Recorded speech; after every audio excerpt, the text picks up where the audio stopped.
Hey, how you doing? This is SEIJIHITO here to bring you the news, and this is technically an earlier live stream than what we would normally do, but this is a story I just ran into, and I felt that it deserves a bit of attention since we've had other stories directly out there dealing with stabbings that specifically did not get the exact same amount of attention.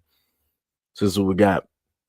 Fairfax, VA. A 6-year-old boy was stabbed at a Virginia high school Wednesday morning. Fairfax County Police also stated that now school officials say that students will be screened for weapons before class on Thursday. During a fight between three students, a 15-year-old stabbed a 16-year-old inside of West Potomac High School at around 9:40 a.m. Police also stated that a student resource officer was on the scene within seconds. Emergency medical services responded to the school at around 9:50 a.m. for a report of a stabbing. When they arrived, they found a teenager with multiple stab wounds. Authorities stated that his injuries were life-threatening, but he was brought to a nearby hospital and his injuries have been downgraded to stable. So we're going to go into a few videos and here and there pause to talk about a few things that get mentioned. So here we go. Stabbed inside of a high school. Yeah, police say the stabbing happened at West Potomac High School around 9:40 this morning. We're told it started with a fight between three students. Yeah, we have team coverage tonight. Our Leslie Moreno spoke to parents who say this all could have been prevented. But we want to begin with Lionel Donovan. He's got the latest on the investigation. And Lionel, we know a 15-year-old is facing charges tonight. That is correct, Leslie. And in fact, although school let out at around 2:55, parents lined up much earlier than that, hoping to get their kids out of the school building and back home with them. Fairfax County Police locked down the building today in order to conduct their investigation, which frustrated a lot of parents as they waited. I want to check my daughter out. Why can't I? Parents demanded answers from Fairfax County Police and Fairfax County Public Schools after hearing about a violent altercation at West Potomac High that started around 9:40 this morning. It started with this fight in the school. Another young person enters in a white shirt, then the boys dressed in red and black start fighting. And here you see the boy in black pulling something out of his pocket that appears to be a knife. A 15-year-old suspect has been taken into custody, and at this time, there are absolutely no suspects outstanding. The 16-year-old victim was taken to a local hospital for treatment and is currently in critical but stable condition. Me and him became friends last year, and I helped him during that. So when I found out, it just freaked me out because my cousin went through a bunch with him, and then I tried to calm him down a lot because he was freaking out, and it just freaked me out when I found out it was him. Police say a third student was also involved in the altercation, but is not being considered a suspect at this time. The incident sent the school into lockdown as investigators tried to learn more about what happened, forcing parents to stand outside and wait. Many say they were frustrated with how the school district notified them about the situation. Everything is unsatisfactory, from the alert that goes out to parents, right? That's a stay put, stay tuned. Under that alert, we can, with appropriate ID, check out our children. This is a lockdown. However, Fairfax County's police chief says although the circumstances weren't ideal, keeping everyone in the building was the best approach to keep everyone safe. The last thing we want as responsible adults, whether we're FCPS or FCPD, is to release emotional groups of students and something retaliatory in nature happens down the street this way or down the street that way. So it's always a measured, calculated decision, and inevitably Now, Fairfax County Public Schools says school counselors were in the building all day talking to students, helping them process what happened earlier this morning. However, parents are also demanding accountability as far as what is being done to make sure that their kids will be safe when they go to school. And our Leslie. So we were able to hear that, right? You had multiple students that were involved. Fight broke out between two students. Let me just go back to the image here, right? Fight broke out in between two students, and while that fight was going on in between those two students, you had another student that was like, all right, let me try to just jump in here to break this up. Then the student that decided to jump in there to try to break it up, I'm guessing that was the one that inevitably ended up getting stabbed multiple times. my main point is this. I've said time and time again how it is that when instances like this happen, it seems as though that the media, it seems that everybody else online only wants to fixate directly on these stories when there is a certain type of complexion that is there. When stories like this happen and nobody can give a identifiable blame on a specific group, oddly enough, it seems that a lot of adults, grown folks, guardians, parents, it seems as though a lot of them don't care. It seems as though a lot of people don't want to speak on those stories. And like I said before, the same thing with the Carmelo Anthony story is the same thing I'm going to say here, that all of these stories are important. And everybody should be focusing on every single one of these stories because, as I've stated before, nobody actually cares up until it happens to them. So, because you have the Carmelo Anthony story, and the identifiable thing there is that, oh, one of the people is black. This seems to be the person that started it and did the whole thing. Bam. Now the story is all over social media, right? Now everybody has a mouth. Now everybody wants to talk about it. Now everybody wants to get online talking about this race and that race and this group and who raised this and who raised that. But now when I'm dealing with a whole nother fresh story where there is not a Carmelo Anthony attached directly to it, where there is not an identifiable skin complexion attached to it, what happened? Why is it that the energy that everybody wanted to give the Carmelo Anthony story, and I want to go back over this again. Remember, the student that got stabbed multiple times. So again, you had two students that were fighting. Somebody jumped in to try to basically separate, stop the fight. I'm guessing that person was the one that got stabbed multiple times. So you had a student there that started or caused the fight, deciding that he wanted to stab somebody multiple times. Like I said, he knew what he was doing. He decided himself to pull that weapon directly out. He decided himself that day when he woke up in the morning and prepared that, oh, I'm going to sit up there and bring a knife. And I know that a fight is going to happen. I just don't know when. So I'm going to sit up there and pull this and use it.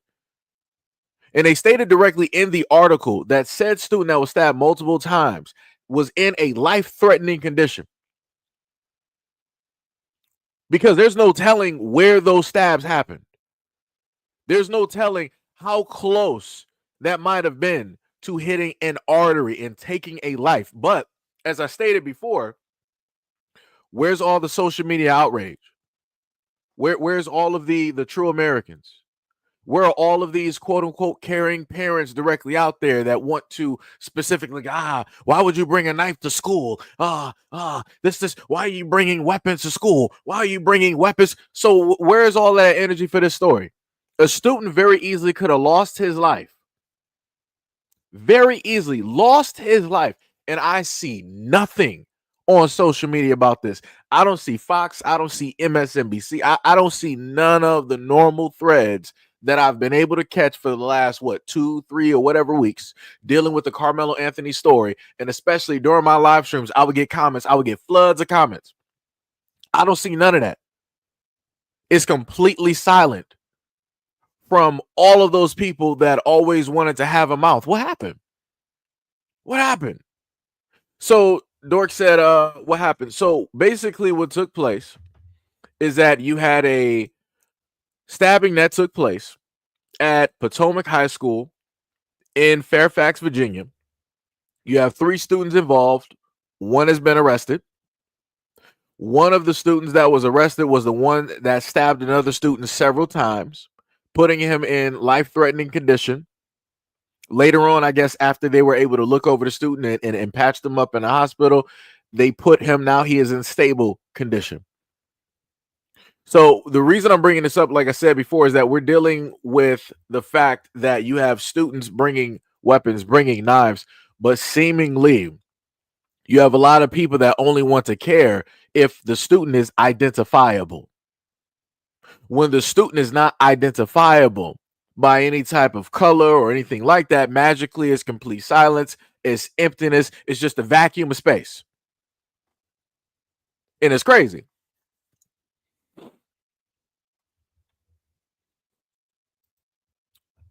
Wait, are you confused by the wording that I use, life threatening?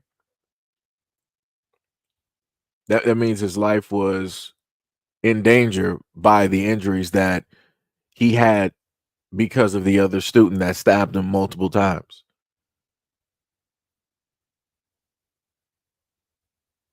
Because they clearly stated in the article, they said authorities, let me go back to it. They said emergency medical services responded to the school at around 9:50 a.m. Just for anybody that's confused in the background.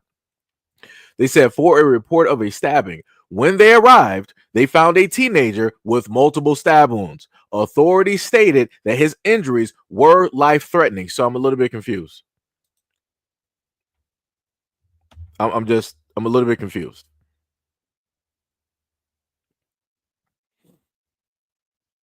I'm just a little bit confused. You know. Oh, now we got some of the trolls coming directly in here, acting like they actually care. But see, like, if people actually read through, you said, so what's the point? This is a way to defend Anthony. Who said that?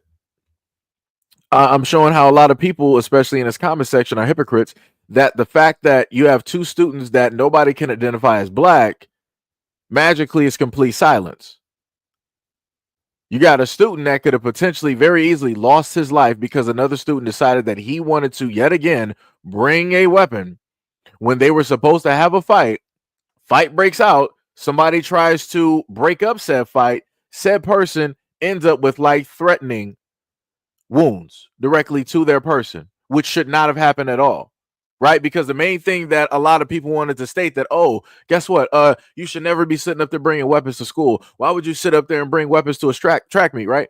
So again, all of that talk about the Anthony situation, I never hear anything when it's anybody else. As stated before on this platform, I brought 4 stories up where white students were harmed by other white students because somebody decided to bring a knife. I heard nothing but silence from white people. And I'm like, that's a little bit strange because again, you guys say that you care about your kids, right? Nobody should be bringing weapons directly to school. I'm pretty sure that everybody can agree on that, right? No problem. But the odd thing about it is that I've only seen white people moving their mouths when it deals with the Anthony and Austin situation. When it deals with situations like this where nobody is identifiably black, oddly enough, nobody says anything. It's crazy. I thought the whole point was to actually care about kids, was to care about the safety of the kids, to care about the loss of life that took place. I thought that was supposed to be the main thing, but it seems like the only time life is important is if you can put an identifier to it. When it seems that the life is more personal, when it's more reflective, instead of it just generally, caring about another human being. A little bit weird. It's a little bit weird on that. Somebody said, I thought stabbings were a British problem. The funniest thing is when I was looking up this story, I actually saw another stabbing that took place. I want to say it should have been in France, and I think it had to do with about like 3 students there. So yeah, over there, in that area, stabbings are very wide ranging, right? Because they don't have the same type of weapons that we have here. Let's see, Jordan Hill. You said the masters have removed the goalpost. Yeah. You don't have a Second Amendment. You better have a knife. Somebody said, just like no black people stand up when black kids. I don't know what you're talking about because the funniest thing is you're talking. So let me just set you straight real quick, right, Billy? You're on the live stream, so I can actually respond directly to you. I've done well over 4K videos, and within a lot of those videos, I dealt with videos on my platform, on both platforms, that showcase the fact that you have these things within the black community, crime within proximity, right? Where it's either somebody being harmed or the loss of life or both. So I'm not exactly too sure who it is that you have, in your algorithm or what it is that you specifically watch, but I can sit up there and tell you, as a content creator that's been up here for about 6 years, people do talk about it. Black people specifically do talk about it. So you really should do some more research before you decide to blast your ignorance all online for people to read and see. So I'm just going to leave Billy up there just in case anybody else wants to pull up to the scene and act as though black people don't talk about the stuff, because we do. I've done on my platform hundreds of times. You guys just weren't privy to it because guess what? Your algorithm is tuned to the stuff that you like seeing. So that's a skill problem, skill issue, personal. Because I can happen to see news from everybody. It doesn't matter if they're Chinese, they can be Arab, they can be African, European, they can be white American, Canadian. I done seen all of this stuff all over the world. So how I'm able to see this stuff and y'all can't see it, whoo, sounds like a skill issue. You might want to switch up your algorithm real quick. You might want to do that. Might want to do that. It's crazy work. It's crazy work. You say y'all talk about it, but you don't do anything. Y'all talk about the drug epidemic, but I don't really see y'all doing anything. You just currently enable and coddle a lot of your family members, and then guess what? They OD. I mean, what are we talking about here? If you actually want to find people that are doing things within the black community, then you would actually find those people. The funniest thing is, right? Let me see if I can actually find the image from the previous live stream about a day or so ago, because somebody wanted to say that, you know, black people don't really do anything when it deals with the things in between, the young folks directly out here. There is a video I posted during a live stream where you had a older black gentleman who was actually standing in place for Austin Metcalf's father. And that black gentleman goes across the United States talking in the black community to curb the violence that takes place.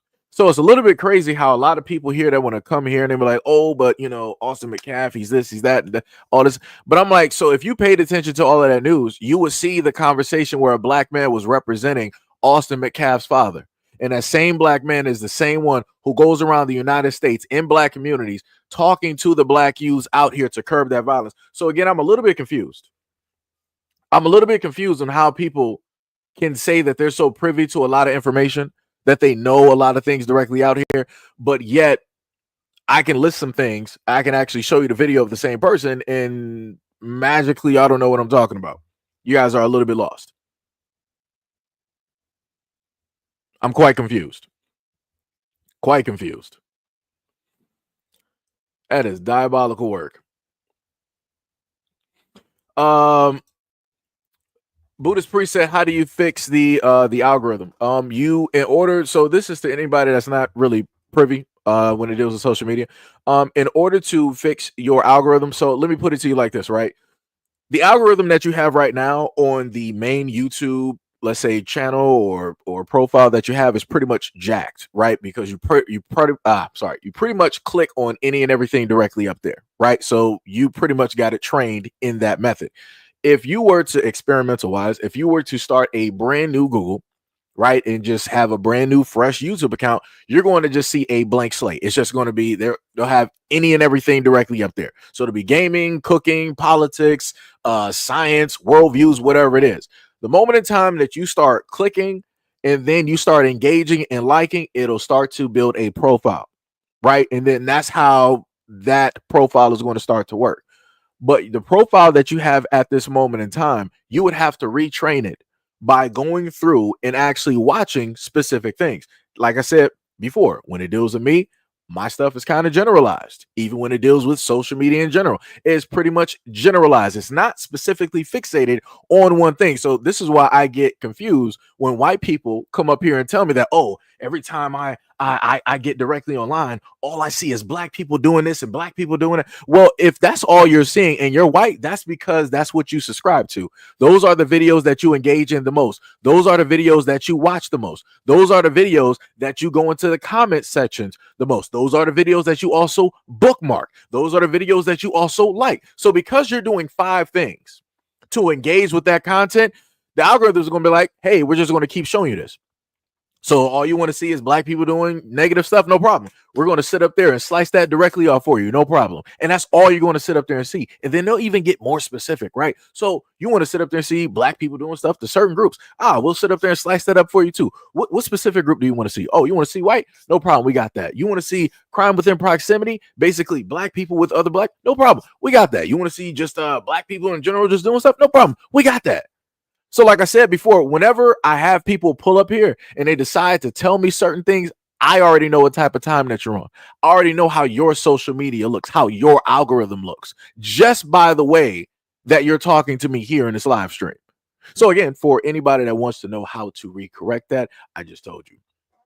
Now it's up to you as a grown adult if you want to go through and do the work and, actually change your algorithm so that you can start to see, different types of information and things of that nature. But chances are a lot of people won't. Chances are a lot of people will not.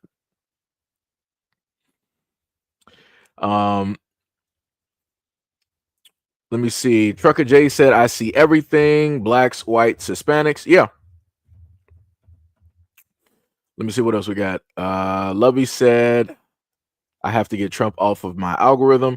Got to stop watching him. It makes me depressed. This is the main thing I'll sit up there and tell people at this moment in time. Irregardless on how you feel, you need to take your emotions out of the situation and pay attention. Because whether you like a political candidate or not, everything that is still happening in and around that political candidate or that is attached or hovering around, you want to be privy. You want to be paying direct attention to. You don't want to be ignorant. And I've told people, I don't care if you're Democrat or Republican, you want to know everything that is going on because it's going to affect you sooner or later. That's just the smart thing to sit up there and do. You should never allow your emotions to guide you to a fact of being ignorant. Never do that. Never do that. Never do that. Miss Yvette, what is up? What is up? What is up? What is going on? Irene said because they're not actually interested in knowing. Yeah, that's true. Say, yeah, for real though. Somebody said they be stabbing. Stalemate said this plus the case in Allison case alone shows a big defect. Yeah. Let me see. Davidson said those guys need more male interaction. Yeah. Yep. Somebody said what? I watch basketball clips. I will get tons of MJ and LeBron good discussions.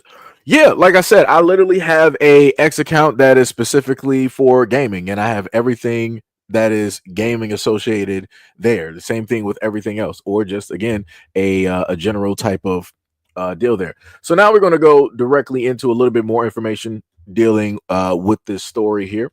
And again, much love, respect, and appreciation. And shout out to any and everybody that's currently here at this moment and time.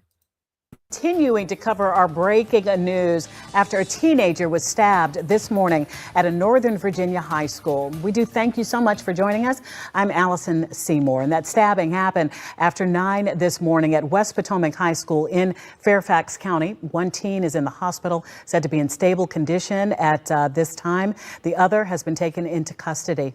Officials say the victim was is in critical but stable condition. That's a correction there. Our Lionel Donovan joins us now from West Potomac High School. Lionel, as I put my earpiece back in so that I can hear you and we can talk about this, we saw parents getting very emotional that their kids are staying inside the school. But we heard from the superintendent there, Dr. Reed, who was saying that they were trying to contain the situation so the kids wouldn't leave and, whatever happens after after they left the building. But parents, some of them and some in the press court, not really happy with that response. That's correct, Allison. In fact, I've been here for the past 2 hours and I've been watching parents basically circling the school, trying to get any information any way they can, talking to officers who have been blocking all of the entrances into the high school. Now, as you can imagine, once a lot of these parents got the notifications, came over as soon as they could, only to be stopped once police said the school was in lockdown. So not being able to put their eyes on children has created quite a bit of anxiety here at West Potomac High School. And as you were just saying earlier, some of the parents actually came into the presser when Fairfax County Police and the superintendent of Fairfax County Public Schools also talked, with the main question, demanding, when am I going to be able to see my child? Why can't I take my child out of the school right now? Some of them talked about how they've been getting texts from their kids, not just texts, but also pictures and video of the incident. They've been saying that they've been getting these messages from their children and they're scared. Right now, they just want to get their kids back home and they want to make sure that their kids are safe. And so as it stands right now, we do still have just a few details. As you were talking about earlier, Fairfax County Police were called to the school at around 9:40 to respond to a stabbing and still on lockdown. And the superintendent has also said earlier today that they are on a modified lunch schedule, but the day will continue on. However, the parents that I've been talking to out here say that they are still going to continue to wait out here, and at this point, they just want to see their children again. So right now, that's all the information that we have at this point in time, but as this story develops, we'll make sure to continue to bring those details to you. But for now, we're live here at West Potomac High. Lionel Donovan, WUSA 9. Lionel, let me ask you, when we were listening in to Dr. Reed address the press, and parents, as you said, did she ever basically clarify that language to say, yes, technically we are in a lockdown, no students are allowed to leave? That is something that was brought up because, as you can imagine, quite a few parents were coming out here asking the superintendent directly, why can't we get our kids out of the school and take them home? And the superintendent, along with Fairfax County Police, responded that given the incident that happened here, this school is technically considered a crime scene. And so they don't want kids going out where there might be some other things that happen where, some students might get into some fights, or maybe another incident happened here. And so it has been the call of the county police and the superintendent to kind of keep everybody in the school at this point in time so investigators can continue to figure out exactly what happened. So at this point, that is something that both superintendent and Fairfax County Police have said has been a bit of an uncomfortable situation that they're having to put on, but they're saying that this is the most responsible way to deal with this incident. So we also heard that there were 3 young people involved here. Do we know about that third person? We know that there was a 15-year-old alleged assailant. One person stabbed a 16-year-old, I believe, and then there's a third person. Any word on their role in this or where they might be now? Correct, Allison. There was a third person involved in this incident. However, that person is not being treated as a suspect at this time. Fairfax County Police say they are questioning that third individual, but that person has not been considered as somebody that they are taking into custody at this point. But right now, it seems like police just have more questions than answers, and they're trying to get those answers right now. So although at this point, one 16-year-old is definitely in custody at this point, that third individual at this point is just being questioned. And we heard the emotion from those parents, understandably, not being able to put their eyes on their kids. Perhaps we dipped back in. We could hear one of the mothers there speaking. What have they said to you, if anything, about what they'd like to see right now? And what has Dr. Reed said about them being able to be reunited with their children? Well, Allison, first and foremost, the parents, they want their kids. They want to make sure that their children are safe. They want to be able to check their kids out of the school and take them home. But, secondary to that, a lot of the parents have also talked about some of the issues that they had in regards to how Fairfax County Public School notified them. At first, some of the parents were telling me that they initially got text notifications saying that right now it was not a lockdown, and what they were basically implying was that the school system did not really portray the severity of the situation through the notifications that they received. As I was saying, when parents first got here, a lot of them got notifications from their kids about. So let me just pause it real quick. For Felicia Bell, it was Fairfax, Virginia. Fairfax, Virginia. So I just want to make sure to get that. It was Fairfax, Virginia. It was at a Virginia high school. Happened on Wednesday morning at West Potomac High School at 9:40 a.m. an officer, a resource officer, was on the scene within seconds from what police had to state. So I just wanted to make sure to get that, clarified as people are catching up. How serious this incident was, but they're saying that the school district didn't notify parents, at least initially, that the school was under lockdown. Some of the parents that I talked to today said that they didn't even know that the school was under lockdown until they got here and they saw officers blocking the entrances. And so, the main thing that I'm hearing from parents down here is that they want to be able to get their children out. They do not accept the idea that the children have to stay inside the school for the rest of the day. And right now, they just want to get them and bring them home. Okay, and I know you said you talked with some parents. I don't know. I know that we can, as we say here, turn some sound around or turn those interviews around for those watching on our stream. But do you see anybody around, Lionel, that maybe you can engage in a dialogue, a parent who's still waiting for some answers behind you? Or we could go to the interview that you already have sent back. Sorry to put you on the spot like that. There are some parents. Mm-hmm. Yes, there are still some parents right here. A lot of them are kind of talking in groups and everything. And I believe we did send some interviews back, with mainly of them talking about, I'm sorry, Allison? I was just going to say, okay, I don't want to put you on the spot. I know that they're talking with each other, so don't even worry about that. I thank you for sending those interviews back. We're going to listen to those, but anything else you want to add, Lionel, before we listen to some of those interviews? Any type of response was acceptable? No, I don't think we got any answers that, right? I think notification from the school was probably 45 minutes after the incident. It was a stay in place or stay put and stay tuned. Under that policy, Fairfax County Public Schools, with the appropriate ID, you can get check your kids out of school. That's what I came up here to do. I was denied access from all the police presence, constant text messaging from my daughter, get me out of here, I'm ready to go. And then, as you can see, this is more of a lockdown than a stay put. We're still denied. I still can't go get my daughter. And at the end of the day, I think that's all these parents want, is to get their kids, hug their kids. There's more than one victim in this, people that witnessed it. I mean, you don't wake up on your bingo card thinking you're going to see someone stabbed in your high school, right? So I just want my daughter. What has she been telling you about what's going on inside, how she's feeling? She's just like, get me out of here. Like, get me out. Where are you at? If I can get to a door, can you meet me at that door?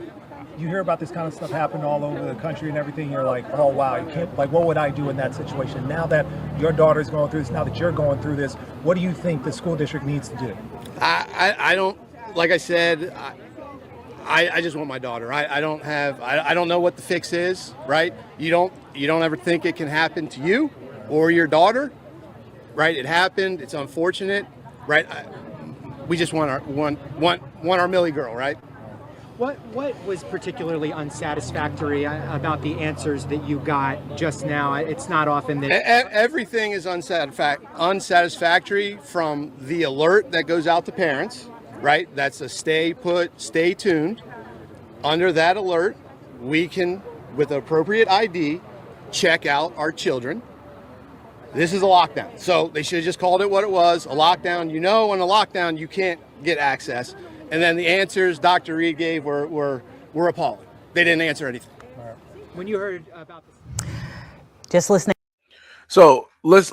I just want to add something else directly in there that I don't think the father touched on at all, was that, you'll probably hear it a little bit later on during the video, but for this school system, or the schools that they have, I guess under their umbrella, they were already supposed to have metal detectors in those schools. So normally, if you have metal detectors in a school, that means that there are problems there. That means that you have a fear of weapons. That means that you've had one too many instances of students bringing in weapons or things that they should not be bringing into those schools. So in order to prevent certain things from taking place, hey, we're going to install this metal detector at, these doors. The problem that happened is that they didn't have said metal detectors at that school.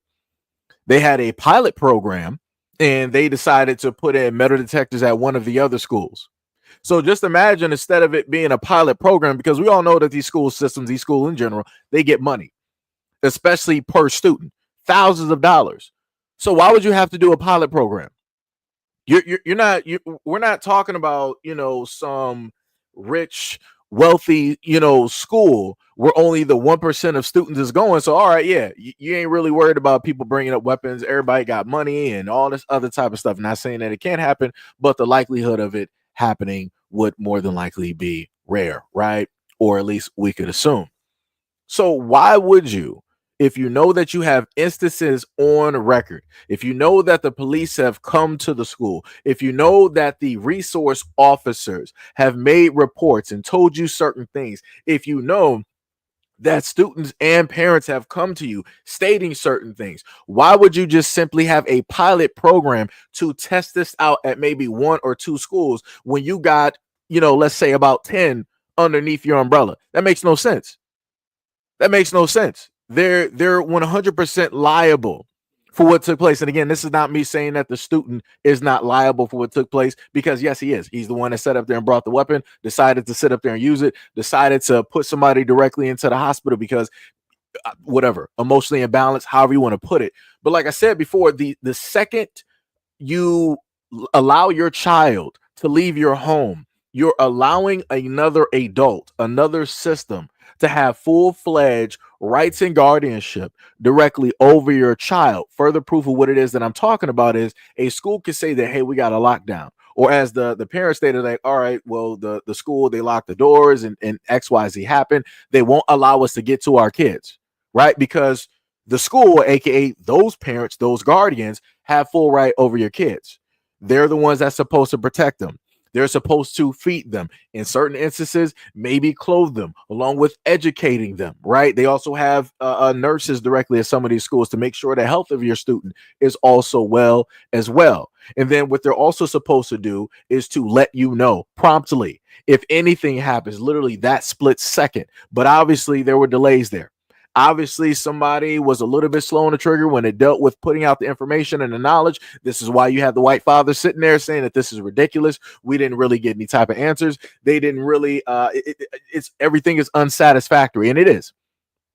Because realistically, as I see it, a lot of those parents should be going after and suing that school system, because the metal detectors should have been there. They should have been present. And if they were there and present, then maybe, just maybe, they would have been able to catch this before it got this far. But let's continue. To a parent, understandably emotional, waiting to see his daughter, it sounds like, come out of the school there, West Potomac High School. And he referenced not getting many answers. And what he is talking about is a news conference that happened earlier today. It involved mainly the superintendent of Fairfax County Public Schools, Dr. Michelle Reed, and also the Fairfax County Police Chief, Kevin Davis. So we want to have you listen to the entire news conference. It wrapped up just a short time ago. This is authorities there in Fairfax County addressing the stabbing that happened at West Potomac High School around 9:40 this morning. About 9:40 a.m. in the morning at West Potomac High School, 3 students got into a physical fight, inside the school.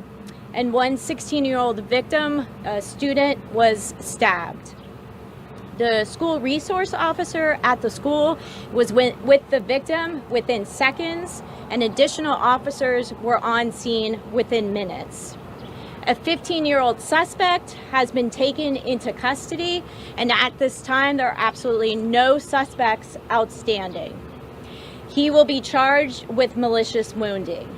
The victim was transported to a local hospital with life-threatening injuries, and their injuries have now been downgraded to stable condition. Detectives from our Major Crimes Bureau and Criminal Investigations Division are on scene right now investigating. Thank you. Thanks, Major. And I anticipate you all have a lot of questions. As Dr. Reed and I were walking up here, we're constantly fielding phone calls from concerned parents and community members, elected officials, and so many others who are as shocked as we are to be standing here today describing a stabbing that occurred inside of one of our schools involving 2 students. Like Major Melendez said, the good news is that the stabber, the perpetrator, the assailant, is in custody. It's sad that he is 15, but we're working through the circumstances of his involvement as well as the involvement of others in this very active criminal investigation. The knife has been recovered. Like always, Dr. Reed and her team and her security staff and her principal and administrators, faculty, coaches, everyone involved here at West Potomac High School acted with a sense of relentless urgency when this incident occurred to protect our students. Our detectives and our patrol officers arrived very quickly, stabilized the scene. Again, we have recovered a knife. The assailant and the victim are known to each other. They know each other. We're working out the circumstances of that relationship, and when we have that information with a degree of certainty, we will share that. Another bit of news as we were walking up to share this information with you, in addition to getting calls from so many community members expressing concern, as we were notified that our victim, and again our victim is 16 years old, is now in stable condition, which is a sigh of relief for the entire community. He will hopefully be back in a position to be back in school and lead a productive life. So Dr. Reed's going to share some thoughts as well, and then we'll stand ready to take your questions. Dr. Reed. Thank you, Chief Davis. And I want to begin by just saying that our hearts, our thoughts, our prayers go out to all those directly impacted by the incident today, not just the young men involved in the act of violence, but all the students who observed this, the staff who were a part of this, the families who are at home and worried about this.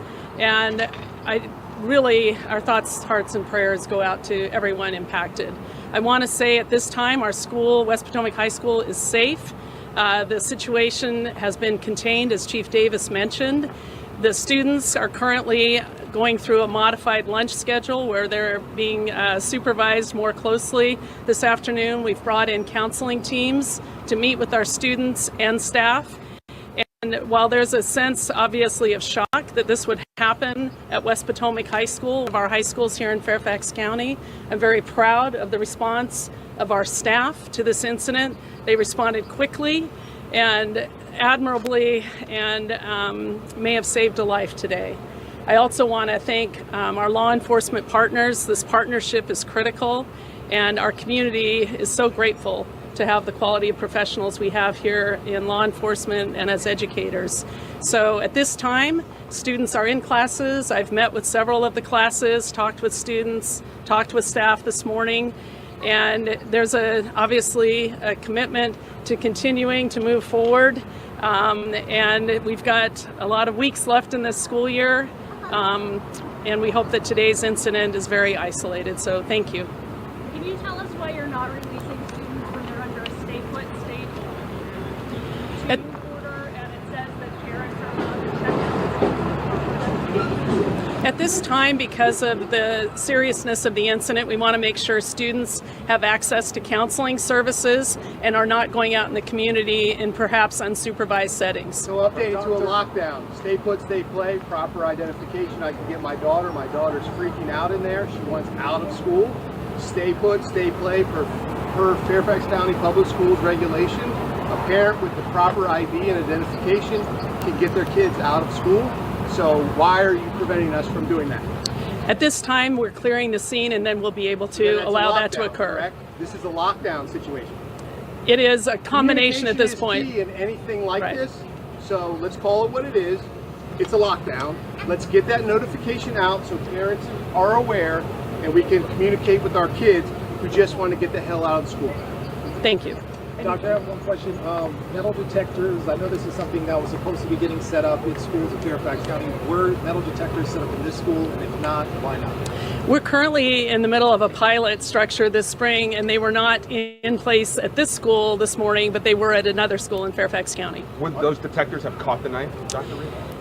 Scott, I think that it depends on the setting for the detectors. There are a variety of settings, and I don't have information on the length of the knife or the type of knife at this time to correctly answer that. But once we do, we could provide that answer. Is it your understanding that the knife was brought into school, or was it obtained on the school campus? Maybe it's a question for. I don't have information about that, Scott. The situation's too new. Doctor, why did this? So, are you going to cancel classes for the rest of the day, or what's the game? No, students are still in school for the rest of the day.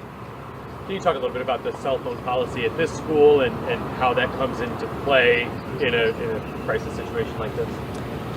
The cell phone policy, I'm not sure comes into play in a situation like this. Multiple parents said they were frustrated that their kids didn't have access to their cell phones to be able to contact them while they were watching somebody bleed on the floor. Yeah, I've actually not heard that we have a concern at this time with cell phones. We can get you some of these details with the specifics. We can get you for after. We can get the little details and get you a lot of those as well. Dr. Reed, can you please talk about and confirm if both students involved were students at West Potomac High School? That is correct. Both students involved were students at West Potomac High School and are students at West Potomac High School. At this point, can you say if there are Hispanic, Black, or white? I don't have that information at this time. For police, you said there were. Before we get to Tom. So, my bad. Let me actually just pause that real quick. So, you were able to hear quite a bit of information directly through that. And now it's getting to the point where they're about to tell you the ethnicity of the students. Now, I can sit up there and tell you that a lot of the teachers and whoever, they're privy to the information. They know the specific race of said individuals, but she got directly up there on that press conference. She had, quite a bit of other information, but magically she didn't know the race of the student. She was like, I don't specifically have that, at this moment in time. And the white dude stepping up, he was like, yeah, we're not even about to do this right now. So I'm just going to tell you what the race of the students are. Because like I told you before, whenever it's somebody other than Black, they're going to make sure to give you the information. They're going to let you know who it is. They're going to show you everything. We're going to show you the grades of the person from Head Start all the way until now. We're going to show you their whole criminal record. We're going to show you what they look like. We're going to go through all of the student can have 100 photos. If they're Black, they can have 100 photos. And they're specifically going to pick out the ones where it's going to sell however it is that they want the story to look. So that means if you could find a Black student magically holding a prop gun or whatever, we're going to sit up and use that. We can find a Black student seem like they're throwing up some type of gang signs. We're going to sit up there and use that.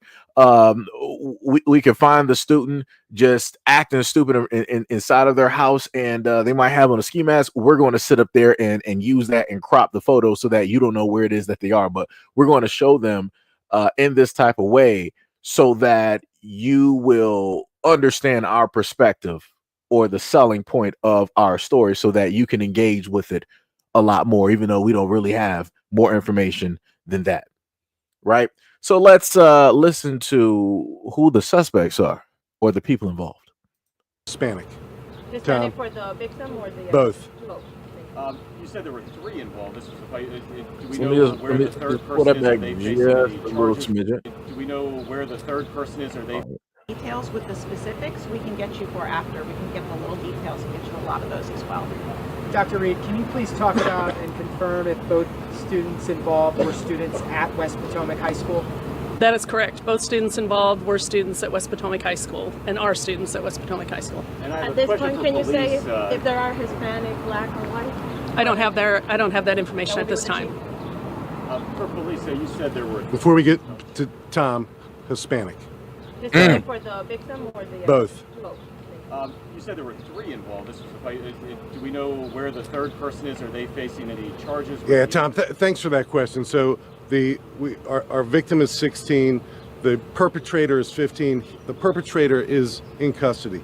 A third person who we are questioning, we are not describing him as a person in custody because at the moment we don't anticipate any criminal charges on this third person. He was close enough to the altercation that we want to interview him, to figure out what he knows. We have the video just like you have the video, but the video doesn't tell the entire story. So we're interviewing that third person.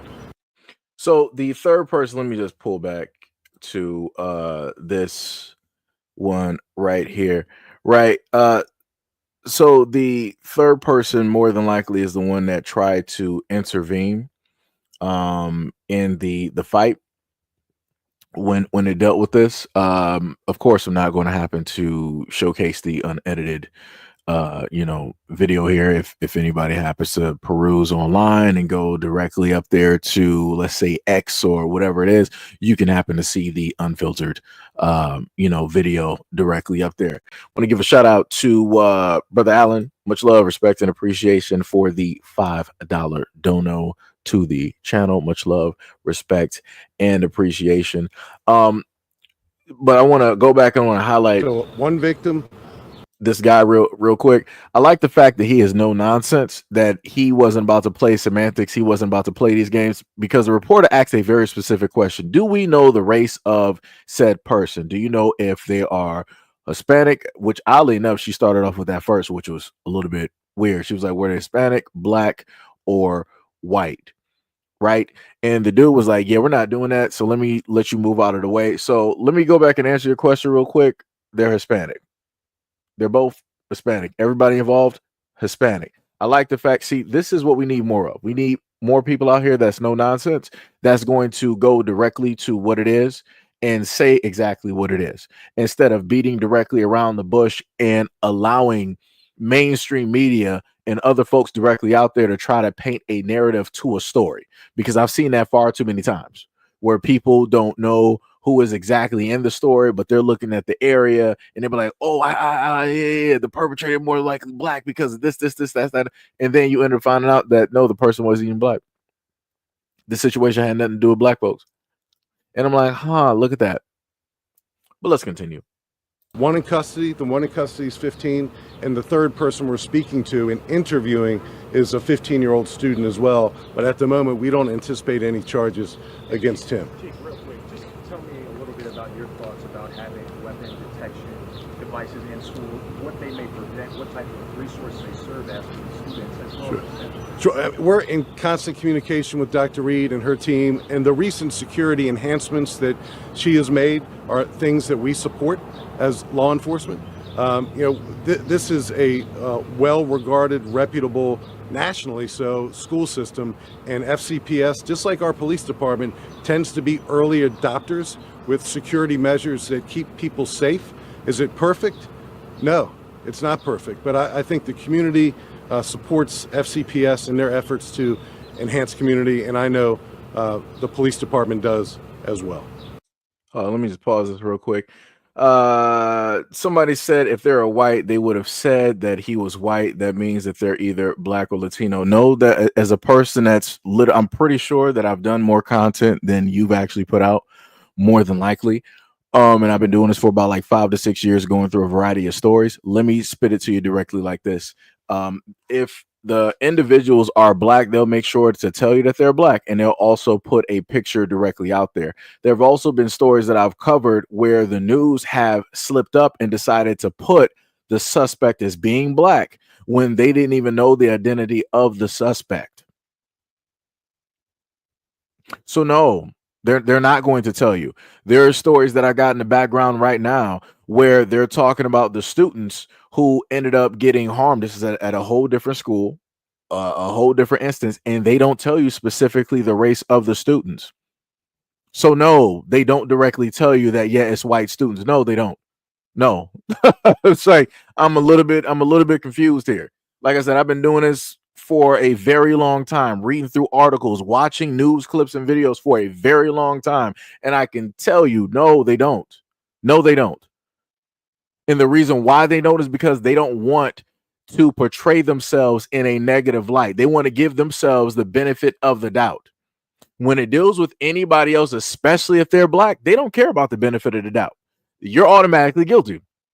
Going back to Carmelo Anthony, everybody that is not black is like, yes, universally, Carmelo Anthony is guilty. He brought a knife directly to a school. Why was a knife directly at the track meet? And this, that, and third. And all that. Like I said, it's crazy. We're supposed to allow the courts, the jury, the judge, we're supposed to allow all of that to take place. But white people like, no, we're not going to sit up there and do that. We're not going to let justice prevail. We're not going to try to stop insinuations or theories of stuff that we don't know. We're going to go with what our eyes see. We see that this white male had his life cut short by this black person here. So automatically the white person is directly innocent.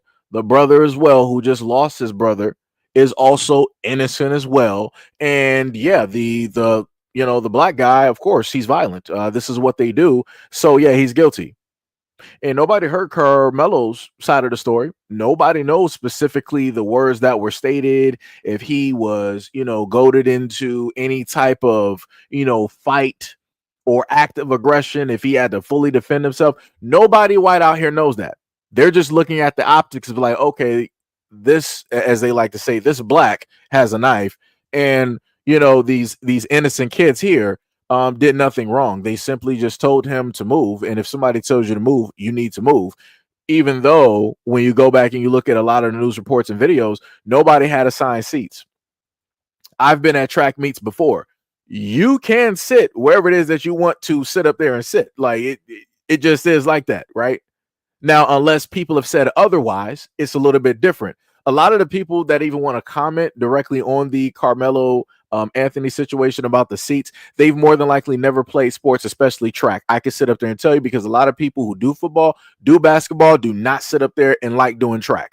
They don't like doing that hard work. They don't like doing it at all. Because trust me, I done ran both with the football team and both with the basketball team, and they're the first ones out. First ones out. But anyways, like I said before, everybody is just like, he's automatically guilty because he took the life of somebody that was white.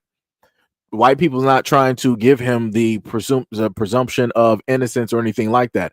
But whenever you have these quote unquote white killers out here, and even the ones that happen to take the lives of other white folks, guess what? They're still presumed innocent. They still get their day of court. They still try to paint the picture, even though we know that white murderer got like 30 bodies.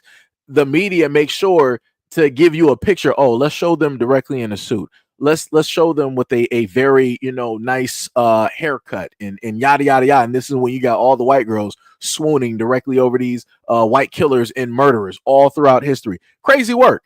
And then they sit up there and give you back here. So they're like, this white killer came from, a single parent home, and, the mother or the father had to do everything. And, the kid felt abandoned, and this, that, and the third, really didn't have friends. They really try to give you a story so that you can find humanity, so that you can be sympathetic when it deals with the white murder. Even though we all know what it is that he did, it's still that whole thing of like, hey, maybe that person isn't all bad.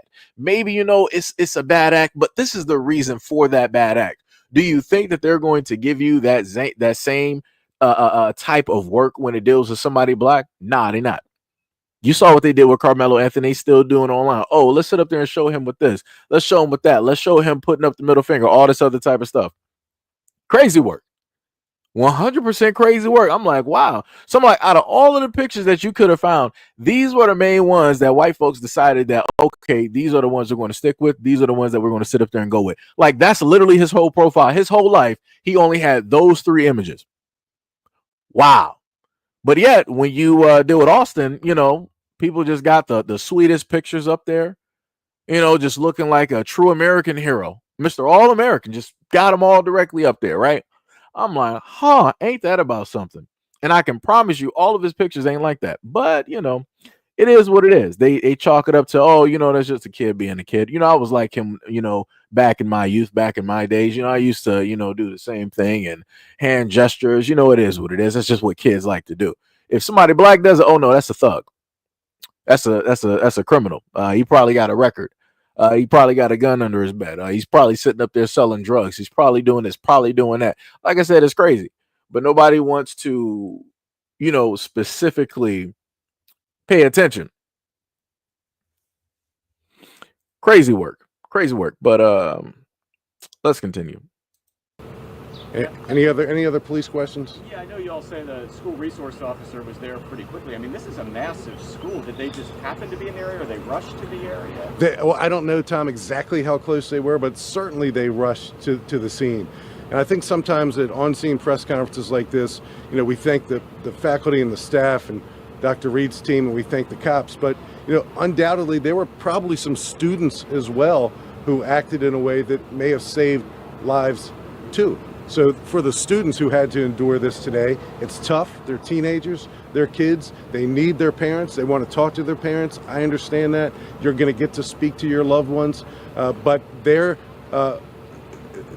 presence at such a traumatic scene like this is worthy of our attention, and undoubtedly it's going to be worthy of our praise as well, because I no doubt in my mind some of them acted bravely as well. And I see additional parents are coming up here, and that just kind of speaks to the strength of this school community. Any other police questions or any other questions for Dr. Reed? I just want to pause it real quick. Stalemate stated that wanted to show some support. Brother Ty right there had threw the Cash App directly in the comment section. So again, much love, respect, and appreciation to any and all folks directly out there that want to come through, show love and support the channel. Again, wouldn't be able to do the things that I do every single day without people like you. To follow up on the question from earlier, considering what happened, how traumatic this has been, why continue the school day? So at this time we have counseling support here to work with our students and to provide counseling services on site prior to our students leaving. And to answer the gentleman's question too, our decision around the stay put inside, it's also a crime scene. And so we also have to take direction from law enforcement in terms of the use of certain parts of the building. So. Dr. Reed, when are we going to be able to get our kids out of school? That's why we're here. The good news is victim isn't stable. That's great news. The potential stabber is in custody. School is safe as we stand now, correct? Yes, sir. Why can't I check out my daughter from school right now? That's all I care about, because there's multiple victims in this, and my daughter is one because she witnessed this. She's telling me, Dad, get me out of here. If everything is safe, like you're saying, I have ID, why can't I check my daughter out of school right now? So I'm going to share that the paramount responsibility of our leadership team is to make sure that our campus is safe at this moment. They're also making sure that our 4 lunch periods happen in a calm and orderly and safe manner. I don't hear about lunch right now. Like, you're worried about lunch. I guarantee they I can check my daughter out yesterday during lunch. As soon as to check my daughter out, why can't I? If you can let me finish, as soon as the administrative staff is not focused on the current. Hold on. You said, we all know. Well, you know what the majority of white people do not act the way at large majority of black people act. Hood culture is extremely toxic. White people don't glamorize crime and violence. Are you a fool? Like, have you not watched white television shows where they literally, this is the way that white people glorify you know, their killers. They happen to make documentaries. They make documentaries countless years, countless times. Even after said, let's say like 3, 4, 5 documentaries was made about a person, they'll either make another documentary if the person is no longer alive, or they'll proceed to also make a book and then re-interview said person. Like, what are we talking about? Did we not just all watch the movie that they had with Jeffrey Dahmer? That was a glorification of a killer. And that specific killer was going after black men, gay black men in the gay community. Did we all not just sit up there and watch that? That was a glorification. And then what did you see white people dressing up like when it came time for Halloween? They were dressing up as Jeffrey Dahmer. I've seen white boys dress up like Ted Bundy and many more. And you're saying that y'all don't glorify the killers, and y'all, yes, y'all do. Y'all make them stars, movie stars. Like, what are we talking about?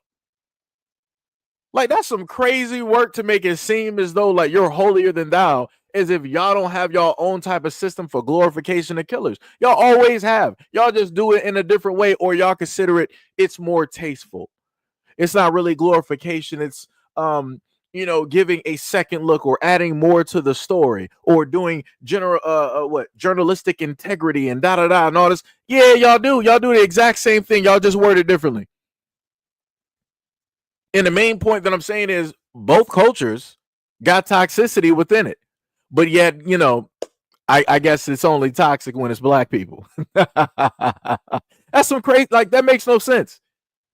I've literally watched whole host of white channels on cable. I think, what is it, like the ID channel and Unsolved Mysteries, all these other types of things. Oh, especially Lifetime, which is known as the man-hating network. But the primary suspects, 99.9% of the time when it deals with those Lifetime stories, guess who it is? White men.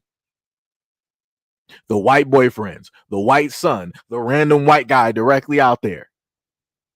It's interesting how that happens. A lot of the stories that I've come across and covered have to do with white men going directly after the women in their communities. And depending on how many bodies you got, hey, you might get famous enough where somebody wants to do an interview. Somebody may want to write a book. You talking about glorification, like, dog, you had a lot of your white killers. They had women packing the courtrooms, wanting to get married to these dudes, writing them letters, sending them pictures, wanting to get impregnated by them. That means that now this person is now a celebrity. Instead of the quote unquote hood famous, he's suburban famous. Like, that's some crazy work to want to fixate on one community and want to say, oh, you guys are just toxic. This is just how you guys are. But us whites, we're never like that. We've never done anything. Oh my God. This is why America is jacked up. Because y'all can't find no fault. You can't find any problems when it deals with those within your community or the honorary whites or the ones that you consider white, which will both be Asian and Hispanic. Right, because all three of y'all are on the same team. I just want people to get that a clear-cut understanding so that we're all on the same page when I say what it is that I say. Let's continue. Current students in front of them, they're going to be able to have an orderly dismissal before school ends for parents that want to have their students. But they do need to take care of first things first. Acceptable answer. So any more questions? I just want to add to the collaborative nature of some of these real-time decisions, and they're tough decisions.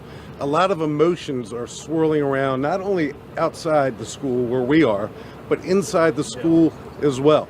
So the last thing we want as responsible adults, whether we're FCPS or FCPD, is to release emotional groups of students and something retaliatory in nature happens down the street this way or down the street that way. So it's always a measured, calculated decision, and inevitably it doesn't make everyone happy, and I think we understand that. So last question. Yes, sir. Yes, sir. You say the emotion. The best way for the children is to be with the father. Mom, dad. That's Absolutely. The best way to be. My daughter, she's texting me, Daddy, I want to be with you. Yeah. And I'll... Hold up. So let me just read these two real quick, right? So Mama Tai, he said that the charges of malicious wounding is greater than attempted murder. It is a class 3, and if found guilty, it is 5 to 20 years, sometimes life. Belly Haven is mostly white and Hispanic. They do not play. So again, like I said before, you got two white groups directly out here. And I'm saying exactly what it is that I'm stating because you got a lot of Hispanic folks out there that claim to be white. I've gone over this way too many times directly on this platform. If you know, you know. If you don't, well, you need to go out there and educate yourself. So like I said before, we're looking at a problem. We're looking at a issue. So we're going to go directly to the next person that has a issue with me. And Tracy said this. They said, you're the problem. You think people have a problem with this because Austin was white. There was just no cause to kill. This is your racism showing. So let me just go back up here before. You got these students here. One of them brought a knife. This goes back to what I stated before on how it is that people want to specifically speak on Carmelo Anthony because the issue dealt with somebody black. We're literally dealing with an issue fresh. It literally just happened. And you're like, yo, nobody's just fixated on it because Austin was white, and it's due to the fact that this person brought it. We're literally talking about the same thing, and you're proving my point. It's the most wildest thing that I can play almost close to 40 minutes worth of news coverage. 40 minutes of news coverage, literally pointing to the fact that, oddly enough, nobody seems to care because of the ethnicity of the perpetrator and the victims. And you come directly to the comment section and make this comment proving my point. Did you not just where are we at right now? Where realistically are we at right now? Like, where's the comprehension? I'm literally stating to you that, yo, this is a problem. Something needs to be done. You shouldn't just be focused specifically because of the quote unquote race of the assailant, right? You should just be focused on the fact that, yo, this is going on in schools. This could be your kid. This could be a family member. This could be a next door neighbor's kid. It's the fact of the matter that is going on in a school system, and seemingly enough, the main adults that are over the school system ain't doing much or nothing at all. And very easily, this same situation of which I'm talking about here can hit your doorstep.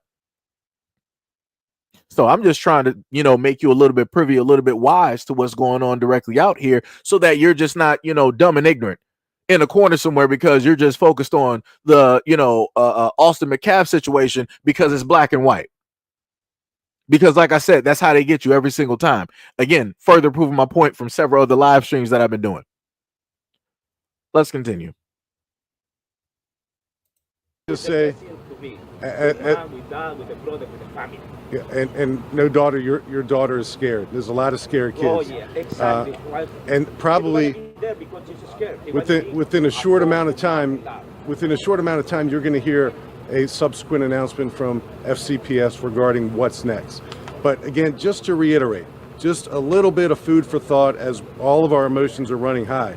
We don't want to let the school spill out into this residential community and have skirmishes, fights, altercations, and maybe even additional crimes take place. So all those considerations are something that we're thinking about, just like you're thinking about it. And I'm sorry your children had to endure what they had to endure today. A lot of people did. So we're going to get them to you safe and sound really, really soon. And we just thank you so much for being here, and thank you all for being here. How soon is soon? Yes, sir. 40 minutes, 20, 1 hour? I don't know, but you're going to know something soon. Is anybody able to tell us where in the school this was? It near locker rooms? Was it near English class? Was anybody able to say the kind of location within the school? So it was in a hallway near classrooms. I think that's probably as far as I'll go. But we can add some specificity to this in a follow-up announcement, or if we have to gather again like this tomorrow, we can do that as well.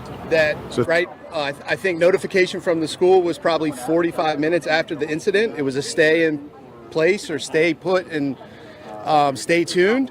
Under that policy, Fairfax County Public Schools, with the appropriate ID, you can get your kids, check your kids out of school. That's what I came up here to do. I was denied access from all the police presence. Constant text messaging from my daughter, get me out of here. I'm ready to go.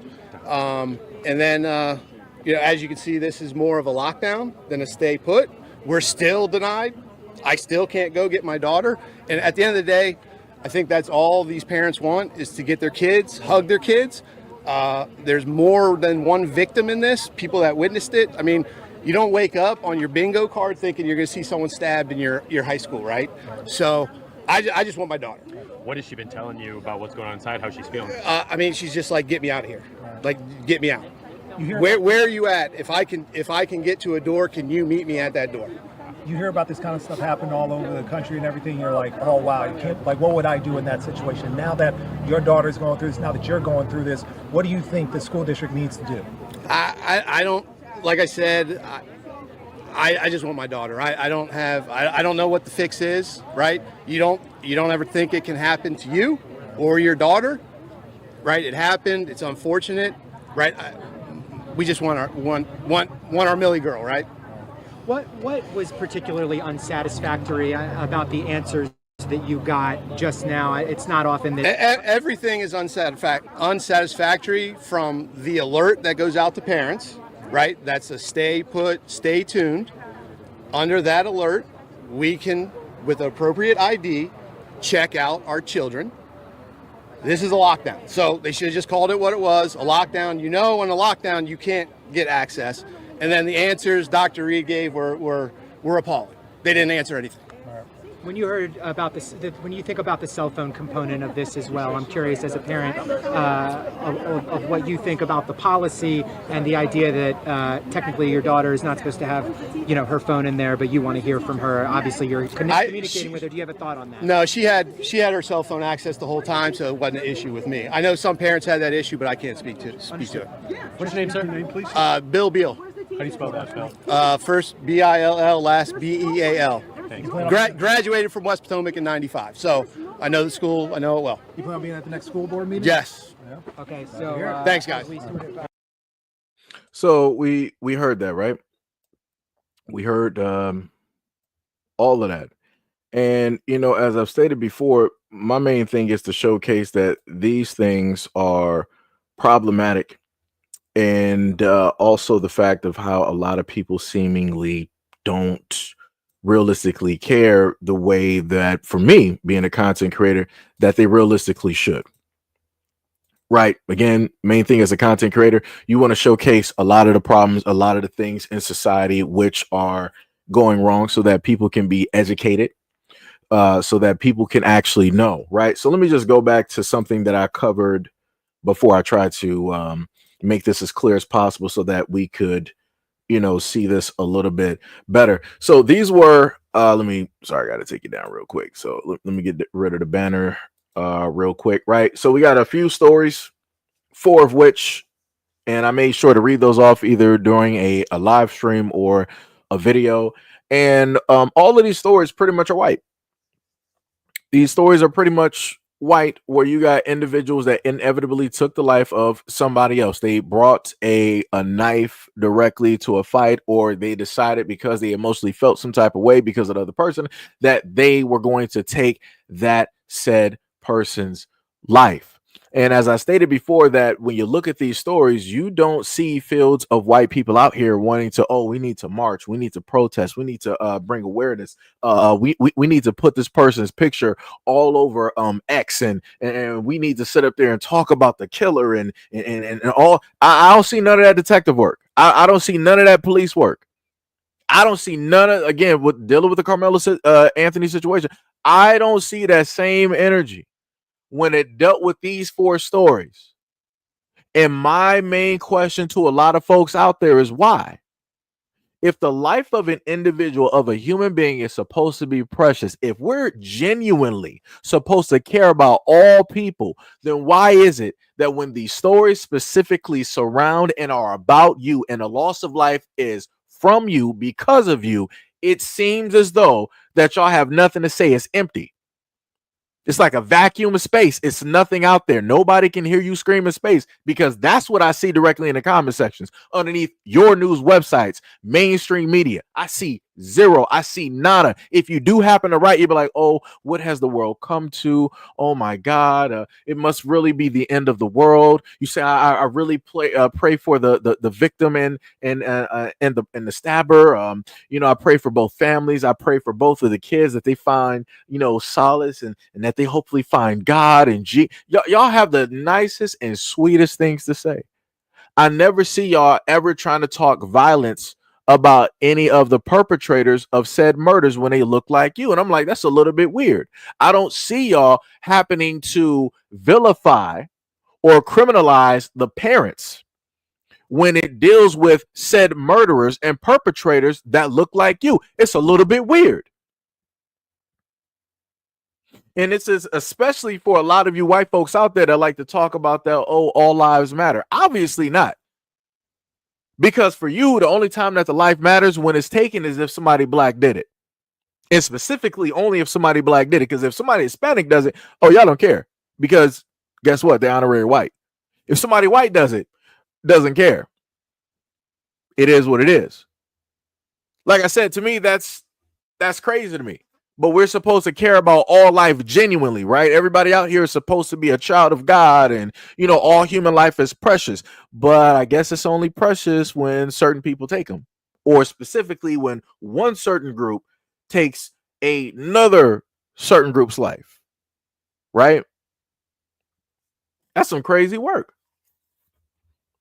That's some crazy work. And still to this day, I'm still trying to comprehend how does that even make sense. And then going back to the other thing that somebody wanted to state, that nobody tries to make any of these killers famous. This was a white woman that decided that she wanted to make a post online. I put this as a community post some time ago, and she said, why is violence second nature to black people? And then we just had to sit up there and put up these people that got these body counts directly up there. We all know that Jack the Ripper, obviously he's not black. They would have found him within like 2 seconds, obviously, right? So even though they don't have a face of Jack, we already know what it is, right? But you got Jeffrey Dahmer, you got John Wayne Gacy, you got Ted Bundy, what is it? You got Rodney Alcala, you got Richard Ramirez, you got David Berkowitz, right? You got Belly Gunnis, you got Elizabeth up here, Dennis Rader, Jack the Ripper, Double H Holmes. You got people directly up there. And again, there's a lot of other people that got left off the list because I was just, trying to hurry up and just put something directly together. But there's a huge list up there of white men in the United States that have a very high body count, and in a lot of these cases, when it deals with trials, you have a lot of white women that will pull directly into these cases. It'll be overflowing with women, especially depending on how the guy looks or the types of pictures that they have, because they'll like to sit up there and say that, some of these guys, they look so charismatic. They just have, such a good look about them. There's all this mystique and mysteriousness, directly about them. It's something that draws you in. It's something that makes you want to be around, right? Women will say a lot of these things. They'll write these letters. They'll try to have conjugal visits. In some instances, they'll sit up there and get married directly to these killers. Like I said before, it's crazy and it's baffling how you have people up here that don't want to notice that things are very much problematic. And they only want to fixate on it when it deals with a color or a complexion. Now, mind you, there's history of white male killers directly out here. But white people are going to focus on, what that black dude just sit up there and do in Chicago? He just took the life of like 1 billion people. Why aren't you blacks talking about that? Like, what? Like that's crazy to me. It's like billions of you guys are gone by this one man. Why aren't you guys talking about that? Because I see that if not every single day, at least once or twice every 2 or whatever days, depending on what story is directly up there. Magically, somebody white is talking about some whataboutisms magically in Chicago or whatnot, or some crazy work. And then you got some people that want to pull up to the scene. They will be like, but what about Africa? You don't even care about Africa. You never even been there. So I'm like, why are you even bringing up Africa? Matter of fact, since you want to bring up Africa, let's talk about the fact that the United States wants to try to go directly into Burkina Faso. And they want to try to invade. Let's talk about that one. Since people want to talk about Africa so much. And like I said, those African nations, the ones that are trying to correct themselves, they're trying to do the right things. But the United States and Europe, they don't like what it is that those African nations are doing. So they're going to formulate a plan and a way to go directly into those countries and to destabilize them and put them right back to where they were. So that now they're dependent on who? Europe and America. And who are Europe and America? White and white. Some crazy work, but like I said, nobody wants to pay attention though. Nobody wants to pay attention. Somebody said, I don't understand that if the parents or the family is there, why they don't want to release the children.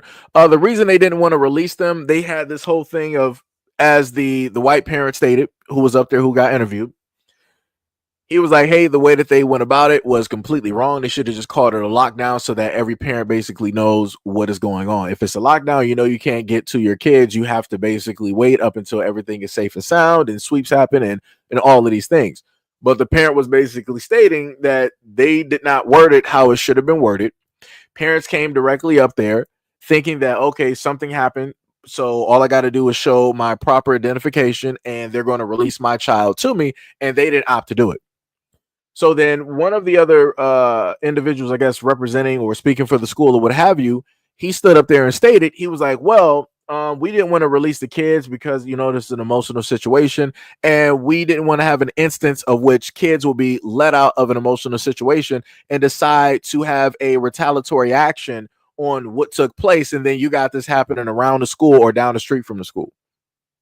So that's why they stated that they kept it as a lockdown, that they did not, you know, release said kids when the parents, you know, were, you know, specifically there.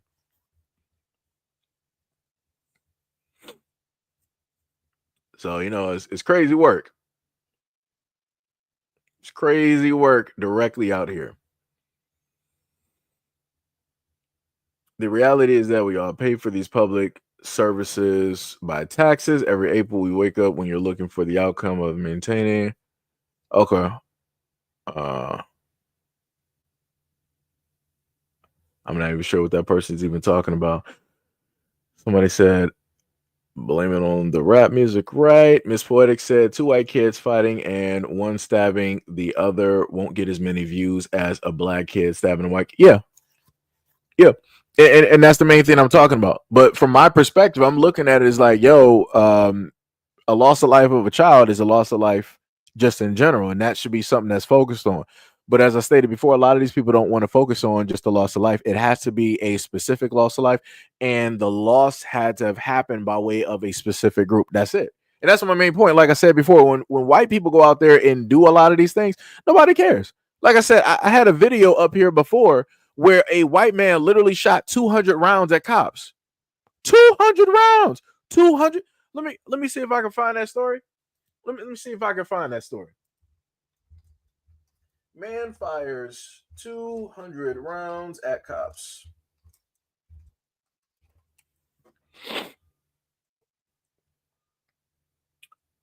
Let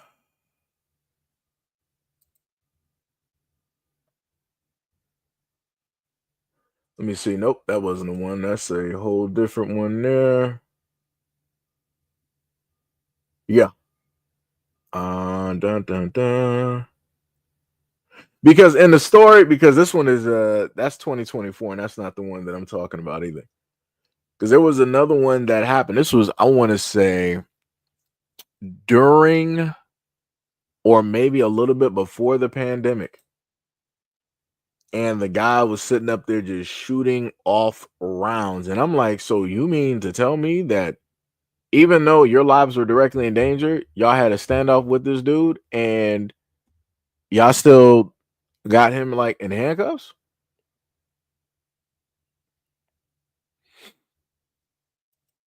Okay, I think this was one 2019. No. 200 rounds of fire. Nope. The dude was at his house.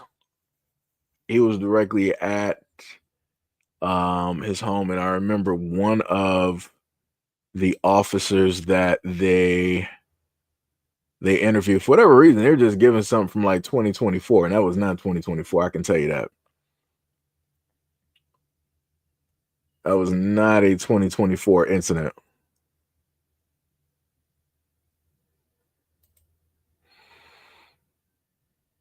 "16 officers fired 200 rounds. A gun battle with suspect." Nope, that is not it. I would actually probably have to go back through my videos. DC shooter fired more than 200 rounds. Nope. Because I think I remember that one. I think we might have covered that one on this platform before as well.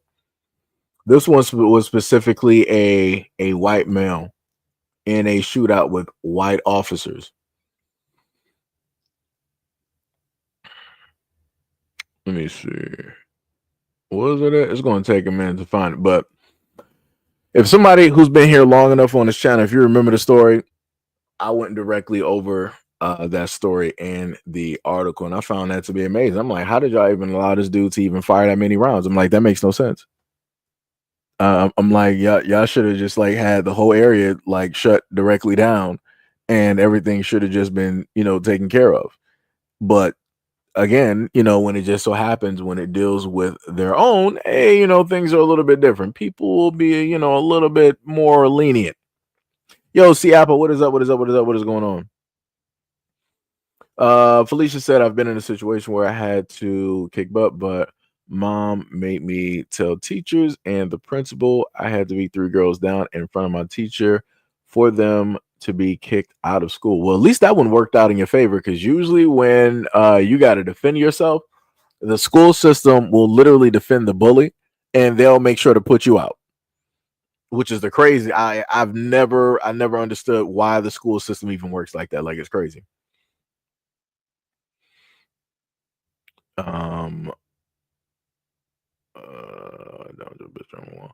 Sorry, because nobody's out there trying to foolishly defend the killers here, like all of them fools defending Carmelo's. Well, see, because you cursed, I can't really post that one. But I think that's supposed to be, it looks like it's supposed to be Budokai, but I guess it's Badukai. For Double B directly out there for your response, talking about the Carmelo Anthony situation, and you're stating that you just got, abundance of people defending the killer and all these other types of things. The most interesting thing is that in a lot of instances, you've had people deciding that they wanted to defend killers directly out there, right? Matter of fact, let me just see something real quick, because I don't actually have their pictures listed, so I just want to make sure that I have the necessary stuff here. Let me see. Tariff China investment at McDonald's. Right. So I had typed in let me just get the names of the people. Right. I'm just going to do this real quick since we are live, because people like to say that white people or whoever just don't be doing this. And I'm like, that's completely false. Which is a little bit weird. It seems that a lot of people don't happen to pay attention. When things take place, or I guess people have selective memory when it deals with a lot of individuals out here, depending on the stories. So we're going to put these pictures with at least 3 white men together, so that we can just look at this real quick. And I want to also note, just like with the Carmelo Anthony situation, you ended up having people actually get money, and people supporting, backing them up, and different things of the sort. So we have people such as Zimmerman, what was it, Daniel Penny, and one other Caucasian gentleman directly out there. And I'm like, so no, everybody forgot about that, huh? I gotta make sure to put pictures up here, because people be forgetting. People be having short-term memories, because last time I checked, I know for a lot of white folks out there, Zimmerman, that was your boy. Y'all were out here rocking with that man real good. I was like, yeah, he did the right thing, and all this other type of stuff. Y'all was really for that guy, right? Y'all made sure to put money on that man's books, and then magically enough, that man went broke.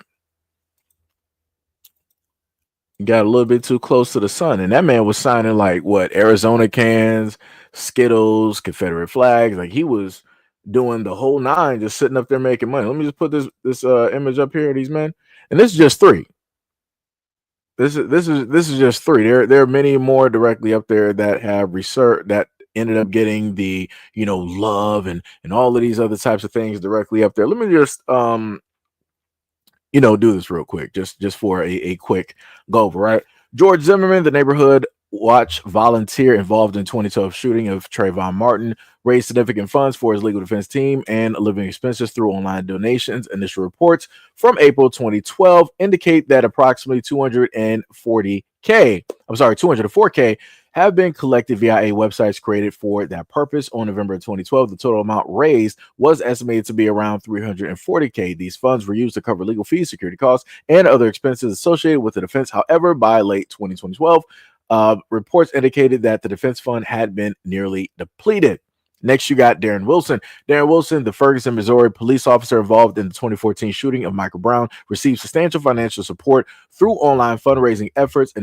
Initial campaigns on GoFundMe quickly amassed significant amounts, one campaign raising over 202K and nearly 5,000 donors. Shortly after its creation back in August 17th of 2024, combined these online efforts collected nearly 400 grand within a short time period. Additionally, a charity named Shields of Hope was involved in fundraising for Wilson, collecting more than 400 grand. However, the organization declined to disclose the details information about the total funds raised or their allocation. What exact figures are not fully transparent. Estimates suggest that the combined fundraising efforts of Darren Wilson exceeded over 500K or $500,000. Next, we got Daniel Penny, the golden boy, the one who was able to go to an NFL game with Trump.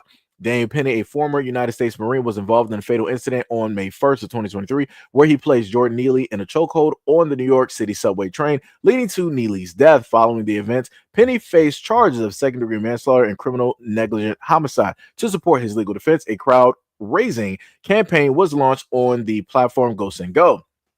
As of June 14th of 2023, the fundraiser amassed over $2.8 million, making him a millionaire. By August 8th of 2023, the total has surpassed $2.9 million. The campaign attracted more than 59,000 donors, including notable contributors from public figures such as Vivek Ramaswamy, and received endorsements from politicians like Florida Governor Ron DeSantis and Representative Matt Gaetz.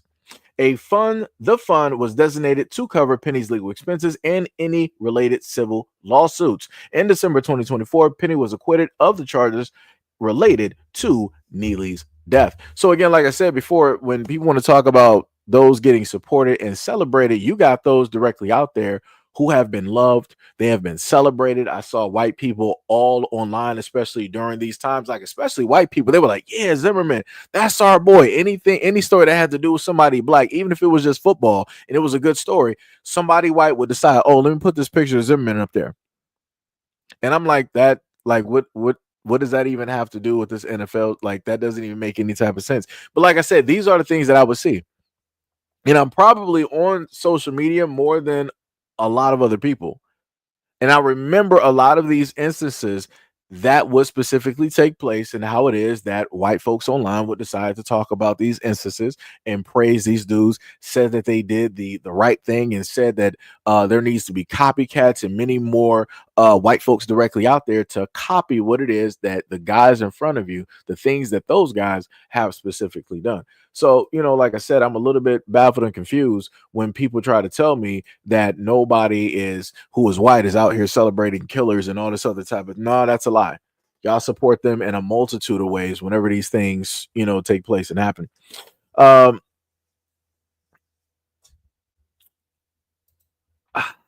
You said, bro is really blaming white people instead of rich people. You're never going to be free from the oppression if you don't know who's oppressing you. Oh boy, we got to do this again, guys. We really got to do this again. I know you're white. And it's a shame that I have to go right back. I got to re-download this image to put this right back up here, because you want to come to me as the person that you are and speak to a black person and tell me that I don't know or understand. I got you, no problem. So for anybody white directly up here, this is one of your greatest hits. One of your greatest hits directly right there. Let me just, so you can read all that. So to Cole, this is for you. This is directly for you. Because don't ever sit up there and come to me as a black man and try to tell me this, that, and the third. You better go out there and check your own people. You better go talk to those politicians that deem and look at you a certain type of way. that view you as being stupid, you better go do that first. That's crazy. That's some crazy work. Oh, I love this. Shout out, who is it? Shout out to Greg. Said race baiter, good for you. Find a better way to get views. Nerd. That's some crazy work. When the main thing that I'm doing and talking about and showcasing is the fact that you shouldn't just specifically look at a loss of life and determine that, okay, if somebody black took that loss of life, then obviously that loss of life is important and we need to highlight that. I'm stating that in general, loss of life is a loss of life, but I'm the nerd. I'm the racist. Oh boy, dear God, it seems that a lot of people do not want to pay attention. Seems that a lot of people do not want to pay attention. Somebody was laughing said Ramirez is what? Yes, yes. If you pay attention and you understand that a lot of Hispanic folks consider themselves white, honorary white, however you want to sit up there and call it, yes, then you would understand why it is that I'm saying what it is that I'm stating. This also goes into the effect or the effect of the anti-black rhetoric that comes through by way of a lot of those Hispanic individuals directly out there and how it is that they deem and see black people and the black community and how it is that they want to, specifically talk about them. So yes. What else do we got here? Because like I said, I love some of these comments. Somebody said, if we keep believing that lie, racism will never disappear. I'm not sure specifically what you're talking about. Somebody said that I guess anybody can start their own YouTube channel and declare white people more violent than black people, but you would have a hard time with a lot of people to agree with you directly on that.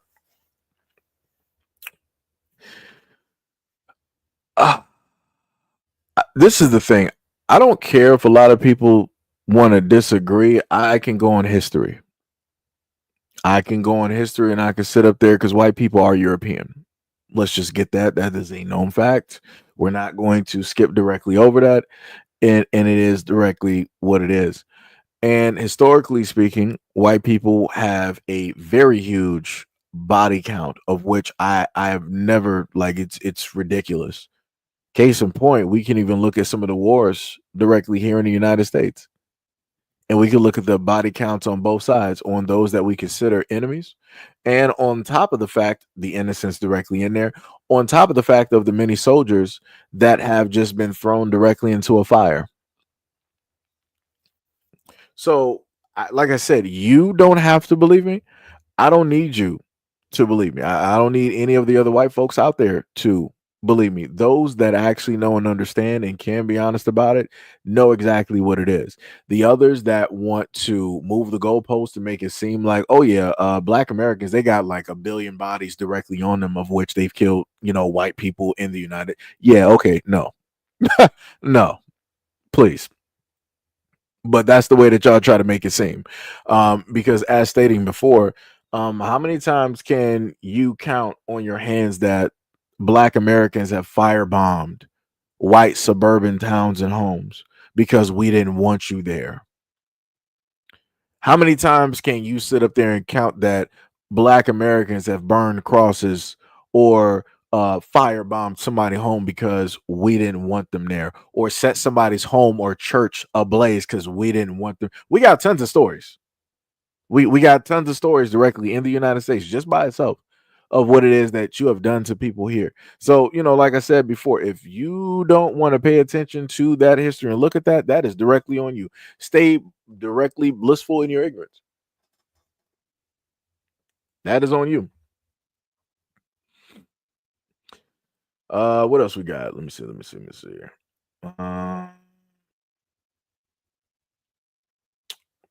Somebody said the highest murder rate in the United States is black on white. No, incorrect. If we're going to sit up there and be honest, specifically speaking, and again, not trying to make this as a race thing like you guys are trying to do, I, as a representative of the black community, of looking and seeing, I can sit up there and see crime within proximity when it deals with black people, as I've currently talked about and whatnot or whatever, and even gave examples. I know that black people take out other black people more than anybody else, right? I'm pretty sure nobody white is going to disagree with that, right? But this is the part where you guys will disagree. When I happen to say that white people take out more of themselves than anybody else, you guys are going to disagree because you guys have, been indoctrinated into thinking that, oh, no, the only reason that we got a loss of white life out here is because of the blacks. It's because of all of them in the black community. All of the black community are literally waking up every single day ready to sit up there and take out a white life, every single one of them, because you guys have the ingenious thought process of that all black people are on Section 8 EBT, just doing nothing, no type of jobs, no type of education, just out there ripping and running, stealing, drug dealing, prostituting, doing all of those things, right? That is the main thought process of a lot of white Americans. And this is how a lot of people get misled. And this leads me directly to the quote that we have in front of you. So again, if you're not paying attention directly to the quote, I guess that's a skill issue. It's crazy work. You say you act like blacks don't do the same things in prison, conjugal visits, and all that still happens. No. What I'm sitting up there stating is when it goes right back to the image that I gave directly to you, which showed all of these great white killers, I was talking about the fact that they have books written about them. They have movies, documentaries made directly about them, right? And there's a plethora of white killers that have that. I can't sit up there and really give you a lot when it deals with black people. I can't. I cannot. Movie wise, I don't see somebody dressing up as a black killer for Halloween every single year. What? No. And then on top of that, going back up to what somebody else stated before, is the fact that you got John Wayne Gacy, and I forgot the fact that he was dressing up as a clown. So that's another reason why other white folks directly out here want to dress up as clowns every single year, because again, nobody really loves clowns that much.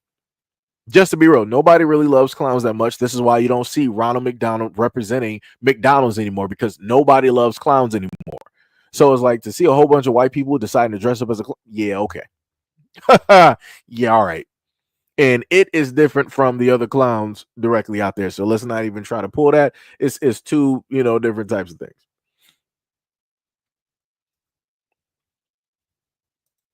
Somebody said things are problematic. Nice message, man. Question mark. I guess. I mean, what's the I guess part? So would it be better if I just wanted to specifically what? Tell you that, okay, yeah. So, okay, I got you. So the part that everybody would pretty much love is that if I just said that black Americans were just the most violent group out of this whole planet, because for whatever reason, that's what America tells you, and that's what everybody wants to believe. Even though I can look around the world and look at all of the wars and civil wars in other countries, but for whatever reason, people just want to believe that black Americans are just the worst of the worst, which is a little bit weird to me, because we can't cause wars. We can't invade countries. We can't take people hostages. We don't have prisoners of war. We don't have any of these things. We don't got the tanks. We don't got the armaments. We don't got the backing. We don't have any of these things. But for whatever reason, black Americans are just the worst of the worst. Crazy work. It's crazy work how that happens. But like I said, if I were to put that message directly out there, like you got some black conservatives that like to do, and they've been doing that for like the last 10 years, magically you would love me. You would support me. You would spread that message all throughout the ethos. You would make Reddits and all this other type of stuff. But because I say the opposite, or I at least try to make it as balanced as possible, it has to be a question mark associated with everything when I'm saying that a loss of life should be important no matter who it is. Right? Crazy work. It's crazy work. Crazy work.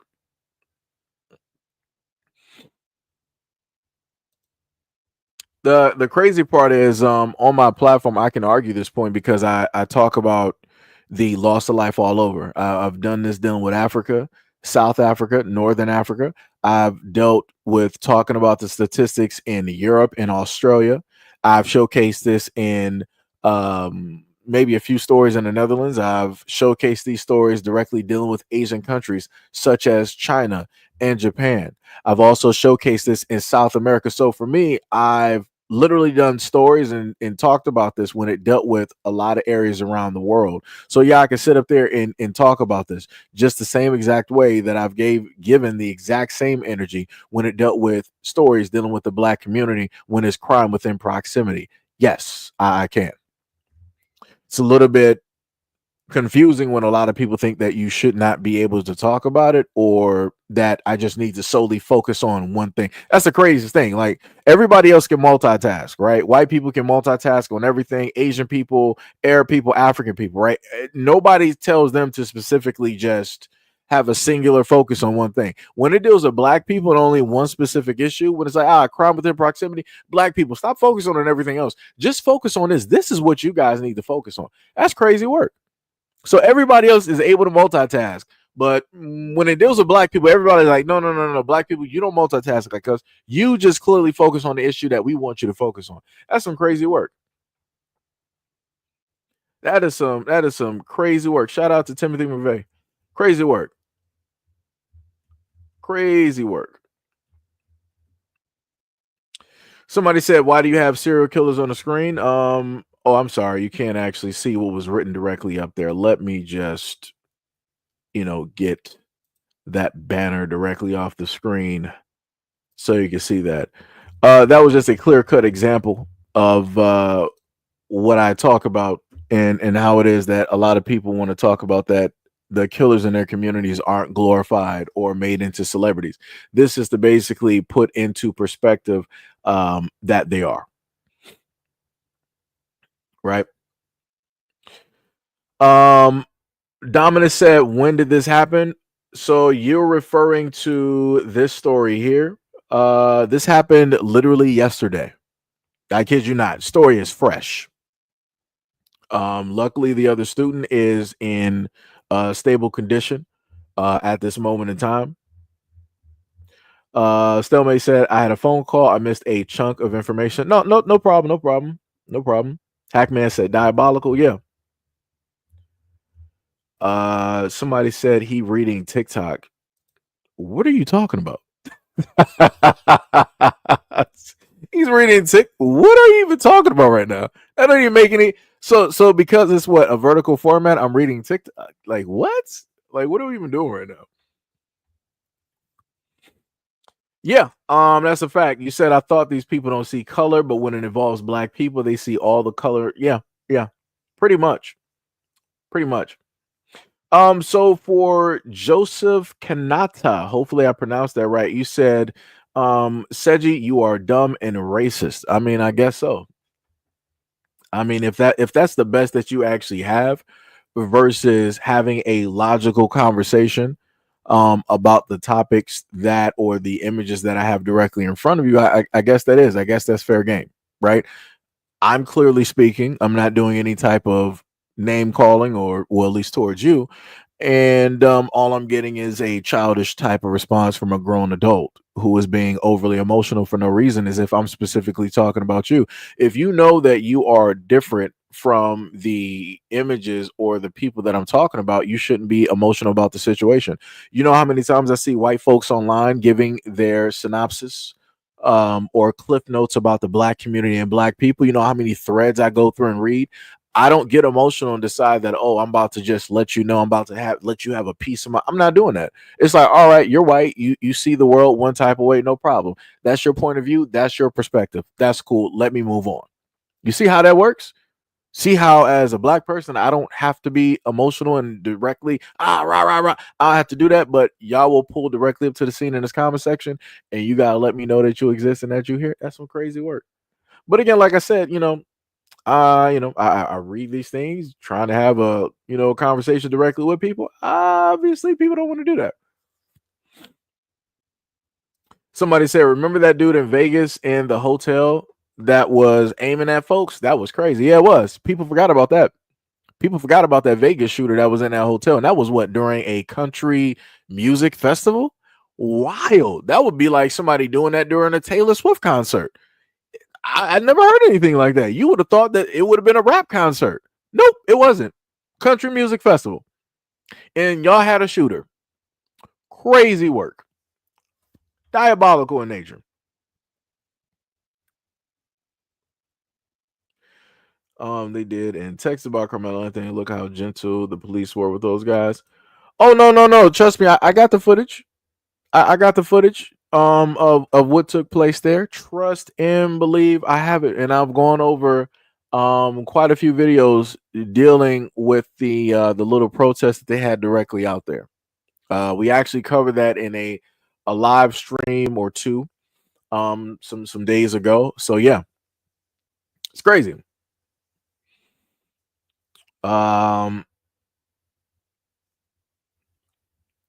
So this is the man in the shadows, aka Mo, who said, chat present valid arguments, rebuttals, or quantifiable facts. Ad hominems or personal attacks may result in a ban from this channel. Now, I just want to reiterate to a lot of people here. We got 187 people here. I have a little bit more patience than my moderators. My moderators do not have patience. They've been here for a very long time, and I mean years. Been here for years, and they've seen and read a lot of things, either geared towards them or me, and they have zero patience, zero to none. So like I said, I'm a very patient person. They are not. So if you decide at any moment in time that you want to get lippy or crazy, they got you. So if you notice that you can no longer speak directly in this chat, that is on you. My hands are directly off of the mouse unless I'm scrolling, right? Just happening to try to read whatever it is that you decide to sit up there and write. Like I said before, I'm trying to just have a logical conversation, but you know, a lot of times people just want to come through and want to dole out some racism versus trying to fix a problem of which that I'm pointing directly out to said communities directly out here. This is the exact same thing that I do with the black community. I do the exact same thing. So this is me, black content creator with a black platform, trying to allow white people to understand that, yo, y'all got a problem directly out here. So what is the solution to said problem? Said solution to problem is not talking about black people. It's not trying to scapegoat. It's not trying to move the goalposts. What are you going to do in order to save the lives of your kids in your suburban communities from other kids that look just like you? Whenever I happen to present that question, I get zero. I get nothing. I get bupkis from white people. And to me, that's scary. That's very problematic. That means that you know that a problem exists, but you just don't care that much about it at all, even if it may potentially hit your doorstep at one moment in time. That's crazy to me. But like I said, to the many others directly out there that, you know, want to keep writing every single day that SEIJIHITO is racist, so be it. Whatever you need to sleep at night, I will be that criminal. I will be that villain. I will be that boogeyman underneath your bed. I'll be that thing that goes bumping at night. Whatever you need to do in order to escape responsibility, in order to escape acknowledgement of what is happening specifically in your white community. And like I said, as a black content creator, I really shouldn't care. I really shouldn't care. I really even shouldn't even be, you know, putting this much time and effort directly into this. What is this, about like close to about a 2-hour live stream? I really shouldn't even be doing this. But yet here we are. See, and here's the emotional part. But as I stated, so to a lot of other people that are still currently here, this is what I'm talking about. If I'm specifically asking you a question that pertains to you, to your group, to your people, to your kids of which you love, that you want to see them go from the age of 0 all the way to 18, you want to watch them get married and have kids and all these, have grandkids, you want all of these things to happen. I'm specifically asking, what are you going to do in order to fix the problem that is clearly present in and around your community by way of people that look just like you and or your kids? What are you going to sit up there and do? That's the question that I'm asking, because I'm trying to get insight. I'm trying to find a solution to a problem, because the main thing that white people keep talking about is what, like, oh, our population is dwindling, we need to start having more kids and da. Well, if you have a loss of life of the younger generation directly out here, that's going to further put the deficit in the hole. I would have thought that would have been something that white people wanted to fix, right? You wanted to fix the drug epidemic that y'all got directly out there from the high schools, the colleges, and the middle school. You want to fix the whole thing of the loss of life that is taking place by way of DUI, by way of drinking, and many other things going on directly out there. You want to focus on the fact of a lot of the kids going through a lot of mental things where they're like, I'm about to just see some greater pastures somewhere else. This just ain't for me, right? So you got a lot of things out here that need to be talked about, that need to be fixed.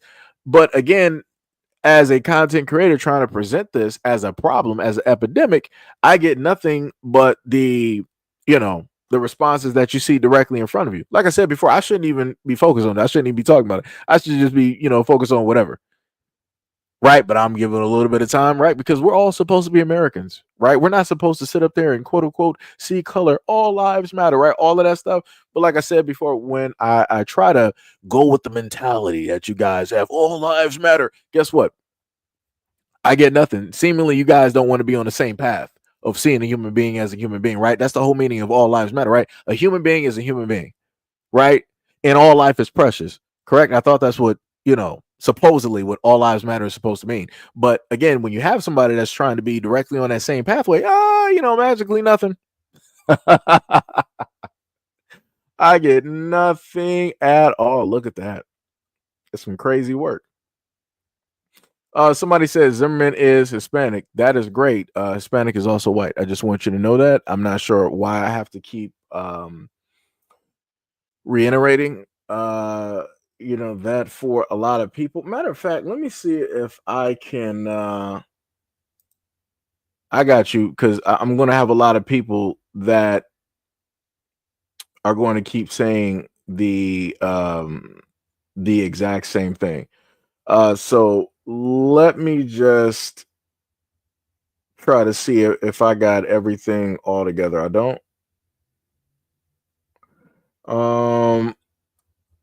Let me see who made. Yes. All right. So I got you real quick. Let me see. Do we? So right. So somebody wanted to let me know that Zimmerman is Hispanic. I got you, no problem. So I had to find this real quick because I'm actually tired of people repeating like the exact same thing. So let me just shut y'all up real quick. So this is from somebody who was older than any of us, right? And you can clear cut see this.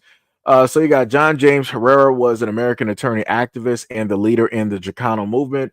So let me just bring the screen up for myself. He stated that Latin Americans of Mexican descent belong to the Caucasian race and are therefore white. John J. Herrera, LULAC, President, 1952. So just so that we're all clear. Just so that we're all clear. Just so that we're all clear, I shouldn't have to go through all four men to basically prove the point that those who are Hispanic are white. I shouldn't have to sit up there and do that. Nobody should be that uneducated directly out there, especially knowing the fact that a lot of you guys out here are older than me. Now, it's different if I'm just finding out about this information and putting it directly out there. Again, I'm younger, but for a lot of you guys who are more than likely in your 50s, 60s, and 70s, and you want to try to argue with me or try to leave a comment trying to tell me who is who, you're incorrect. I'm going by a representative of that community, and this is his own statement, of which you can sit up there and look up. It's crazy. That is some diabolical work. Why do you think that so many of them voted for Trump? Did Trump not get the Hispanic vote? Ah, yes, he did. Look at that. Crazy work. So better yet, let me make it a little bit clearer, because I understand that some people like to jump stupid real quick. So let me get one of my other backups. Let me see. Yeah. Right. Let me just use the top picture, because I'll just put three of them directly in there. Right. Because people want to sit up there and jump stupid. I got you. So we'll sit up there and read this again. That's why I'm glad I got some of this stuff directly in the back where I could just freely just sit up there and pull this. So let's just read this, real quick. So it says by the early 1950s, the American GI Forum, while still denying that it was a civil rights organization, sought to end discrimination in Texas schools, in employment, and in the use of public spaces. The core strategy depended on educating Anglos, which is whites, that American of Spanish-speaking descent or Latin Americans were Caucasian. Let me just repeat that again for the slow ones in the back. The core strategy depended on educating Anglos that Americans of Spanish-speaking descent or Latin Americans were Caucasian, and that to identify them as anything but white, whether on birth certificate or traffic citations, was illegal. Making any distinction between Latin Americans and white, he wrote, was a slur. Let me just repeat that one more time. Making any distinction between Latin Americans and whites, meaning trying to separate them instead of making it a whole, is a slur. So like I said before, for anybody else that want to roll directly up here and be stupid, you got people that are older than me who've been fighting to be considered white since the 40s. I was not even around or a thought. I am not arguing with history that I see directly in front of me. So miss me with whatever comments that you decide that you want to sit up there and write, because if you're going to write those, you need to go to the graves of these people and have that conversation, not me. These are their representatives telling you exactly what it is. Like I said, y'all want to grandstand and try to argue with me as if I don't know what I'm talking about. I literally have done videos on this. You got 4 founding fathers who have stated a multitude of things about. Matter of fact, let me just keep going. Hold on. No, because I feel like, other people are going to sit up there and get stupid. Matter of fact, we can look directly to the side.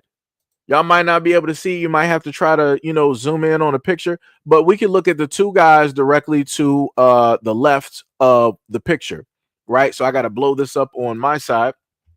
The guy with the glasses to the upper left-hand corner, he said Latin Americans of Mexican descent belong to the Matter of fact, hold on. I'm sorry. I'm sorry. Let me just pull this, because I'm not even going to read. I want to make sure that y'all actually see what it is that I'm talking about directly. I don't want nobody lost directly out here. Let me just pull up this image. We're not going to do it. Bam. So it's right there in front of you. It's right there, large in front of you. Don't even got to zoom up. What does the Hispanic man up there above say? He said Latin Americans of Mexican descent belong to the Caucasian race and are therefore white.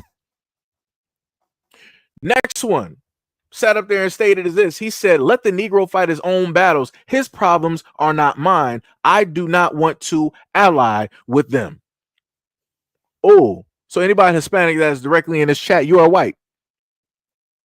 And I'm going to continue to say that because this is what your forefathers, this is what your ancestors have been saying. This is what they fought for since the 40s. Like I said, they didn't want to be considered a civil rights organization, even though that's what they were for the Hispanic or the Latin Mexican, whatever you want to call yourself, for that community. That's exactly what they were. And they made sure to let everybody else know that they do not care about any of the situations that Black people are specifically going through, because that is them and it is not us. Matter of fact, let me just deal with another one.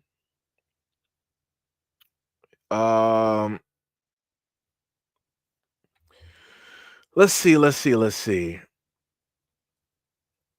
What do I want to? Yeah, I'm going to go with good old Gus. That's what we're going to sit up there and do. And this is a pretty white passing fellow here, so I understand 100% why it is that he is the way that he is, right? Because a lot of Hispanics want to sit up there and play these games as if this is not the type of time that y'all on. So I want to sit up there and correct you and the white folks directly out here. So let's go to Gus. He said, I know Negroes aren't getting their full share of democracy, but frankly, I'm prejudiced against Negroes, and I do not believe that they are entitled to everything that we get.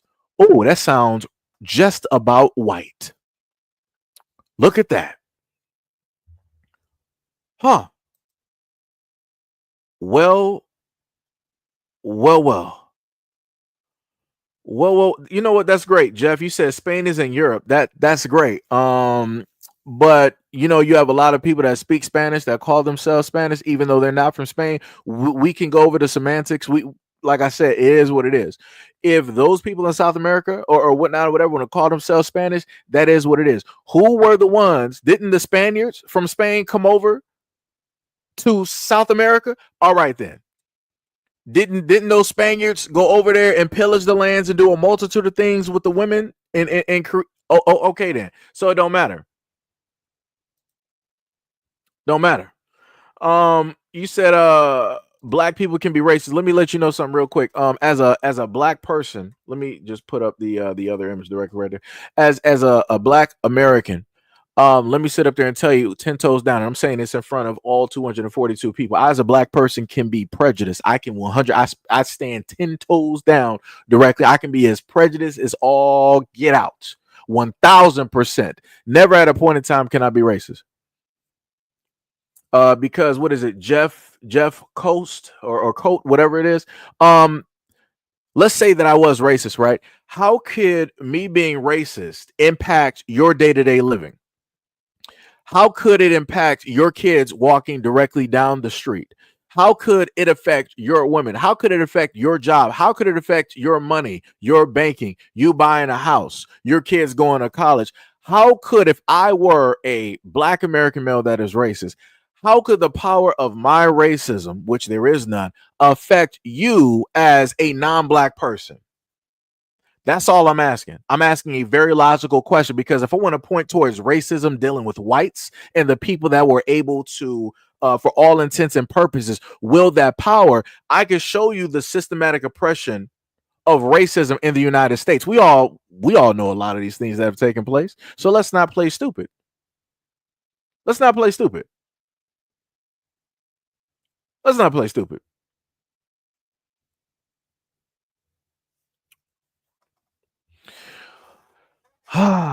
Dear Lord. Dear Lord. Somebody said affirmative action. Wait, affirmative action? What? We don't got affirmative action no more. Everybody made sure, everybody that was not black made sure, white people, Asians, Hispanics, everybody made sure to get rid of affirmative. We don't got that no more. So what are we talking about? Affirmative action? We don't got that no more. Why are we still talking about stuff that y'all didn't got rid of? I'm a little bit confused.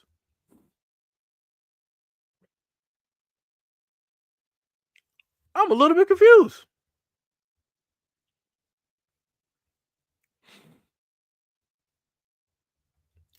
That's some crazy work.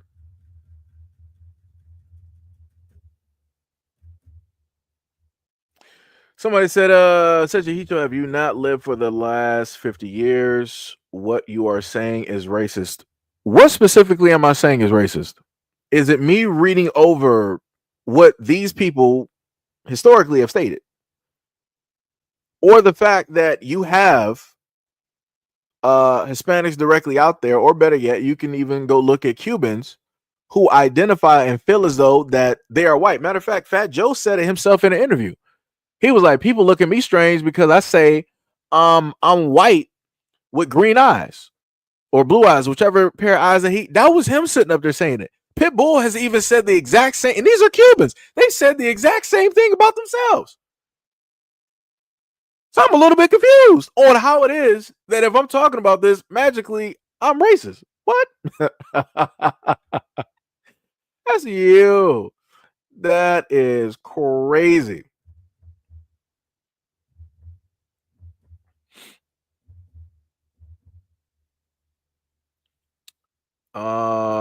Somebody said, so a black man hasn't shot at me for being in the wrong neighborhood. Y'all just bringing up some random stuff.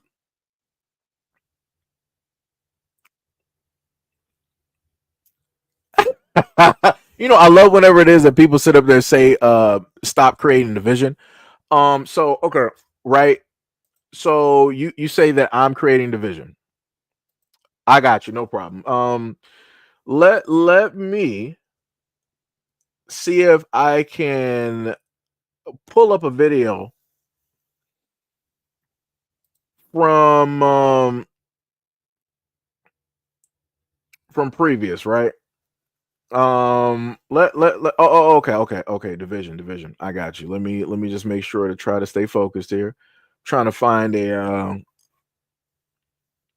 an image. I realistically would rather have the picture up there, but I'm not sure if I could find the picture.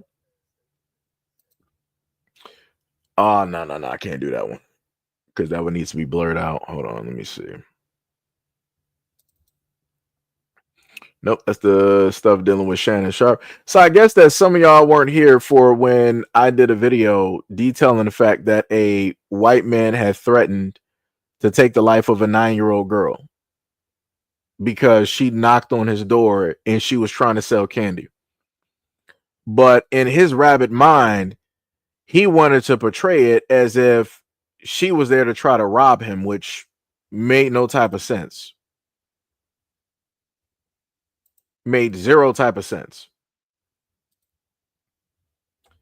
But when I pull up to the scene, people try to make it seem like I'm the one that's, problematic. I'm the one that's, being quote unquote racist. Let me see. Where's the blurred out image directly of it? There we go. Perfect. I just had it. Hold on. Let me go back. Just had the image. Let me go back to custom files. Because I'm like, this is, like I said, it's weird whenever it is that you guys want to say that somebody black is just racist for talking about subjects and issues directly out here. So let me show you one of your people, right? You said stop creating division. So Jeff, explain to me why it is that a white man with a very beautiful house, beautiful family, all white, everything, would decide that he would see this little black girl, 9 years old, mind you, 9 years old, came directly to his door trying to sell candy like most kids would do. Why would you say something like this about her online, saying that you're lucky we weren't home to blank your blank dumb blank? Why would a white man say something like that? A white man say something like that to a little black girl? I'll let you take your time. Take your time. Take your time. Just want to know.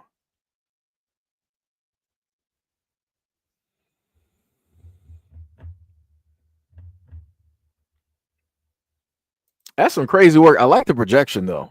When people have a theory that black people who happen to talk on social or race issues have a type of hatred directly in their heart. That's the craziest thing. Because the funniest part about that is that I can look up videos right now where black people might be having a cookout or whatnot or whatever, and they'll invite white people. There's a video right now online where black people in their whatever cul-de-sac or whatnot they living in, they sitting up there chilling in the front yard. White dude, UPS driver pulling up to the scene to deliver a package, and one of the guys at the house, he's like, "Yo, you can go up in there." He went up in there, was there for about like maybe a minute or two, and he left out with a nice plate of food, going right back onto his UPS truck. But I guess that doesn't really fit the narrative of what it is that a lot of people like to say about black people in the black community, quote unquote, hating white people. Like I said, I've seen this way too many times. Even in my lifetime, I've seen it way too many times. Black Americans are the most welcoming people when it deals with others directly out there, especially if you are not black. You could be white, you could be Arab, you could be Asian, you could be African, you could be Caribbean, whatever you are from around the world. You could literally pull up to the scene if we're having a cookout, and we'll just see, but like, yo, you look hungry, you want some food. And especially don't let it be some of the black women elders. They'll be, "Hey, baby, come here. You don't got nothing on your bones. Come over here and fatten up. Come on, come get some of this food." And they'll sit there and have you leaving out with 3 to 4 plates. There has never been a time that I have rolled by the suburbs and I saw some white people out there like chefing it up and cooking, that they were like, "Yo, you hungry? You want some off the grill? Like, we got enough. Like, come to no." And trust me, I've been in the suburbs. Trust me, I've been in the suburbs. And that's not that. It's not how that usually works. It's not how it usually works. But like I said before, it is what it is. however it is that people feel. However it is that people feel. Well, technically at this moment in time, what was it? CP said, what are we talking about? We're lost. Originally, right? Originally we were talking about the whole fact of the matter that you have a stabbing that took place, and this was the image, and I went over 2 videos talking directly about that and trying to make it a focal point of that. If we're supposed to care about a loss of life, we should just care about that life in general. You shouldn't just highlight the story because the quote unquote assailant or the ones that people want to consider the guilty party is black. You shouldn't just care about the loss of life because that the person who quote unquote did it is black. You should just care about it in general because it's a young lost life that is no longer here. And that was the main point that I was trying to put directly out there. But whenever I happen to try to make those points, I have a lot of white people that pull up to the scene and they tend not to care. So this is when we start taking on some side quests, because I am a gamer. So we're taking the side quests, and we had to go through a variety of different things and reply back to a lot of the comments that I would normally get for these live streams. Because like I tell people before, I try to sit there and accommodate and go through and answer at least some, if not, depending on how many are here, some, if not all of the comments that we happen to get. So, that's pretty much how we got, all over the place, right back to this video, which I covered, which is this one, because I had somebody up here earlier try to state that, black people are just racist and all this other type of stuff. And then my response would be, why is it that a white male could decide to write something like this about a 9-year-old black girl who's just simply going door to door in her neighborhood to sell candy? Let me see.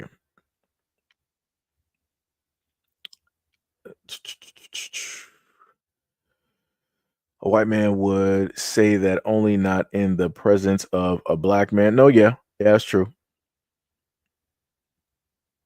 Didi said, we say that you're racist when you say all of any race is anything. Ignorance comes from all races, creed, or color. I love when people happen to, go on this high, moral type of thing as if they are better than thou. As I stated before, I can be prejudiced. I'm clearly sitting up there stating that. Obviously, when I look through the comment section, other people don't want to be so honest about how they happen to see the world. But again, me being prejudiced has to do with what America has taught me, white America specifically.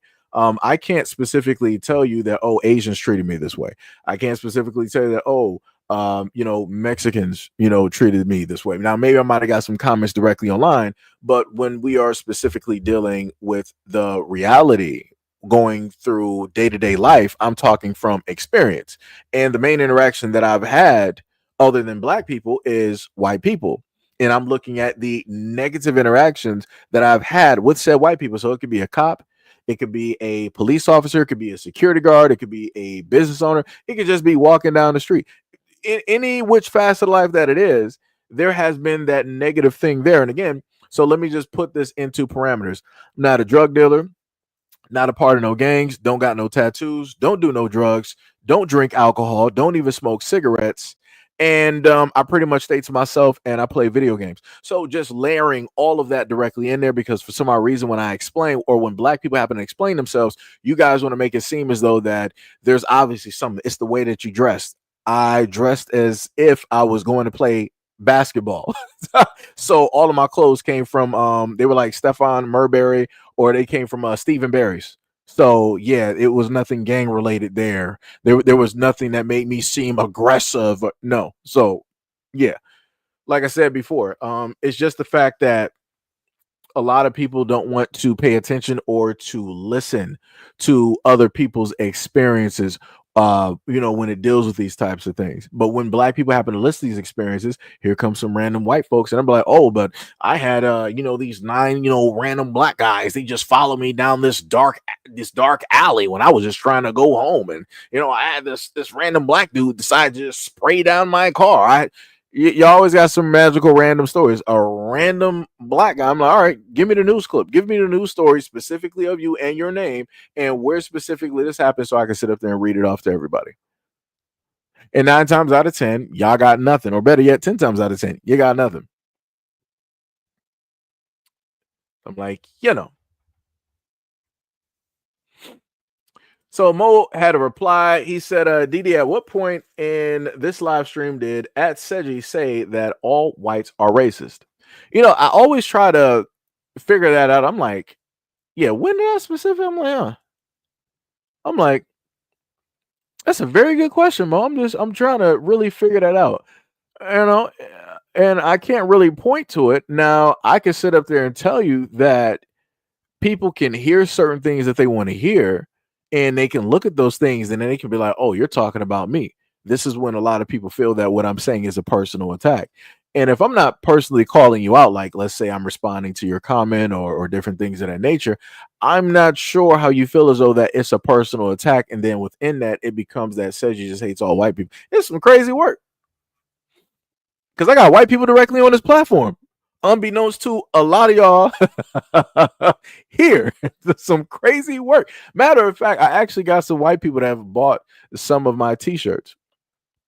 But I guess they're a different type of white because they're in interracial relationships and they have, biracial kids. So I guess they're different from the average white person directly out there. I guess we got to make that type of call directly out here because there's a different type of whites where it's just like all white everything. Then there's other whites where it's like, all right, they're dibbling and dabbling with everybody else and getting married and having kids, right? So, but like I said before, regardless, I have white people here that have bought some of the t-shirts and hoodies to support the channel and also, donate to the channel as well.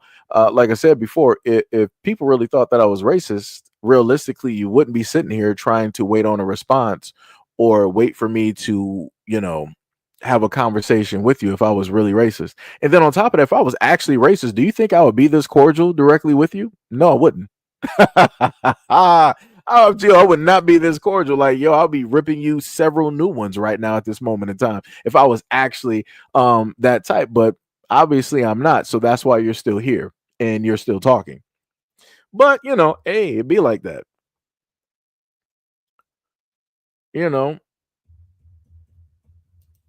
I'm taking it that you must have just got you must be very much brand new to this channel. If you are, much appreciation. Thank you for stopping directly by. We've been covered the Carmelo Anthony situation. We've been covered that. I clearly was covering a brand new situation, which is the one that I have directly in front of you, which is here. That happened just literally yesterday. So we're not talking about something that happened like a week, 2, 3.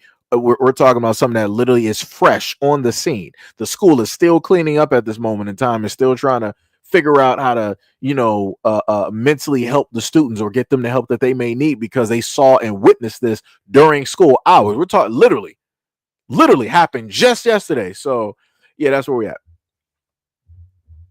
That's where we're at. Somebody said, what's your take on Puerto Ricans? There's racism there too. There's no miss directly in there. Matter of fact, I'm glad that you actually brought that up. Shout out. I can't see your name right now because I got to roll through and get this video real quick. Because I'm glad that you brought that up because I technically do have a video. I mean, technically it fits. It rolls with the Hispanic. So we're gonna look. Let me see if this has any type of sound to it. Let me see something. Okay, so let's go directly to this, right? Because you was asking me about Puerto Ricans, right? So we can obviously tell that these two people are not black. So I'm just trying to make that very clear to a lot of people directly out here. So this is a conversation that two people are having amongst themselves in their own community on a podcast. And it states that are Hispanics racist against Hispanics, right? So let's just take a listen to hear what this woman has to say. What's one thing you dislike or hate about the Hispanic culture? The colorism. What do you mean? Yeah, like they're racist against like darker people and stuff. You think so? Yes. Why do you say that? Because it's like I've seen it. They talk about like the younger kids. Oh, like that one's blanquita. Like they're cute. They're prettier than the other one that's like darker. Está morena. Yeah. Really? Okay. Muchas felicidades. Right, and then it went into this clip where you will see these two girls, right, and one is technically just a tad bit darker than the other. So the Snow White is pretty much the blonde hair white one that you see in front of you, and then you have the other one that is directly to the side. You can kind of see the side profile right there. So you see the other one directly right there, who is just a few shades darker, but in the Hispanic culture, she would not be as pretty as the lighter one or the white passing one, right? And then it further goes directly into an explanation that she gives, that the woman that you see here, who for all appearances she looks white, even though we know that she's Hispanic, she's telling the younger girl who's darker complected that basically because of your skin you're not as pretty as this one, and da da da da and all this other type of stuff. And then this is when you hear this woman that is, whoops, had the sound on, you see this woman, right? That was actually a better picture of both of them right there, right? Again, you got one blonde hair, probably might have blue eyes, fair skin, right, directly in front of you, and then you have the other one that's lit. She's not even dark. Just to be honest, as somebody who is black, she's not even dark. It looked like she just caught like a tan. She was just out in the sun just a little bit too long, and she got a tan. That's really all it got. But again, over there, that's considered dark, which is crazy to me. And again, they will treat the kids and everybody else a certain, type of way. So shout out to Edward Fernandez for bringing it up, because that was a video I think I wanted to bring up at a certain point in time last live stream, but I forgot specifically about it. So that's pretty much my feelings directly on that.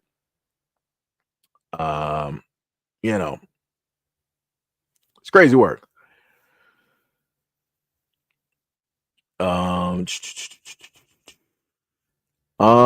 Yo, Waba, what is up? You said exactly. My cousin was married to a white woman, and she and she's still treated like blood.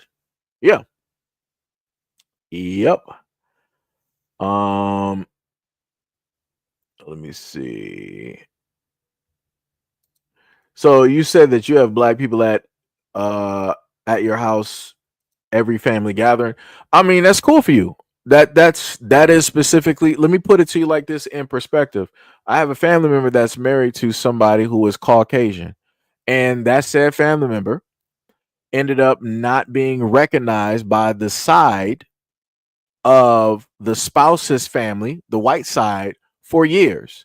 The kids were not acknowledged and recognized for years, up until it was like, oh, maybe some medical health things are going on, and maybe they were able to see the skin complexion of the kids and like, oh, really, they're not actually that dark. It's like, okay, hey, grandbabies, how you doing? And I'm your grandma, right? All of that type of stuff. So like I said before, I have people literally that acknowledge these things. And this is why I also talk about the whole interracial thing here, because a lot of black folks ain't going to sit up there and talk about how it is that they specifically get seen, deemed, and treated, nor are they going to specifically talk about how their biracial kids get treated. And like I said, that's problematic. That's hugely problematic. So for Didi, that's great. You got black people over at your house and yada, yada, yada. I have a whole different experience dealing with a family member who herself was not getting acknowledged, and her kids were not getting acknowledged. So yeah.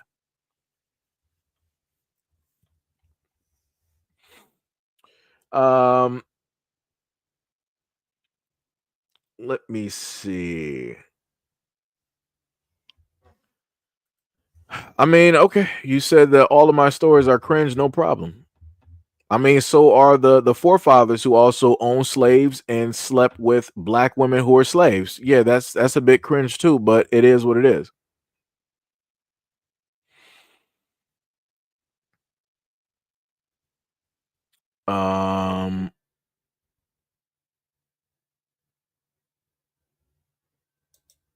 What are you even talking about? You said, dude, it ain't no way that you're bringing this up. Yeah, I do care because he was killed, but when you all bring race directly into it, it's sick. It's all colors. But that was my whole main point with this story. That was the whole main. Like, it's crazy to me how people want to have a problem with what it is that I'm speaking about on a platform, but won't even literally take the. I've been talking for about 2 hours and 32 minutes. So at any point in time, you can fly back during the original first portion of the live stream to really get a gist of what it is that I was even speaking on. And it's like people don't even want to go that far to even do research. You want to just go on surface, not even surface level. You want to deal with the fog above the water. You're not even trying to touch the water. You're not even trying to see what's even in the pond or the lake. You're just like, nope. I'm in this fog. I'm in this cloud. I'm hovering over. I see water. That's all I need to see. So I already know what's up. That's some crazy work. That is some crazy work. That is crazy.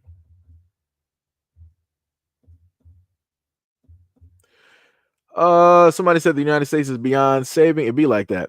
Yo, we got Brand of Your World directly in here. What is up? Much love, respect, and appreciation. And shout out for the $2 dono to the channel. Much love, much love, much love.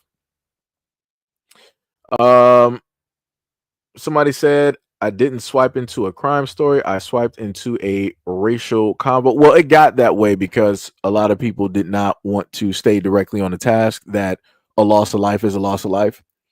So originally when I tried to make that to be a point and I tried to showcase the fact that we've had other instances of losses of life, such as these stories directly in front of you, and how it is that white people seemingly did not care because none of these people are identifiable, meaning black. You didn't hear an outcry. Like with Austin McCaff, with that whole story. Again, these stories are, each four of these stories are dealing with the loss of life of a human being, of a child that should have never have happened at all. But like, my main point is this: if quote unquote all lives matter, if we're supposed to care about the kids and everything like that, then the same type of anger, frustration, and rage that people have about Austin McCaff, you should have that exact same anger and frustration and be talking online all day, every day, and trying to, have these kids be a poster child of what not to do. You should have that exact same energy for them. That's my main point. But, people tend not to want to pay attention and actually focus in.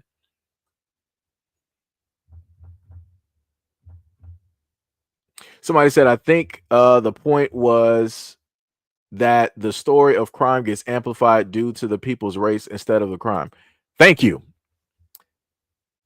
Thank you. That's what I'm saying. That's the right there. right there. And that is the main point that I'm saying. And the main people that I see getting the utmost, enraged and angry is white people. But when I happen, again, as a content creator who talks about politics, news, and everything like that, when I happen to bring up white kids losing their lives to other white peers, I don't see the same rage, anger, and frustration. And like I said before, that's baffling to me. That's confusing to me. Because you're not going to sit up there and tell me that Austin McCaff's life is more important because it was taken, quote unquote, by somebody who was black, right? Just out there just deciding to do that. So you're telling me that life is more important because of the race of said quote unquote perpetrator than the other situations, such as these four stories. And it's like, for whatever reason, for a lot of white people out here, it's not, the message just ain't clicking, and it doesn't make any type of sense.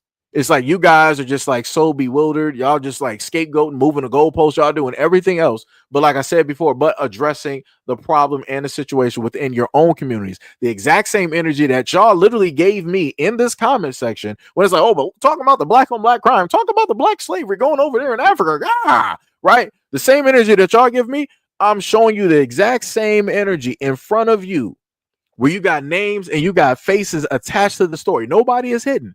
But again, I don't see the type of angst. I don't see the anger. I don't see the frustration. I don't see none of that happening. Like I said, it's crazy work. And then I also want to point to the fact that a lot of white folks online were going in on Austin McCaff's father, trying to call him weak. Matter of fact, hold on. I got you. Because this is going back to somebody that wanted to state that I SEIJIHITO, all I'm trying to do is just spread division, right?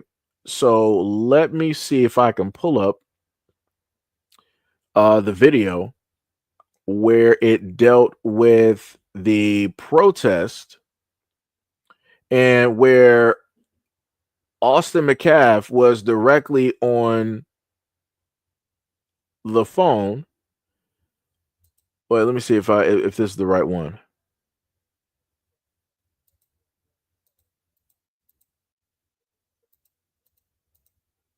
Okay, nope, that's not the one I'm looking for. It might. Let me see if it's this one.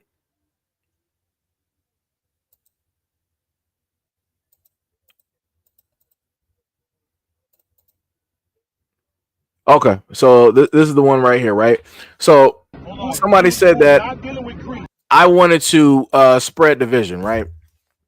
So let's just take a little look. Let me see where is trying to just get to the part where Mr. McCaff is going to be on the phone. So this is just about it. So you're going to listen to this white guy, right? The one in the suit that looks like he's trying to be the next politician. How he's going. Let's just take a look and listen to how he's going to assess the situation and talk to Austin McCaff's father, a white man talking to another white man, right, who is grieving the loss of his son, everything. Let's listen to how a white man wanted to speak directly to a grieving father, right? Because you say that I'm trying to, cause divisiveness in the United States. And victimized every single day, living in fear. He is living in fear. Our people in this country are living in fear. Austin Metcalf is no longer just a son. Jeff, hold on, Jeff. Do me one favor, because there seems to be an issue that you're okay with Austin's name being plastered with this particular movement. Now, I've already addressed that. So now I want you to say one more time that you agree with your son's name and face being attached to this movement? Hey, Jeff Metcalf, this is Jake Lang here. I wanted to talk to you and not be led into a question. This is a legal argument. It's called leading. Do you agree with your son? son? I have a conversation with you? No, because you could have called him before that. You could have called him out of respect. I'm one of the biggest figures in So America. Jeff, I've given your message. I've given you your message, and here's the response. I've given you your message, and here's the response. This guy said no. What he said was this. He said that you, as a father, should be on the bus with him, delivering the message that he's delivering. Unfortunately, he's not a father, and the gentleman with is not a father. Maybe they don't understand what laws is. But at the end of the day, I've given your message, and they thought that it wasn't your message. Let me have 1 minute of my message. Call to him. Jeff Metcalf. Call him. Okay, he's on the phone right now. So Jeff, do you? This is not a good faith discussion. Okay, hold on. Here's Jeff. Hold on. So Jeff, go ahead. Go ahead, Jake. Hey Jeff, it's Jake Lang here.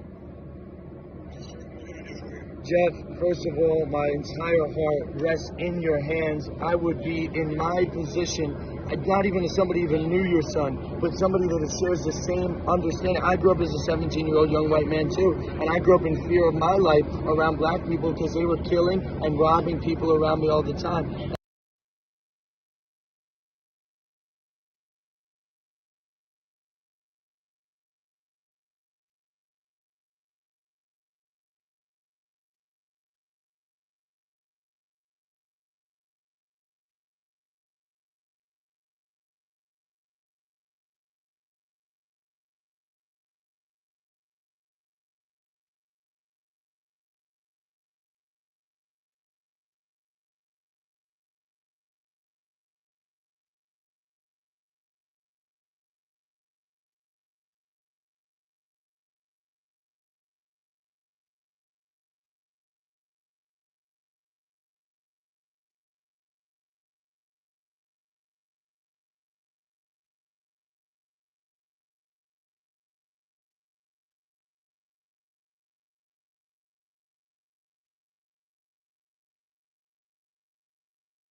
And I don't understand, as I was a father, you could sit idly by and not condemn the My bad. So what ended up actually happening was the fact that I was so much in the whole thing of talking that I forgot that I was muted. You know, stuff happens. But anyways, let me just, there was a lot of energy in everything that I stated. So let me just give you the Cliff Notes version. The main point is this: you got a white man in a suit sitting up here stating that every day of his life, ever since he was 17, grew up like Austin McCaff, he was in fear of his life because there was nothing but black thuggery, gang members, criminals, and all this other type of stuff. But somehow, some way, he survived. That doesn't make any sense. If blacks was purely after him, he would not be here. He would not be here, but somehow, some way, he survived. I guess it was God's intervention, as they like to sit up and say. But I'm a little bit confused because I am a kid that grew up Black American, grew up all day, every day in Detroit, around everything. Played basketball with people that might have been, you know, selling drugs, doing all this other type of stuff, right? And I was not in fear of my life. There was white boys I sat up there and seen going to and from, sitting up there calmly walking down the street, lived directly in some of the neighborhoods around the blocks. You had white homeless directly in there. They were cool, calm, and collected. You would have thought that they just like been there since the existence of Detroit. You just thought that they just would have been there, but they were not looking over their shoulder. Anytime I passed by, it was like, yo, head nod, you know, what's up? All this other. They was never sitting up there looking back, tucking in their pockets or whatnot or whatever. They were in fear that somebody black was going to rob him and all this. I got a boy, Justin, I went to school with. He was never in fear of his life. He was never in class, be like, oh, why did my pop send me here? I'm in fear of my life. I saw all these blacks around here. I don't know what's going to sit up there and happen. I might lose my life at any point in time. I never saw any of that.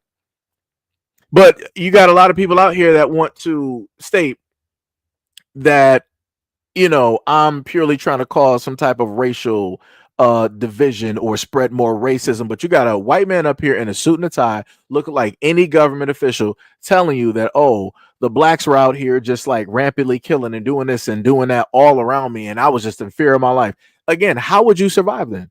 If this was 100% happening, how did you make it out and nobody else did? Somebody's weaving a tall tale. So shout out to anybody white directly out there that wanted to say that, you know, this is what I'm doing, because it is not. Far from it. But let's continue to see how he is talking to McCaff and trying to explain certain things to him. Culture that killed your son. There is an epidemic problem in this country, and your voice could be one of the loudest voices in this country, but you've chosen to recoil out of fear and continue the suppression. Why will you not stand with me and with the rest of the people? We're not calling for racial divide. We're not calling for hatred. We're saying 350,000 attacks on white people by black people a year in this country is wrong. Why can't you stand that and say with that? Maybe you can. Would you be willing to stand by me in a press conference or in an individual interview and talk about this issue that is larger than Austin at this point? God rest the beautiful young man's soul that would have been one of our strongest voices if he was still alive today. Yes, I am, sir.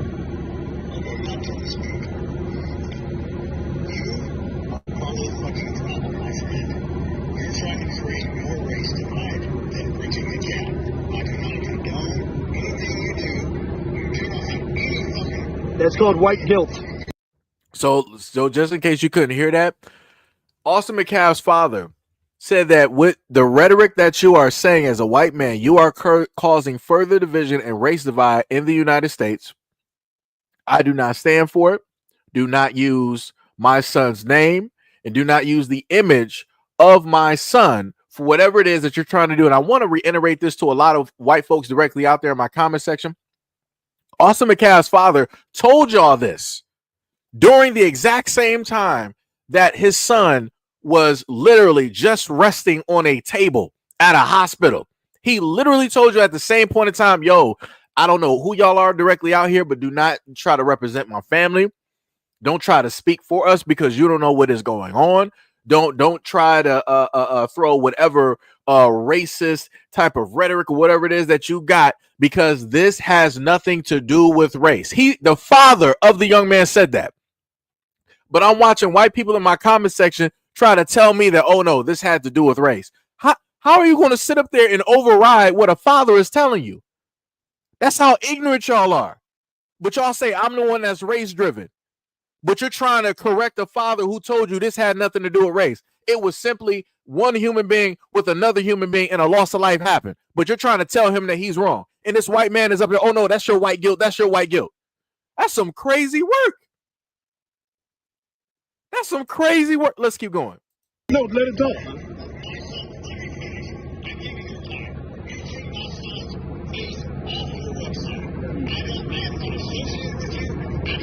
You're creating more Austin Metcalfs with your weakness, sir. You are creating more Austin Metcalfs with your weakness. You are being weak. I gotta be honest with you about that, sir. You're being weak. Condemn your son's killer and the culture that caused it. So let's go over that again. You're looking at a white man and an immigrant tell a white man that he is being weak.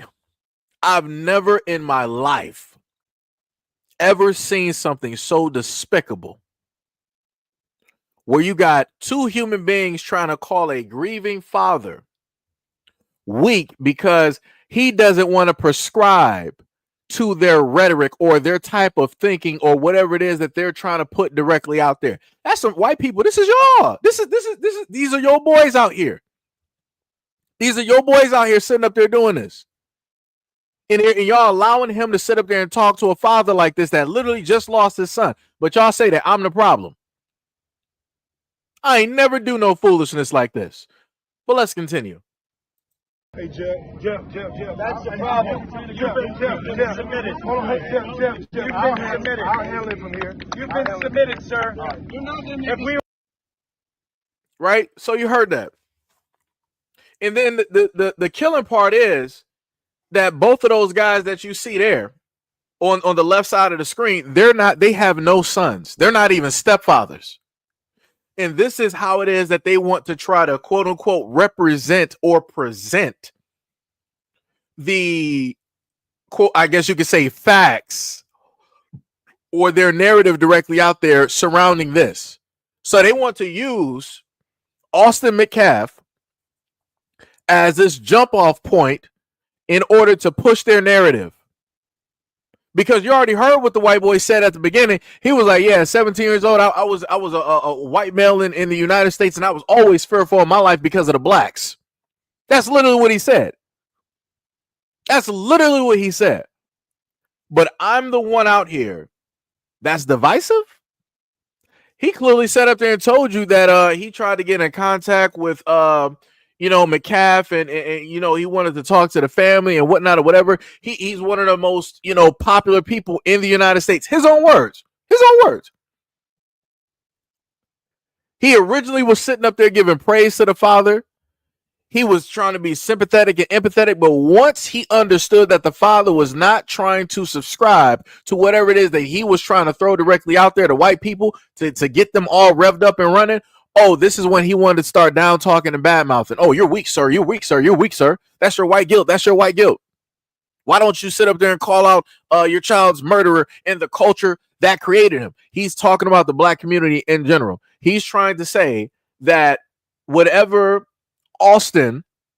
whatever Carmelo did is indicative of the whole black community, because this is what the black community is about. This is what the black culture is about in the United States. This is why he wants to be like, oh, it's always these, per year, 350K crimes against, white people by way of black Americans. Word? 350? 300? Brother. Like I said, whatever it is that people want to sit up there and believe, however it is that people want to, word their type of narrative, it is what it is. But like I said, it's a game at the end of the day. And he is clearly trying to play that game. He is clearly trying to play that game directly in front of white people, and y'all allowing him to sit up there and do it. That's crazy.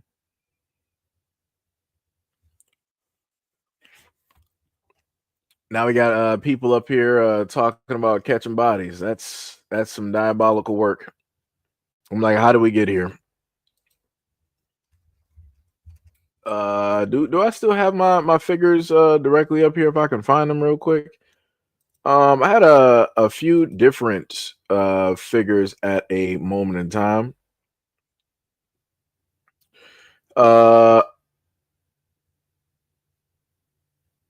because I had some different stats directly up here dealing with races of offenders, and a lot of the instances when it goes left to right, if it was like black, white, white, black, in general, white people were more of an offender towards themselves, just like black people were more of an offender towards themselves, um, as well. Uh, like I said, it's a little bit crazy how. Matter of fact, I don't even know what YouTube is going to do with this. I'm just going to put this directly up there. It's whatever, because like I said, this is for we're dealing with information and stuff like that. So could I blur that out?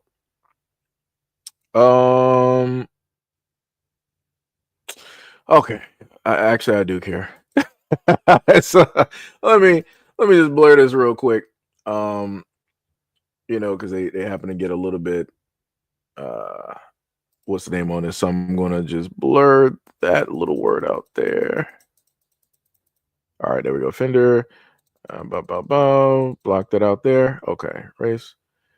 Sex of victim. Okay. Race of offender. Okay, yeah, we're good. All right. So whoops. Actually, that wasn't there. Let me just give that a second to refresh and to make sure that the edit is good. All right, there we go. So I got a few little stats directly up there. People can decide to, take it how it is that they want to sit up there and take it. Let me go right back up. I might have to get rid of some of these pictures though. Let me see. We'll get rid of. Yeah, we'll get rid of those. All right. So let me just put this one directly up there. Take it how you want to take it. And like I said before, and I'm going to reiterate again, when it deals with, and this is just I guess you can just say like a small sample.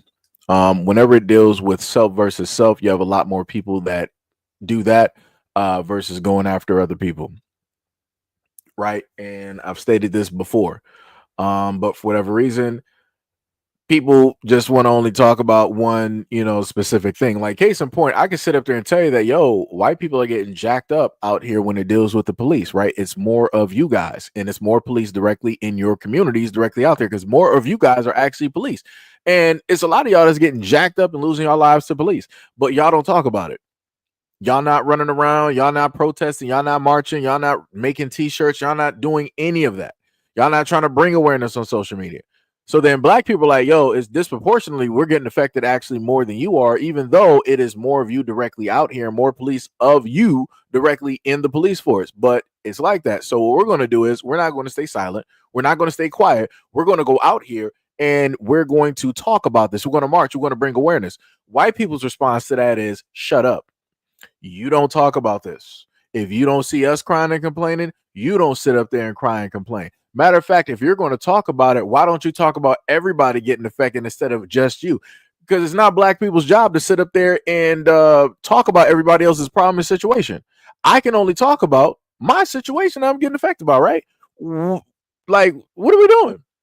But like I said, the moment of time that black people who can always get some type of attention or light talk about a subject, here comes everybody else. They're like, oh no, you can't sit up there and just talk about yourself and leave everybody else out. That's racist. And that's literally what white people were sitting up there doing whenever it is that black people talked about their issues with the police. Instead of y'all listening and paying attention and taking notes and be like, okay, well, if this is what black people are doing and how it is that they're getting attention, let's go out there and make t-shirts. Let's go out there and protest as white people and copy the exact same thing so that we can get the exact same outcome, which is justice. And white people do none of that, which is crazy.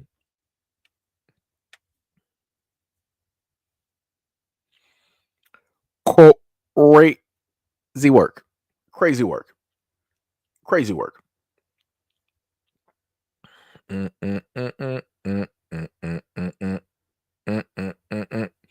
No, it's not weird.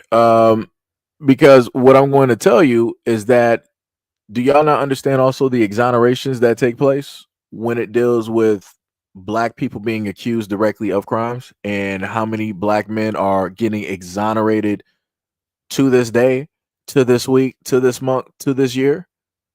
Like, it's crazy. And then to add directly on top of that, the fact of you got people falsely accusing.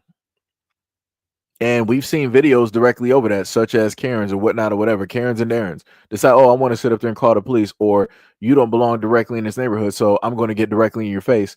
Oh, you decided to get back in my face as a Darren? No problem. I'm calling the police and saying that you assaulted me. And I showcase videos directly of that. But, you know, like I said, there's a multitude of things directly in there.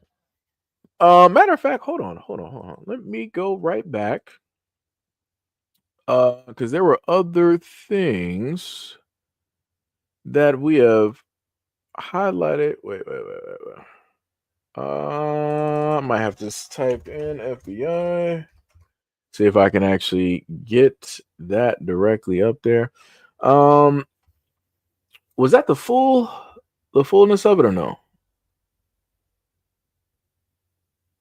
Well, see, that was a snippet. I'm not going to do that because I know how some of you guys are going to, you know, sit up there and get. So I would actually like to put the full image of the LOL directly up there, but I know I really can't do it because it's going to take a minute to become a gift. So I'm not going to worry about it. The main thing, as I've stated before, when it dealt with the FBI stats at the point in time that I did cover these, is that I told people before, I'm like, hey, I can sit up there and talk about the fact you might have to put this in like a widescreen format. So for those who are on a mobile device, you might have to turn your phone sideways so that the image will just fill up the screen, right? So let's just go over this real quick, right? FBI stats, murder, right? So for that one, black people, we got that, right? We are on the boards. Caucasian is 44.7, black African American 52.6, right? No problem. When it deals with the let's say grape soda, right? Caucasian 67.6%, black and African American 29.1. Robbery, black, no problem. We got another one directly on the boards, guys. Caucasian 43.4%, black / African American 54.4, right? No problem. We got that. So aggravated assault, white, Caucasian 62.8, black and African American, black / African American 33.3%, right?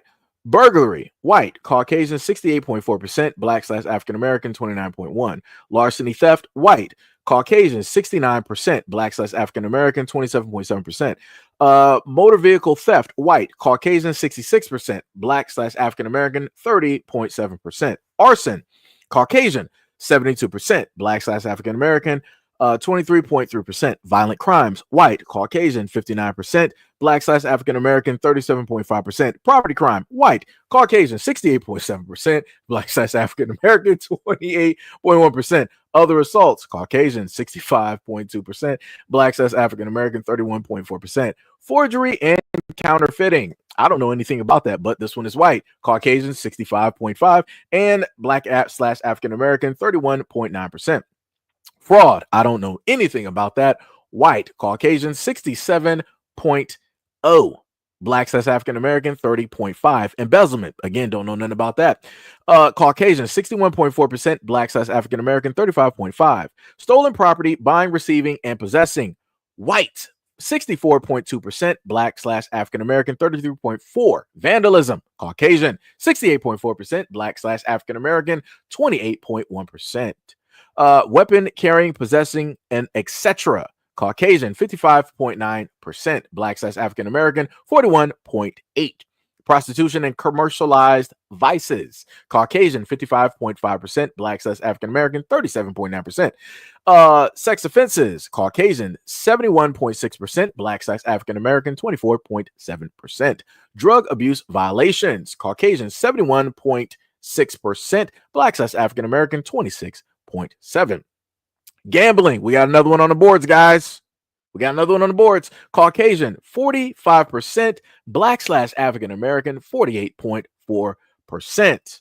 Offenses against the family and others, Caucasian 67.1%. Ooh, black / African American 29.1%. Driving under the influence, I know about that one because I've seen a lot of white folks where I worked. Caucasian at 82.2%, Black/African American 13.6%. Liquor laws, Caucasian 79.2%, Black/African American 14.5%. Drunkenness, again, I've seen this. Caucasian, 76.5. Black/African American, 14.7. Disorderly conduct, Caucasian, 63.3%. Black/African American, 32.2%. Vagrancy, Caucasian, 66%. Black/African American, 30.7%. All other offenses, Caucasian at 69.2%. Black/African American, 27.4%. Suspicion, Caucasian, color me surprised, at 35%. Black/African American, 30.7%. Curfew and loitering law violations, last but not least, Caucasian at 56.3%. Black/African American, 40.7%. So yeah. And that was also from the FBI, just to, let people know that was from the FBI when I got those. So yeah, like I said, numbers on the board. The blacks, got some numbers, but the overall stats, yeah, y'all got us beat. Your jerseys are in the rafters forever, ever. Yes, it's up there. It is directly up there. Crazy work. Crazy work. Just want to,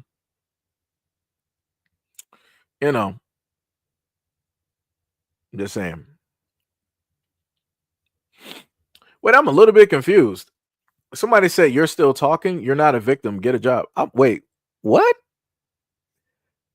We're going over stats and somebody's talking about you're not a victim. Get a job. What are we even talking about? I know you're well into your 50s or your 60s typing that directly on screen. I'm shocked your thumbs even work.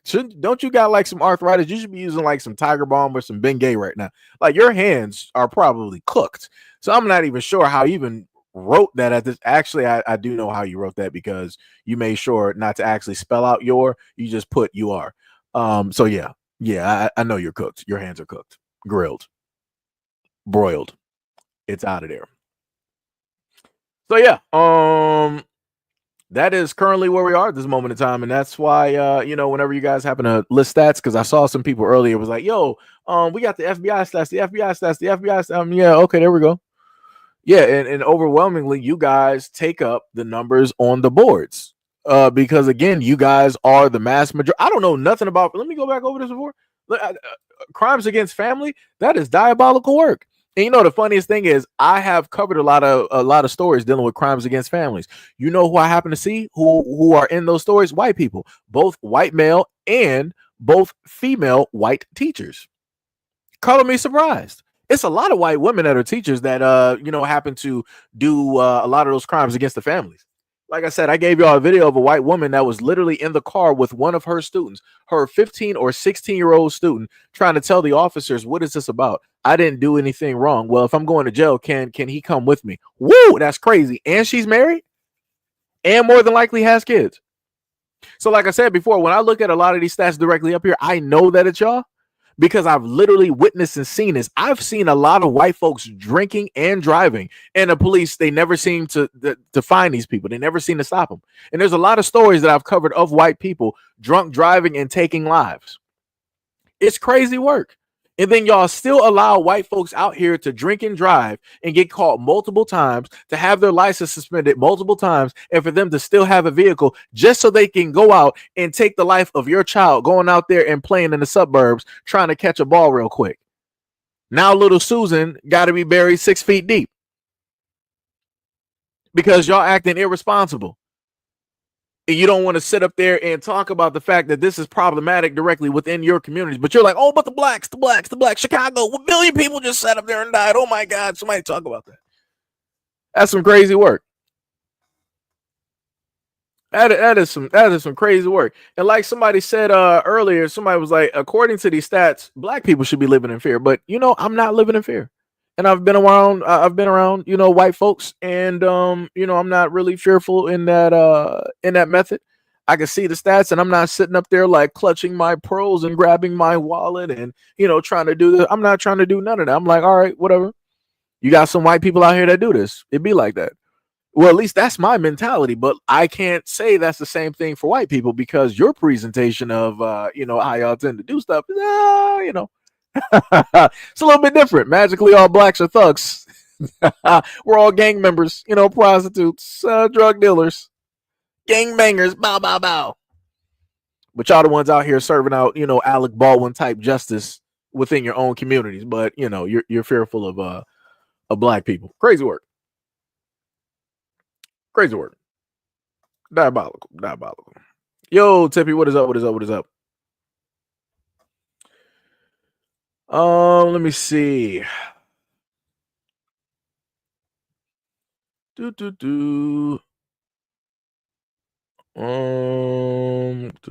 else we got? Cool Cat said, I know many white friends who drink and drive and get off with a slap on the wrist when they get caught. Yeah. I've seen stuff like this in high school, but like I said before, you're not going to have any of the white folks here. They're not going to talk about that. They're not going to be honest about those situations. There are also conversations about how white boys who are both middle school, in high school, and college, how they tend to go after the women of the same age range in their own communities. You're not going to sit up there and hear white people in this live stream try to talk and list anything about the dangers of that. No, because that's not a danger, right? Because as I've been able to witness by white men on social media, y'all will sit up there and tell white women of your community, oh, she deserved it. That was something that she wanted it. She was asking. Y'all say the craziest things when it deals with women of your community coming out and stating that, yo, that white man did this to me. That's some crazy work. Y'all will literally say some of the most craziest and outlandish things, but you're stating that people should be fearful of black men? I've never in my life have I told a woman anything that disgusting in my life. Never in my life. And these are things that you can, I promise you, at this moment of time, if you look directly on X and you look in the comment section about a white woman might be just posting a picture directly about herself. Maybe she got body positivity and all this other type of stuff. White men will flood that post, call her all types of ugly, call her all types of overweight, all types of fat. They'll tell her to take how to sit up there and put it. I'm trying to paraphrase this. To no longer basically exist on this plane of like y'all will say some of the most abhorrent, disgusting things to women of your own race, and you got the nerve to sit up there and try to make white women and women of other races fearful of black men on a daily basis. Knowing the fact of the stats directly out there when it deals with your community and the things that you do, and we're not even going to touch on the whole thing of historically what y'all been doing.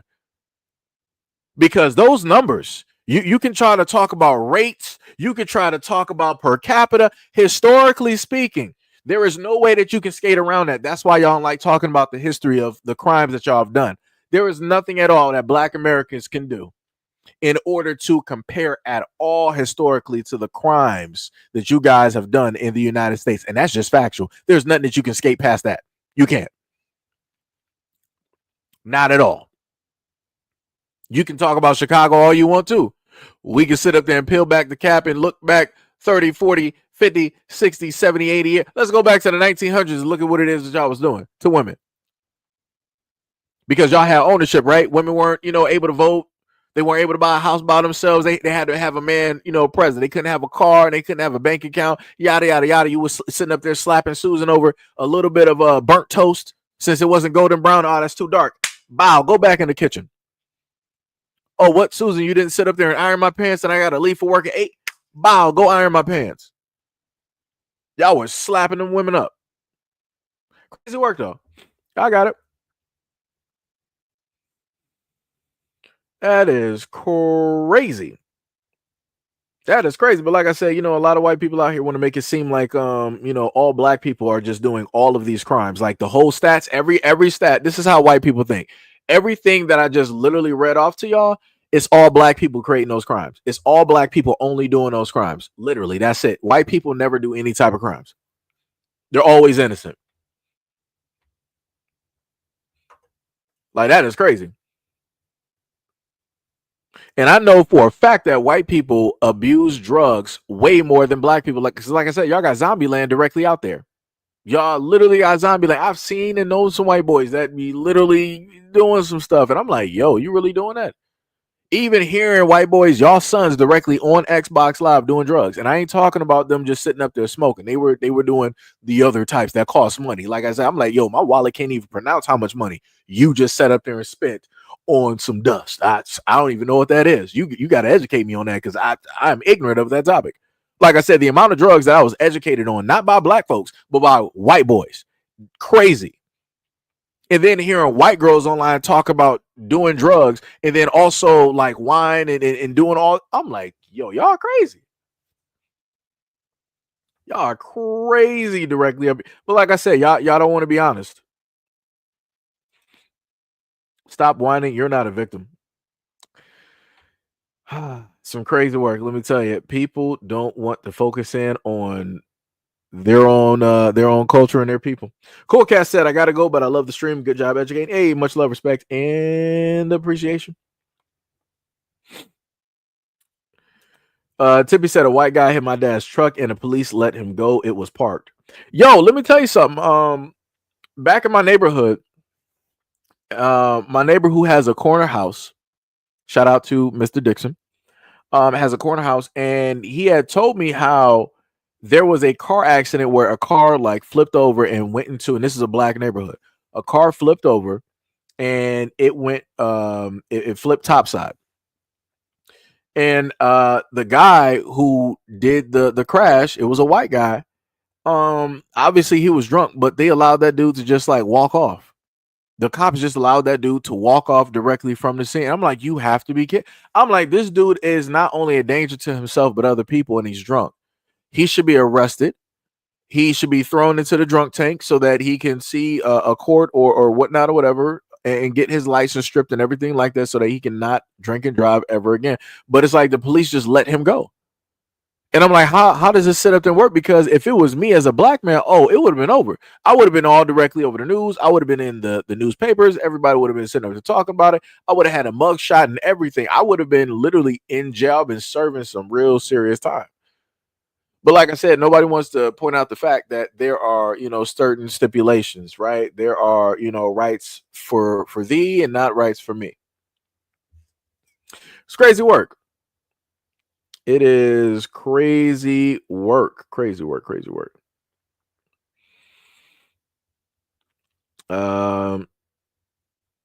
Hackman said they don't want their children to feel the guilt of the ancestors. Hey, well, a lot of people are going to have to reap what they sow. So because you don't want to teach your kids of what is going on now, they are going to, have to, go through some things later.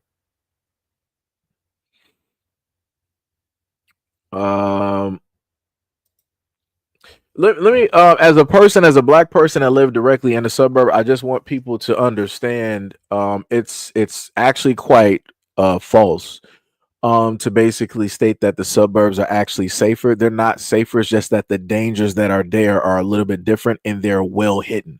When you deal with the black community, everything is pretty much out and open. You know exactly what it is to expect. Whenever you go to this, because trust me, as a content creator, as a black content creator that has covered these stories before, I will tell you I kid you not, every single time I cover an instance about a school pew pew that happens, or a movie theater pew pew, club pew pew, or if I happen to cover a story where white people had a domestic situation and somebody got pew pewed, you know what I always happen to hear from white people? Oh my God, this is such a quiet neighborhood. I don't know how this happened. I've known this family. We've planted roses together. We've done, barbecues and this, that, and the third. Oh my God, what does the world come to? That was such a quiet, loving family. The kids, they know each other. We were supposed to go skiing, in Aspen, in about 2 weeks from now. I just don't know. It's like, I'm just confused. I now have to, console my child because her friend is no longer here, because, our quiet neighborhood has now been rocked by, this recent, crime, this violence. This is such a quiet neighborhood. Nothing like this ever happened. No, stuff like that does happen. A lot of people just gossip in silence, and y'all make sure to keep it within that community. You know that Jeff is sitting up there abusing Susan. You know that somebody else, another man down the street, is sitting up there, having a little bit too much time with the kiddies from school. You got that random old man that's been down there that y'all tell the kids to stay away from, but yet y'all don't sit up there and report him. Yeah, I got all of that. Y'all got somebody that might have a meth lab directly in the basement, or directly in some type of shed in the backyard. But have y'all tell it, you want to make it sit up there and seem like the suburbs are just like this quiet, peaceful thing. Nah, it's not. Like I said, the dangers are just different.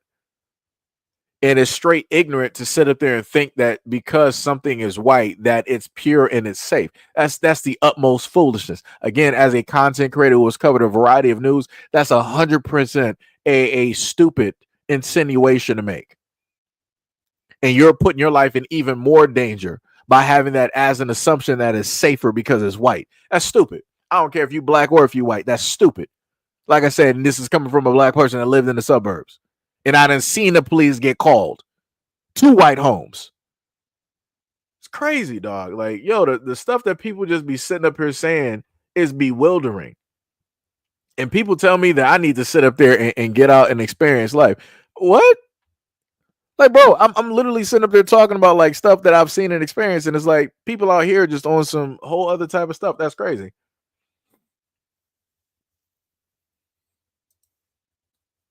Yo, Nathan Davis, I don't even know what type of time you even on. You said the hood isn't a hood because it's poor. Dog, let me make you understand something. Coming from Detroit, I don't know who you are. So you could be either or, white, black, mixed, whatever it is. I don't even care.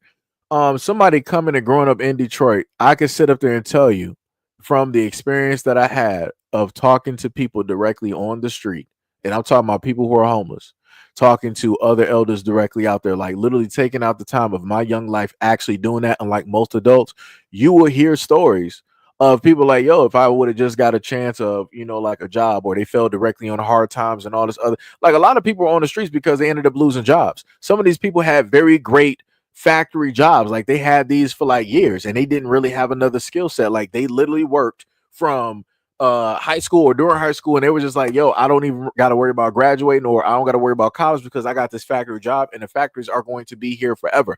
And when America was like, we're taking away these factory jobs, those people were just left out there. They have a very specific skill set, but none of the jobs out here require their skill set. So that leaves them basically just out there. A lot of older folks, at least during that time, they weren't about to sit up there and be like, all right, I'm about to sit up there and just go to college real quick. Nah, like you got to have a mentality to literally go to school and sit there, take in the information. Like you're talking about people that are just doers. Well, for me, I'm talking about people that are just doers. Like, all right, you tell them a job, it's factory, you got to work this machine. All right, they basically become an expert within like the next 10 minutes, 10, 20, 25 minutes, because they've already been working factory jobs. So they got it just like that. Those same people are not going to be going to school and getting the information just like the brain is wired to work differently. So it's crazy to sit up there and say that the economy has nothing to do with the reason of why it is that people are poor directly in the quote unquote hood. Let me sit up there and tell you, as a black American, if there were more jobs, more capable jobs of which people were able to work in the quote unquote hood, you wouldn't have a hood. I'm not sure if you're aware of that or not. And you also wouldn't sit up there and have crime. Or at least you would have very little. Because even if you look in rich communities, there's still crime there, but it's a certain type of crime. It's a richer crime, right? It's more financial, such as the embezzlement, such as them starting these slush funds, these businesses, them being city council members and sliding money directly to the side, or getting, paid for doing this or doing that. It's a different type of robbery. It's a different type of crime. Right. But like I said, the hood is a hood because it is the way that the United States, or that the governments, the people in power, have established a certain set of rules. They made sure that to take jobs directly out of certain community and then to place those jobs into other communities. That's all I'm saying, because you got crimes in very poor white communities as well too. You got crimes that sit up there having people knocking over banks, liquor stores, robbing, killing, all of that stuff. But y'all want to sit up there and talk about that because of the color of their skin. Or better yet, they don't matter. But like I said, if you give those poor white folks some jobs where they're able to make, instead of them worrying about $2.80 or $5, you give them a job that's about $15 to $20, their whole perspective on life is changing. The way that they eat, the way that they sit up there and look, the way that they talk. Matter of fact, they might not even still be in that area. They're going to be like, oh, I'm making this amount of money, I'm about to sit up there and move elsewhere, and that's going to become a ghost town. Like I said, we got tons of ghost towns around the United States because people migrated, people moved, people, found better pastures or whatever it is that you want to sit up there and call it. Like, that's crazy.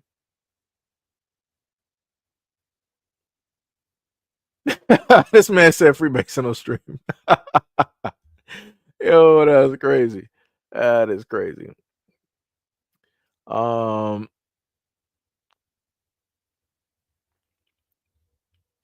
Let me see. What is it? Somebody said I blame. Yeah, that's a troll right there. Let me see. Ty said I'm back. Yo, what is up? What is up? What is up? Yeah, Gil, I saw his comment. I'm like, yeah, I'm just gonna overlook that. Somebody said I heard that white Americans act more warmly towards black Africans than to black Americans, and they act more warmly to white Europeans compared to both races of Americans acting between each other. Yeah, that's something that's been talked about before.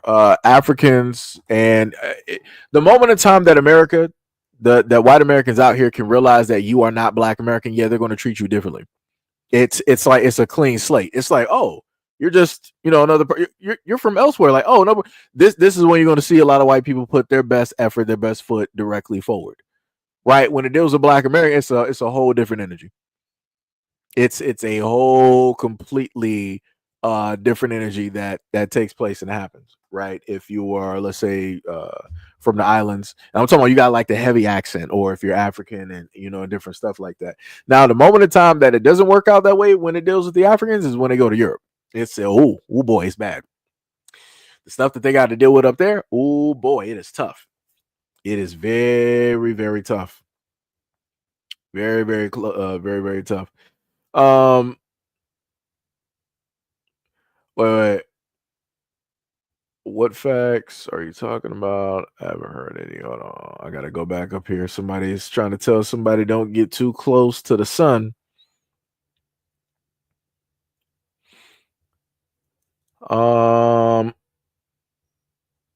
Okay, I saw that. Okay. Let me see. You said Jordan Hill.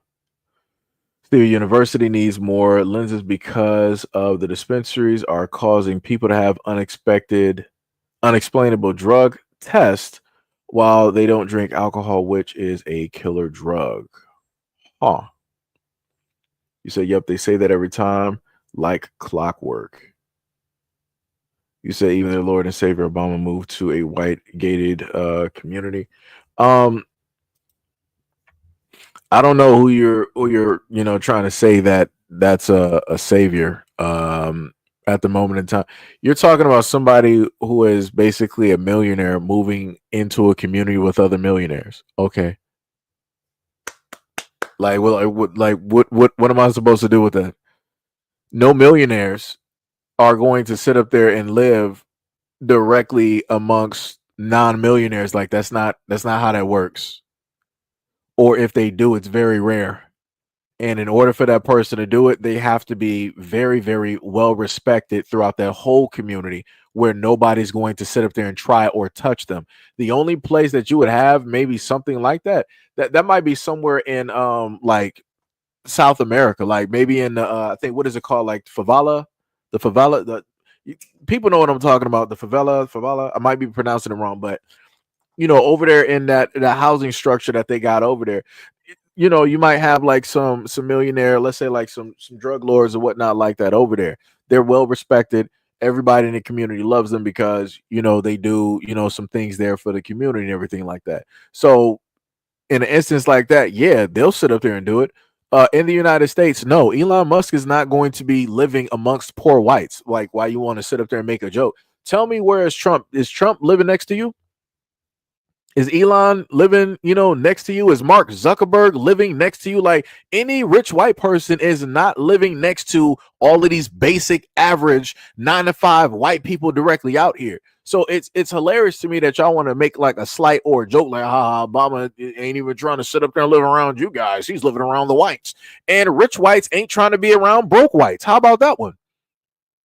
Like, that's crazy. Like, you think that you're really that much different than anybody else. You think it is like, rich white people don't want to be around you either. Stop. Now we in the same box. That's some crazy work. That is crazy. Diabolical in nature. Nothing wrong with. Let me see. Anyone remember the video of the white woman teaching her daughter to find a big black man if she's lost? Yeah. Yep. There was 2 videos. There was one video where a white woman was saying, like, if you ever get lost, find you a black man and have him help you. And then there was another video of a guy, I think he was Indian, and he was pretty much saying the exact same thing about black women. He was like, yo, he basically learned about, love or compassion or people basically caring by way of his mom because of, black women. That, if anything went wrong, if anything happened, black women basically be there and all these other types of things. So you got 2 different perspectives of 2 different sexes, a part of the exact same race from 2 different people, which is crazy to me. Which is 100%. I'm like, wow. I'm like, that is crazy. That is crazy. But hey, it be like that. Wabba said one time an officer pulled a taser on me for walking to the city bench to sit down. Yeah, you got a lot of cops that's stupid. And I've showcased a lot of that before, but people don't want to pay attention. People don't want to pay attention. It's diabolical out here.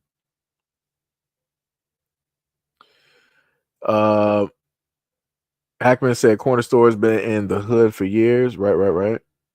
CP said move to the suburbs, all white neighborhood for what we thought would be safe and secure, and we've been robbed 3 times, and crazy stuff keeps happening. Yeah.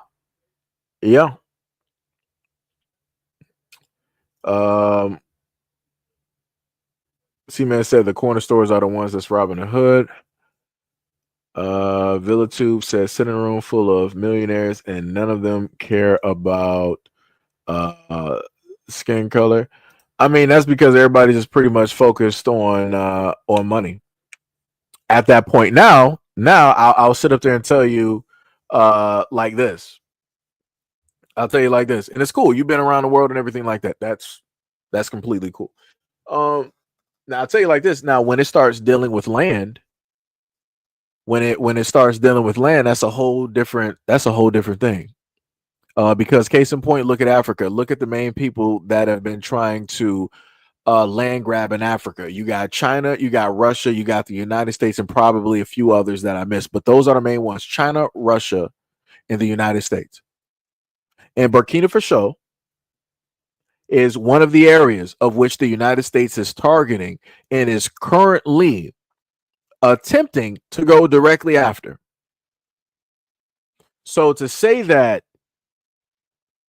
skin color in a sense doesn't matter, there's some limitations directly on that. Because once it starts to deal with land, minerals, and resources, oh yeah, it's going to be a problem. It's going to be a problem.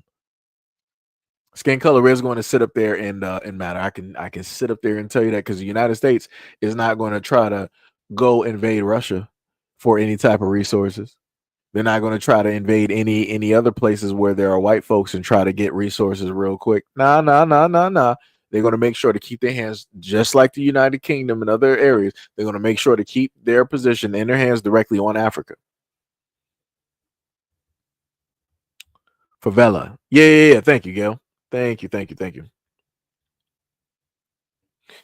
Wabba said one time walking out of the doctor's office, 2 police with choppers on the outside looking at me.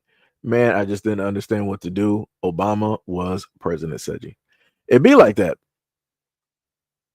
Like, even I knew during the time it was like that didn't mean, even just because we had a representative of a complexion, it didn't specifically mean that hey, everything was free, everything was good. No, stuff was still happening. you know. Tippy said, remember that story about those Disneyland employees running a trafficking ring? Yeah. Yep. Yep. Somebody said, I'm telling you, here in the suburbs, their children rob people at night. These folks' children are a menace. That's crazy. Thanks for facts, but it's not that conversation where you can disagree without a fight.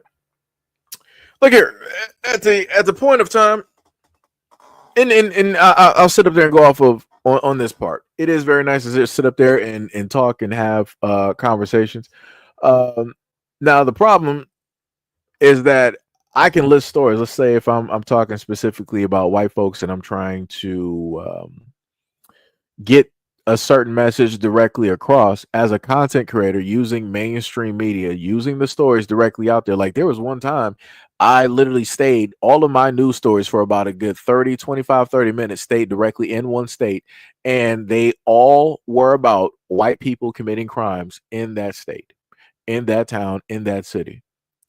And when I happened to have spent time and actually put together and done videos just like that, and I'm trying to like tell white people like, yo, y'all got a problem. This is like a real issue. Y'all got to get this like straightened out. So, y'all won't have no problems and no issues, low birth rate, drug use, DUI, all that type of stuff. Magically white people don't show up. Magically white people don't have nothing to say. Or if they do, it's like, oh, but what about the blacks? What about Chicago? What about Oakland, California? What about Atlanta, Georgia? What about Miami? What about Bronx, New York? What about Detroit, Michigan? Like y'all will start listing all of these other types of things that have nothing to do with the 25 minutes of white crime stories that I've literally read off and put together and gave you the pictures and the locations and ages of said individuals. Like I said, it's crazy to me. And it leads me to think that you have a lot of white people, again, like I said before, that just don't care because it does not specifically pertain to somebody black being the face of it. A lot of white folks will tend to ignore it and they tend not to care, about those situations, about those problems. Tippy said, you remember last stream that the white person said that if you want racism to go away, you stop talking about it. Yeah, and that was a comment that I got before. I'm glad. Thank you, Tippy. That was a comment that I had got in my last live stream. That was stuff that white people commonly say to me, like, oh, well, if you blacks would just stop talking about racism, stop focusing on it, then racism wouldn't be there. What? And as I commonly like to state to a lot of white people, if I see you and you telling me that your house is on fire, right? This is a you problem. Just like you say, racism is a black people problem because only we see it, right? So if you telling me that your house is on fire and I come to you in your driveway and I'm like, I can feel the heat, I can see the smoke, I can see the ashes, but I'm telling you, like, yo, if you just ignore this fire, if you just turn your back, that means that your house is not on fire and everything is fine. You would look at me like I'm crazy. But yet here we are. Here we are. I would look completely foolish to go to your house and tell you that it's not on fire. Just ignore it. You're just trying to make yourself a victim. That's how crazy white people seem when they like to tell me the exact same thing. That's how y'all sound. Crazy. But it'd be like that. And there's nothing I can do about that. It's it's just specifically on y'all. It's whatever it is. So this is why I like to tell a lot of white folks directly, because I got a video up here right now of a white man who ended up the police had matter of fact, let me see if I can pull that video for y'all real quick. I'm gonna have to make sure to stop it at a certain point. That's if I can actually find it, but before I do, I'm just gonna explain it off to you. So what happened in the video was that a white man got pulled over by police, and when he got pulled over for police, the officer, who was just full of himself, for lack of a better word, He proceeded to tell the white man to step directly outside of the car, right? He was like, I'm not even going to go for the license, the identification, just step directly outside of the car. He decided to step out of the car, obliged. He didn't really put up a fight or anything like that. And the officer proceeded to check the man to see if he got any weapons, because the dude, he was adjusting himself. It was like, hey, keep your hands directly up. I kid you not, and I'm not lying. I'm trying to hurry up and find this video so I can let y'all see it. I kid you not, when the white guy, the white officer who was behind the white male, he proceeded to put his hands down the guy's blue jean pants to his crotch and basically feel there for a second, and then found a video. Gotcha. We're just going to sit up there and watch it. Let me just make sure there's no music playing directly to it, because I'm just gonna play this, because I don't got no time for no foolishness. Because whenever I happen to explain some stuff, y'all don't understand it, and I try to tell white people that y'all got problems in your own communities with the cops that are specifically there, but y'all don't understand up until something happens. So let me just show you real quick. Give me a quick second. This should be it here. So let's just watch. Can you tell me what I'm under arrest for, please? Please. Get out. This is the most evil cop you will ever see, because he pulled this guy over for a traffic stop, but then for no reason he escalated a simple encounter to total chaos. The reason I pulled you over is you blew that stop sign back there. No, I didn't. I came to a complete stop with that stop sign. All right. Step out of the vehicle for me. Okay. Turn around. Put your hands right there real quick. You got anything on you shouldn't? Keep your hands out of your pocket. I wasn't. Watch this. And all the way in his hand, in his crotch. I don't have anything on me, officer. Hand behind your back. Officer, I don't have anything on me behind your back. Officer, why are you, can you just tell me, officer, please, can you tell me what I'm under arrest for, please? Please. Round one. Officer, again. Look what he did. He made sure to toss that white dude off camera. Instead of him getting his mace, instead of getting his baton, instead of getting the taser, he went directly to the right side, grabbed that weapon while the dude was off camera. You could say anything happened off camera, and he gave him that Alec Baldwin justice. White people, explain this to me. Anybody white directly? We got 101 people. White people, I need you to explain this to me. Explain how you allow stuff like this to happen in your communities by way of white cops that look just like you. Explain to me how y'all let stuff like this happen. And tell me, how is it possible that the mother of that man who lost his life that day by that cop is still fighting, still seeking justice? Explain that to me. Because I'm lost. I'm lost. I'm confused. Matter of fact, let me just pull this back real quick. This is the most evil cop you will ever see, because he pulled this guy over for a traffic stop, but then for no reason he escalated a simple encounter to total chaos. The reason I pulled you over is you blew that stop sign back there. No, I didn't. I came to a complete stop with that stop sign. All right. Step out of the vehicle for me. Okay. Turn around. Put your hands right there real quick. You got anything on you shouldn't? Keep your hands out of your pocket. I wasn't.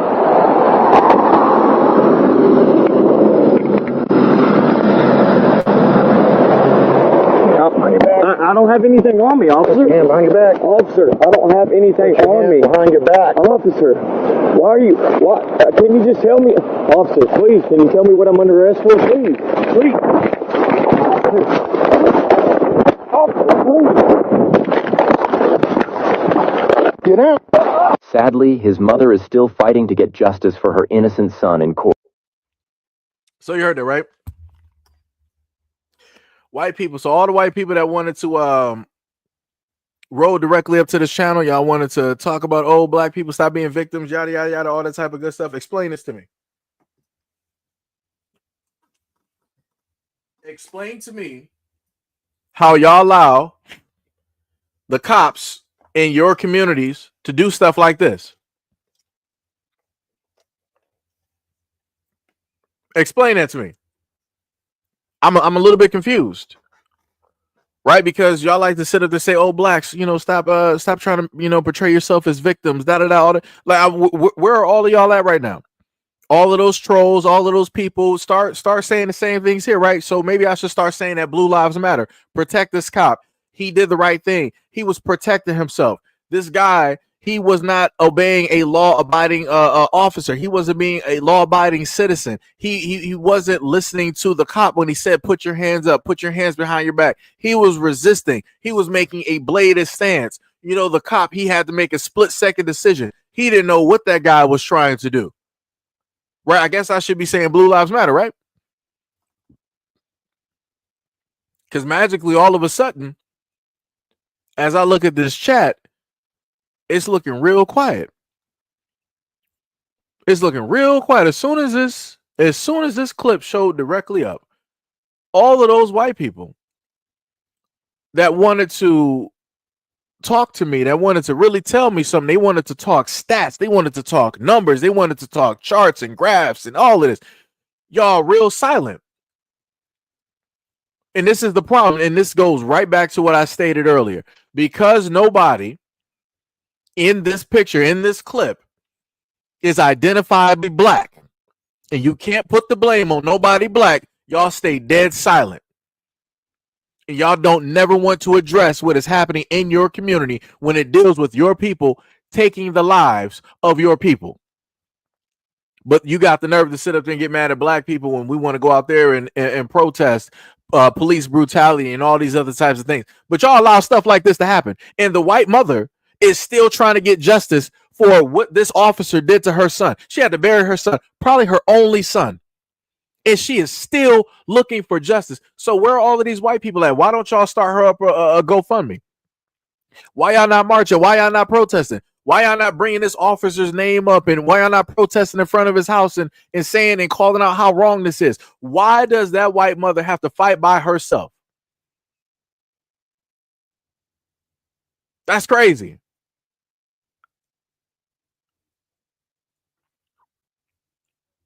That's crazy.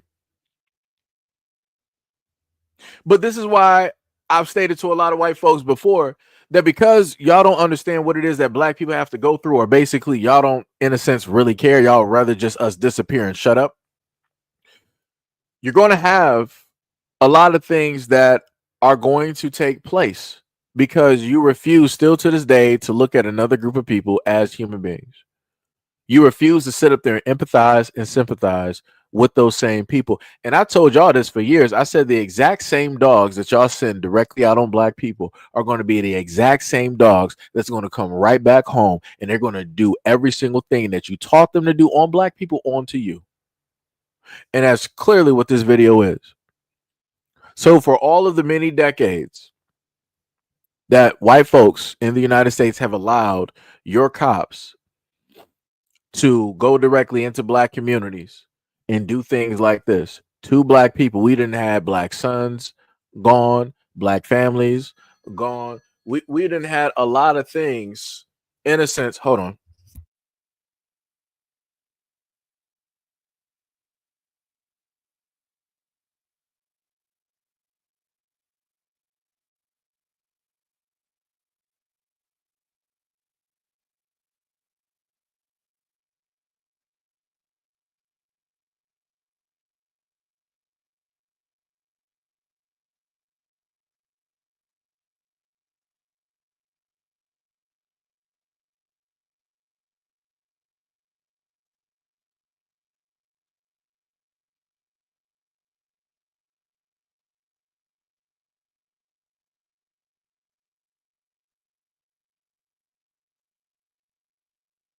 Most evil cop you will ever see because he pulled this guy over for a traffic stop, but then for no reason he escalated a simple encounter to total chaos. The reason I pulled you over is you blew that stop sign back there. No, I didn't. I came to a complete stop with that stop sign. All right. Step out of the vehicle for me.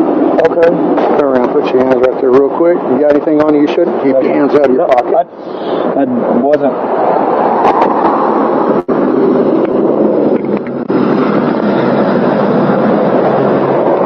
I don't have anything on me, officer. Put your hand behind your back. Officer, I don't have anything on me. Behind your back. Officer, why are you... What? Can you just tell me... Officer, please, can you tell me what I'm under arrest for? Please. Please. Officer, please. Get out. Sadly, his mother is still fighting to get justice for her innocent son in court.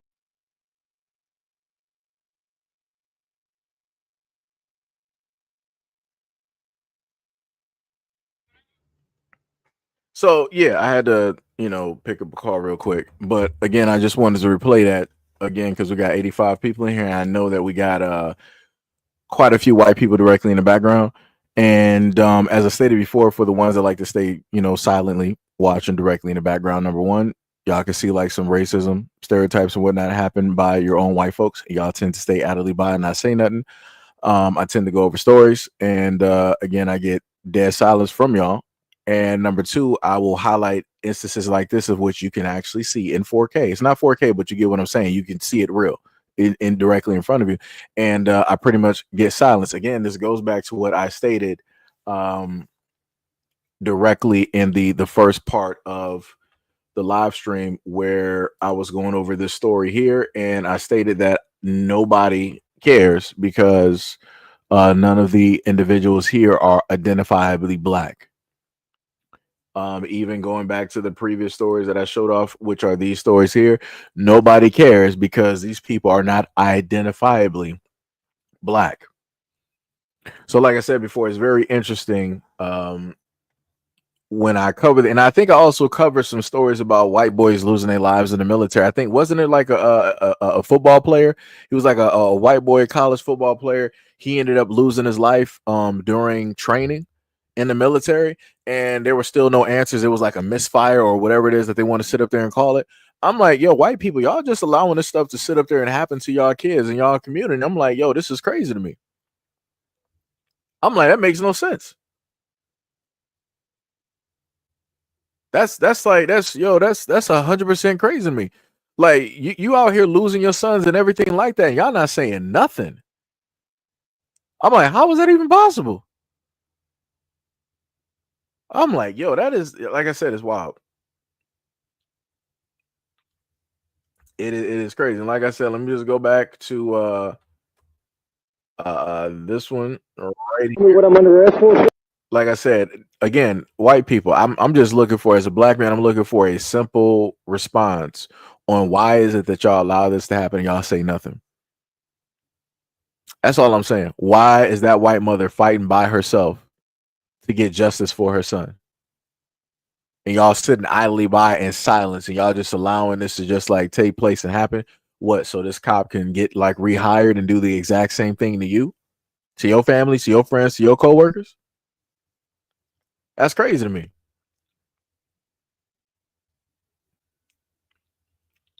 That is diabolical.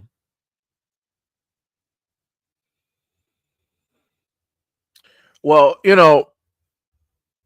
the main thing that I try to convey, because you said it's not about it's not always about skin tone, it's about money and power, right? So this situation here, which is dealing with the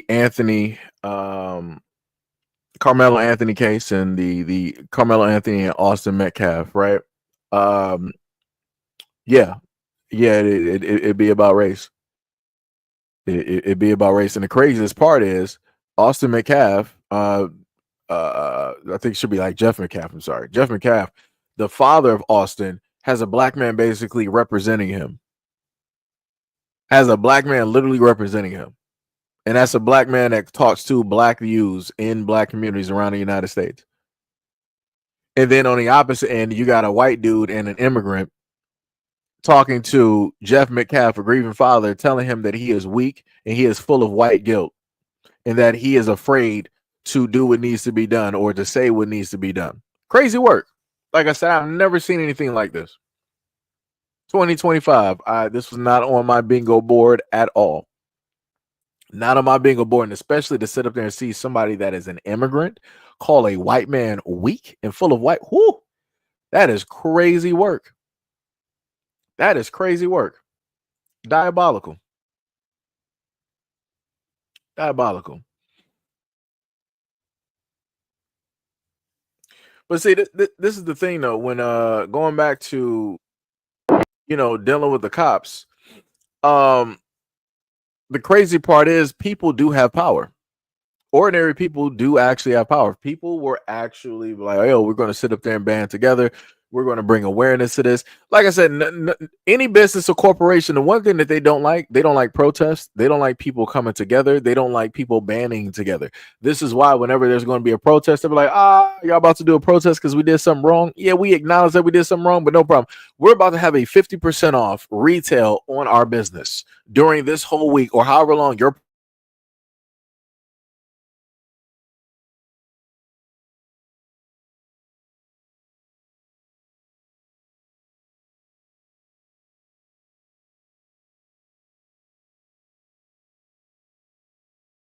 protests last. Some rare extents staying back, and then they're getting another way because they're going out there still doing the heavy marketing because they got the hundreds of millions of dollars behind them and advertisement companies to do what it is that they need to do. Not only that, but they're also making money off of the online retailers that they may have as well too. So what I'm saying is, if people actually wanted to stop something, if people wanted to bring awareness and they wanted to make sure that their point is going to hurt, meaning the pockets of said people, they could do that. I'll put it to you like this. Somebody made a great point when it dealt with the black community. They said that if everybody in the black community were to go out right now and get life insurance, that the amount of police incidences that would take place where it would end in violence or the loss of life would almost cease to exist. And I'm like, yo, that's actually a very good point. I'm like, yo, you are actually correct because those companies for the life insurance policies, they would force other people they would have to pay up. They would 100% have to pay up. No ifs, ands, or buts. And I'm like, still to this day, I'm like, why is it that people haven't gone out here and gotten life insurance? Like I said, it'd be silence. Silence. But like I said before, it'd be like that. People don't want to come together. People don't want to point out the problem, especially white people don't even want to come together with other white people. Let's just put that directly where it is. A lot of white people don't want to come together with other white people. A lot of y'all are just like, hey, I'm a Democrat, I'm a Republican, I'm an independent, moderate, whatever it is. I'm an atheist, I'm a Christian, I'm a Catholic, I'm a Baptist, Y'all are literally so split in your own communities that y'all can't even sit up there and come together. Y'all got white people out here looking down on the poorest white person. I'm like, that makes no sense. Ain't y'all all white? I'm like, that's not how that's supposed to sit up there and work, right? Going back to this comment directly up here, that's not how that's supposed to work. You're supposed to look down on the poorest black person. That's how that's supposed to sit up to work. But like I said, this is the world that we live directly in. So as much as people want to say that black people are divided within their own nation, so are white people.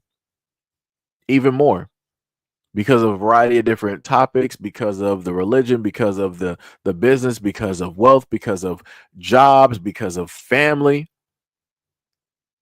Crazy work. And I'd even sit up there and get into the effect of some white people that are not even fully white, but they're passable because they're biracial. They're either a mulatto, a quadroon, or a quadrine, and different stuff. Like I said, you got whole bloodline things directly in there because it was at a point in time where the Italian and the Irish were not accepted by white people. There was a point in time because a lot of Italian and Irish, when they came over here, they were dark. Oh boy, they were dark. And white people are like, yeah, we're not accepting you. But the moment in time where the Irish and the rest started to, lighten up and different things like that, it was like, oh, hey, we're family, sort of, kind of. But hey, all right, you can come to the cookout, sort of, but you're still outside. It was that whole thing. It's crazy. It is crazy. It is crazy. Candy G said, yeah, and they will change. I saw you. Oh, Candy, I did see you say what's up earlier. I meant to say it, but I got lost in train of thought. So what is up? What is up? What is up? What is up?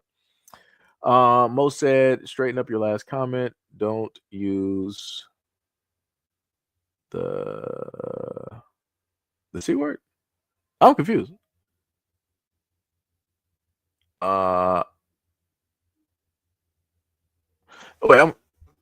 Wait, wait, did I say something? I'm trying to figure. I'm like, wait, was I in like train of thought? Like what? I'm trying to figure out. Um, I'm a little bit confused. I don't know.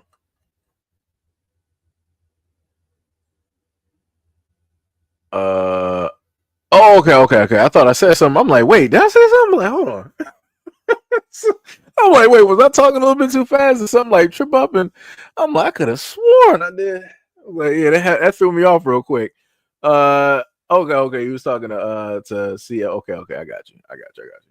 But yeah, it's just like I said before, it's crazy out here.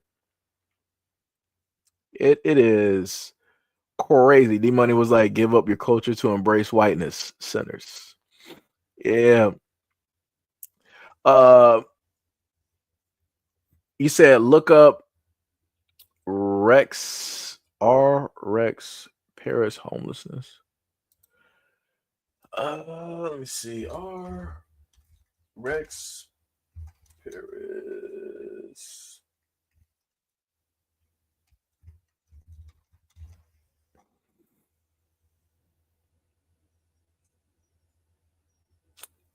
Let me see. So we got a Lancaster mayor defends controversial comments on giving the homeless, free fentanyl. Are you white people? Brother. Let me see. Could I actually screen share this?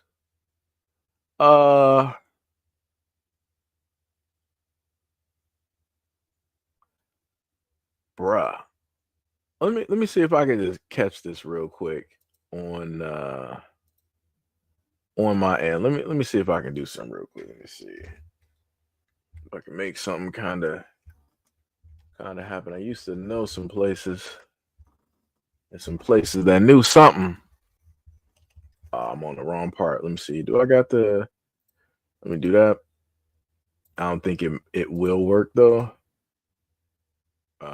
It might redirect, but it might not really do what it's supposed to do. Oh, it actually got it? Oh, I am a genius. Let's go. We in here. All right, give me a quick second. So we about to sit up there and load this up real quick and take a look. We're about to do this. About one more second, and we are golden. Living my life like it's golden.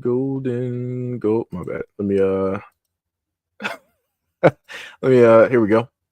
Controversy over comments made by the Lancaster mayor at a recent city meeting over the growing homeless crisis. He said he wants to give the homeless free fentanyl. Eyewitness News reporter Leo Stallworth spoke with the mayor about the comments and why he hopes they draw attention to a bigger issue. I want to give them all the fentanyl they want. That's what I want. That was not kind.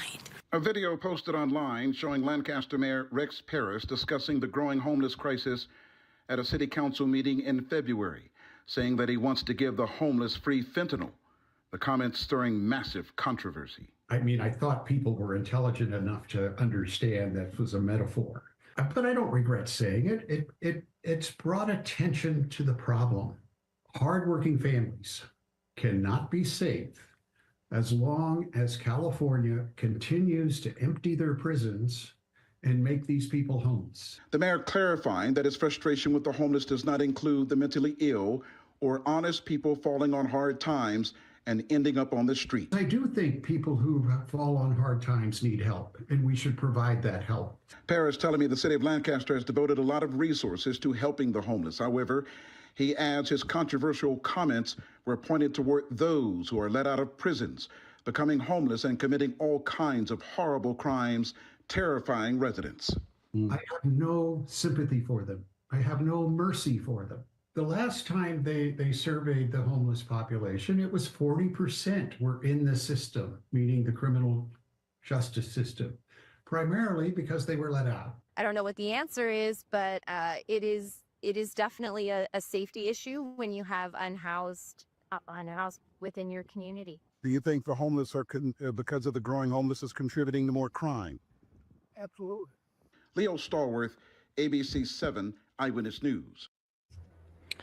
That's diabolical. That's some crazy work right there. I feel as though that he wasn't actually joking when he stated that, because he was like, "Hey, just give them, all the stuff that they want, and we'll just call it a day." He knows if that were to happen, what the outcome would basically be, right? Because he already stated that his main thing was the homeless, that are directly out there on the streets, and how it is specifically unsafe, for a lot of people, especially those who got families and all these other things. This is what I would like to state when it deals with the homeless.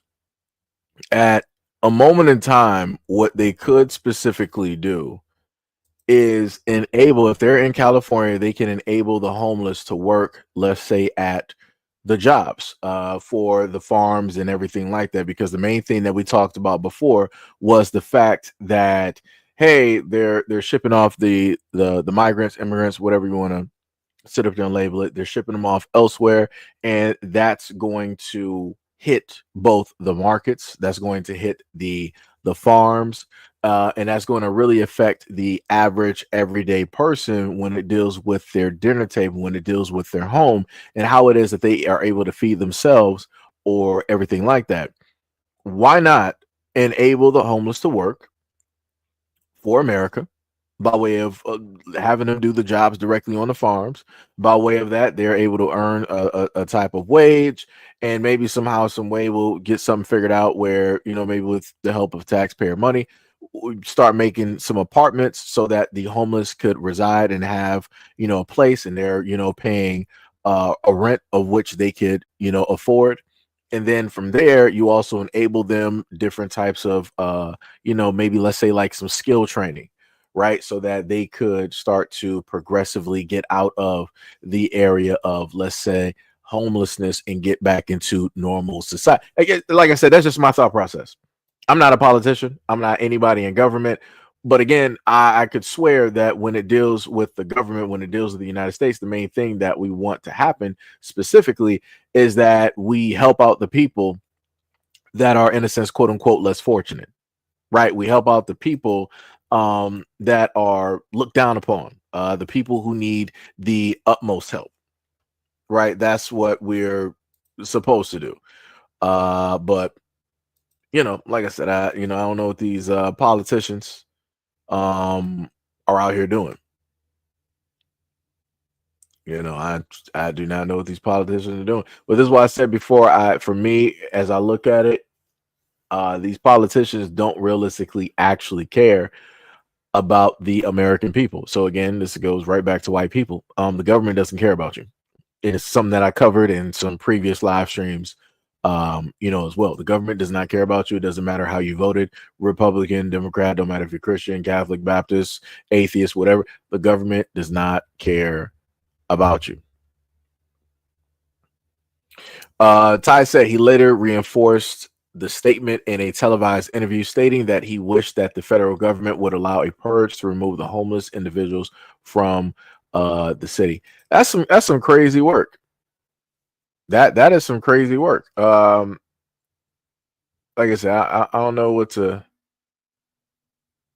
sit up and tell people. I tell people this: it's going to get to the point in time where, if you get to a point where the homeless no longer exist, you may want to sit up there and start growing your own food. I put it to you like that. I just, that's the best way I can sit up and put it. If you know, you know. If you don't, you don't. You can look up a movie that's older than me called Soylent Green, and you can figure it out for yourself. So he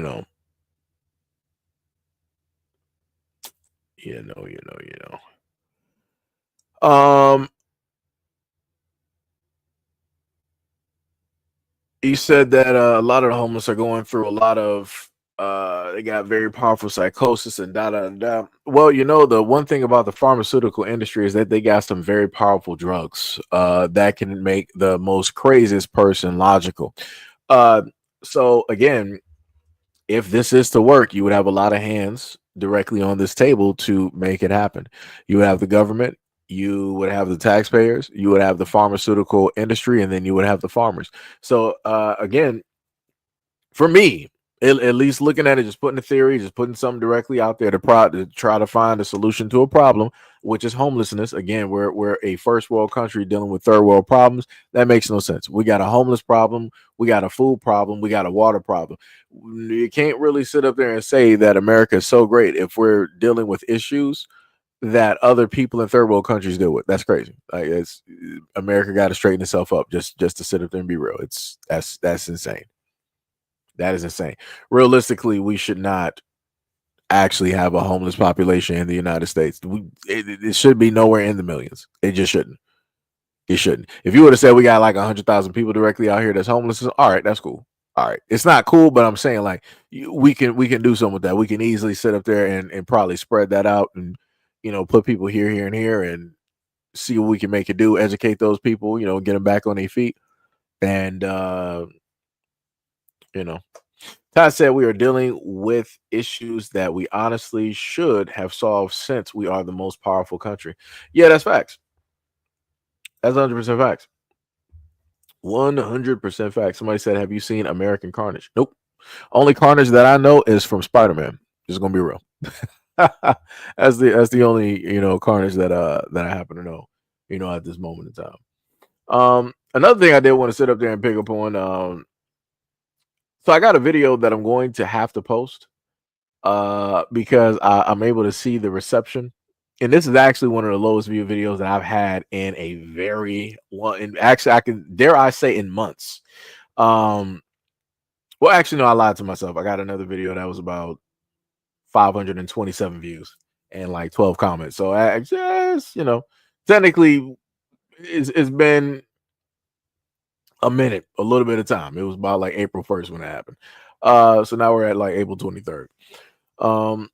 So yeah, I got a low reception directly to that Shannon Sharp video that I did, and I saw some of the comments directly after. I'm like, all right,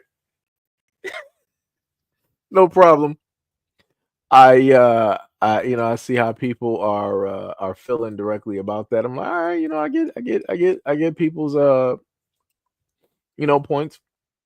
I get those feelings directly out there. So now I'm like, all right, let me just try to even out the playing field, real quick. And again, I already know that some people ain't going to sit there and like this, but it be like that.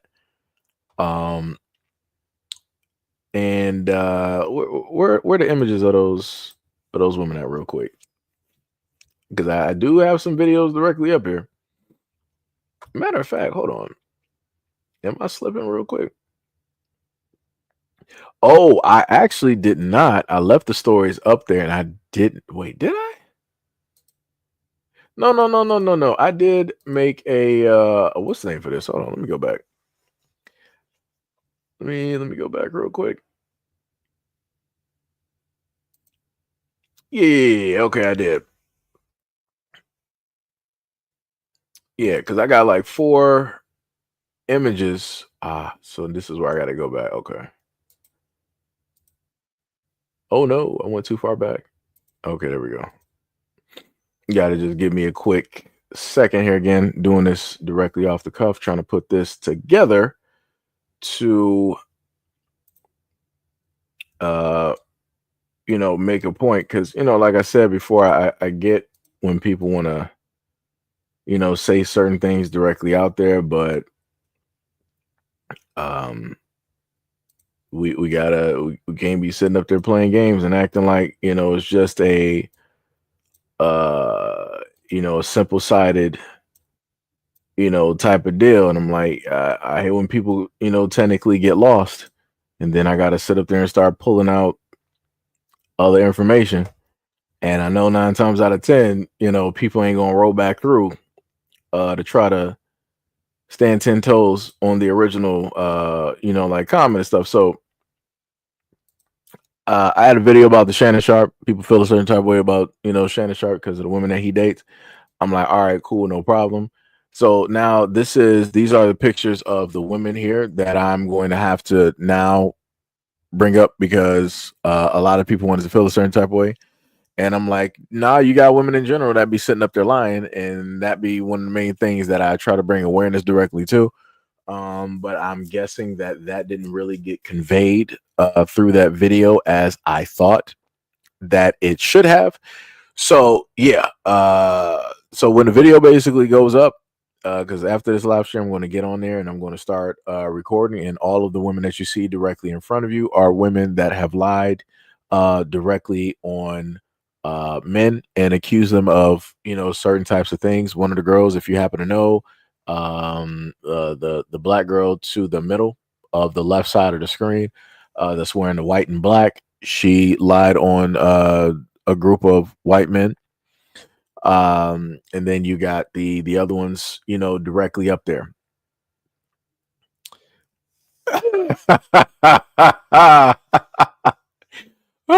Wait, Gail, are you talking about at the top of the screen? You talking about at the top of the screen, or are you talking about at the middle? Okay, oh yeah, the middle left. Yeah. But yeah, so now I'm forced to sit up there and do that because people didn't just pay attention to it. Because the main thing that I try to tell people is this, right? To a lot of women out here right now, we only got about like 67 of us, right now. CP says scallywag. Yeah, I think I did use that at one moment in time in a live stream, I think. But anyways, the one main thing that I try to convey in a lot of these stories is that you have women out here that have the ability and the power to just simply lie, and the world is going to believe them because they are women. In a lot of instances where women just so happen to lie, they are not getting prosecuted. So like the one young man that's in the middle of the screen, that's in the middle of the screen, that's wearing the red and white, his girlfriend, who was a track star, lied directly on him, and stated some things directly about him. Basically stopped all motion that was happening, right? He had some multi-million-dollar contracts and everything like that happening because she just wanted to feel a certain type of way and wanted to claim that he was this type of person, and he wasn't. And the same amount of time that he was about to be facing, I feel that this should be law. Whenever it is that a woman states that a man did something and it's proven that he didn't do any of what it is that she stated, if they were going to give that man 50 years, she needs to get 50 years. That's all I'm saying. That's all I'm saying. I feel like that is a very fair thing to sit up there and do, and it will start to set a precedence directly up there. And I'm stating this for this very reason. You have a lot of women out here that don't care about this because it's not affecting them right now. But if you are a woman and a childbearing woman of age, whatever that is, you better know and understand that somehow, somewhere, that there is a young girl, young woman, or a woman in general out here waiting to sit up there and set your son up. Don't wait until there's a moment in time that your son gets some money, that he gets rich, that he got the all the eyes of the people directly on him, or that he's just highly sought after and attractive. Oh, there's going to be a woman out there waiting to bait him, waiting to lie, waiting to misrepresent the facts, waiting to sit up there and give those white Karen tears to get that boy locked up because of how it is that she feels. And then when that moment in time happens, now you're going to want everybody to sit up there and care. Like I said, I don't got time for liars, and liars need to be prosecuted.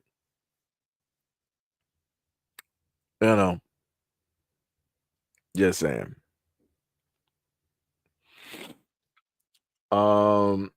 See, Apple said, how can you prove consent? Well, realistically, just to be real,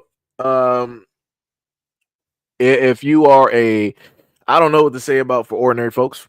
I'm an ordinary folk. If you're rich, I put it to you like this: if you're rich and you got money, you can have people sign NDAs. You can have people sign contracts. If people are, that a woman is literally there for money, that this is a business type of situation. All right, we about to sit up there and put up that paperwork. You want to sleep with money, then you got to sign. It's literally that simple. It is literally that simple because don't nobody got time. Now for ordinary guys, it's whatever God or deity that you believe in. Because at a moment in time, magically a consensual situation can now be an unconsensual situation. Like, it's crazy how that works.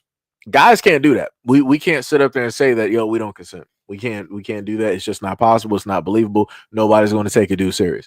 When it deals with women, you could be directly in the middle of basically doing stuff. Like you got the macaroni sounds just happening.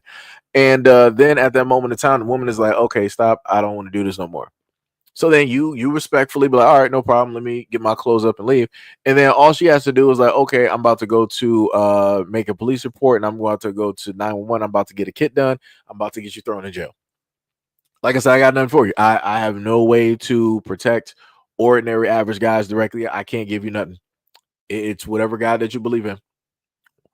It's whatever God that you believe in, or the best way to sit up there and do it is abstinence. But I know, logically speaking, that a lot of guys are not going to be abstinent. I just know that a lot of guys aren't going to sit up and do it. So like I said, I don't know what to tell you. I don't know what to tell you. You better be praying to 9 gods. You better be praying to 9 gods 9 different ways. That's the best way. You better cover all bases of the deity spectrum and scale.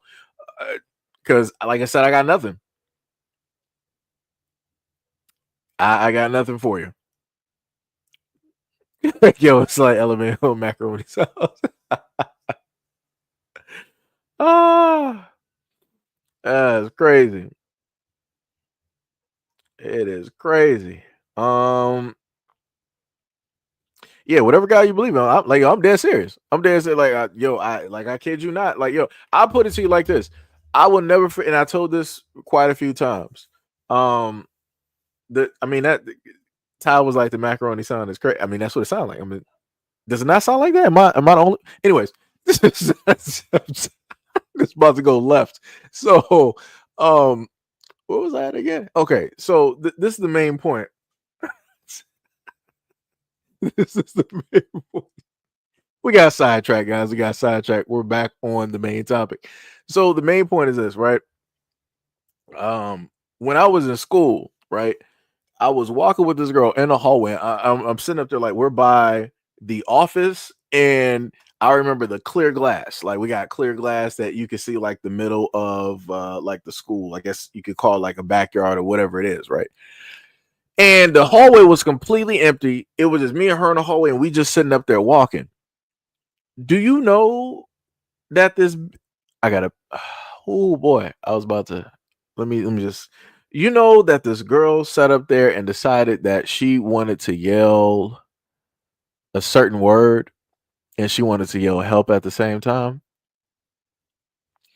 When I sit up there and tell you that I froze because I didn't, in my mind, I felt like, yo, I'm about to either get shot. The FBI is about to like show up like from out the building. They're about to blow through the wall like the Kool-Aid man. Like I felt like, yo, I was just done. Cause I'm like, yo, this is crazy. And as I'm sitting there like frozen, she's sitting up there laughing, pointing at me like, yo, look at your face. Like, Dad, why you still like standing there? That I was only I'm like, yo, that's not funny. Like that is like my body like literally locked up. Like I can't like I put it to like this. Like if any black dude here has been in a car when they're a teenager and y'all just like driving, listening to music, not doing nothing, and then you get flicked. What I mean by flicked is that the cops, you see the cop lights, they come on and they tell you to sit up there and pull over. Almost every single time that an instance like that has happened, if I was with my friends or not, my body froze because I didn't know what was going. Like I said, it's just it's something that is there. Like I said, and for me, I feel that only black men actually have that situation because these are the types of things that happen specifically to us, where it's this type of fear, and we know that potentially, like, yo, things can go directly left even if you do the correct things. So like I said, I don't know. Thank you. One of many said courtyard. Thank you. That's what I was trying to remember the terminology for. But yeah, like I said, stuff like that ain't funny. It is not funny at all. Like that technically has stayed, that whole thing, like the way that I felt, that is still with me. Cause I'm like, that is not like I said, I don't know what to sit up there and tell nobody. I don't. Um, See, I said when I was younger, I would always ask if it's okay. I mean, you can sit up there and ask a woman if it's okay, and even if you ask if it's okay, it'll still not be okay. So it's like, anything can sit up there and just happen. Like she could just get like randomly like an attitude or whatever it is. It's basically it's over. It's like you just pack it on up. Just wait directly at the police station. Because somehow, some way, either some magical words are going to get around, or whatever. Like it's always going to be something. Like I said, it's it's crazy stuff out here. Gail said, "Hell, my body still freezes." Yes, it's tough out here. Let me tell you. CP said, "How does that feel good?" What? Wait, you talking about the macaroni song? He's just my turn. Oh wait, what did CP say? You said, I mean, some people need to stop doing crazy ish, cause some blurred behavior. Oh wait, cause some type of blurred. For example, why consent? Why in the world do you need to choke somebody during? Well, that I'm not even going to explain.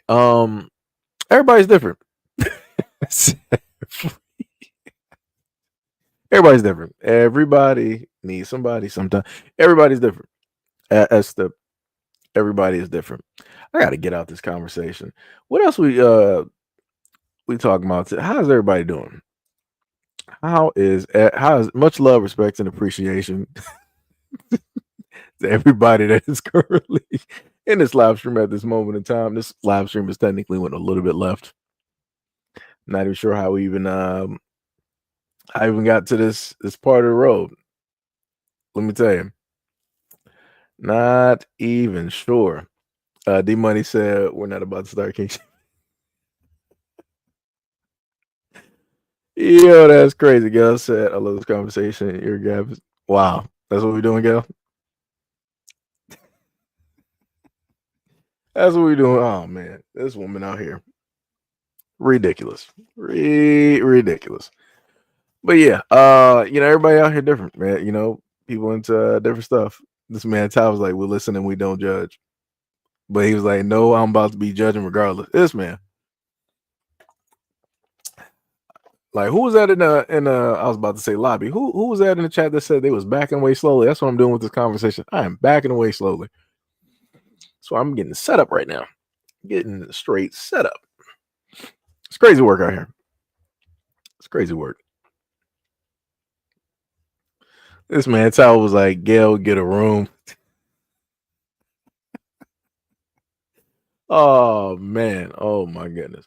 But yeah, that was pretty much the live stream. I think we did pretty good. We actually did pretty good. Pretty good. We ended up actually hitting some pretty powerful numbers, pretty powerful. Looking pretty solid at this moment. For anybody that's on the first channel, well, y'all can't actually see it. Oh, actually, we did pretty good. We hit about a good. I will sit up there and say shout out to anybody who pulls through on the second platform. Much love, respect, and appreciation. Because we've been having people actually stay pretty strong. During the live stream, we hit about a good 10K. So shout out to y'all. Much love, respect, and appreciation. Matter of fact, let me just pull that directly up here.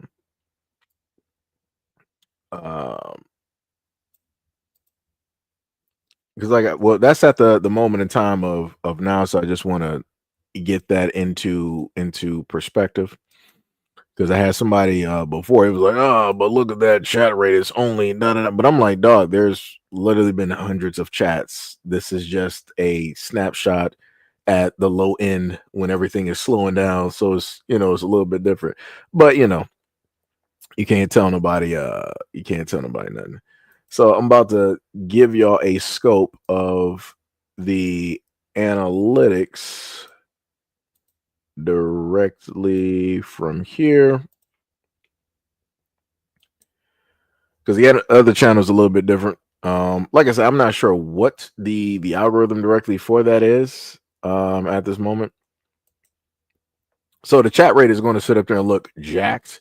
But if I was able to combine in a sense and have everybody see everything on, on both, it'd be a little bit different. Where am I going here? I was trying to go to the social media. So yeah, we doing pretty good. If I can get something like this while gaming, that'd be actually pretty cool. That'd be actually pretty dope. But also I like to show off these types of numbers here to let other people know that want to be content creators that you can happen to get numbers and different stuff like that. Because as I've told people before, that at the moment in time, like, yo, I started off with about like 72 subscribers, literally 72, and that's all I had. So anything is possible. And let me just put this directly up there, and that's from like both channels at the moment in time when I put these numbers up.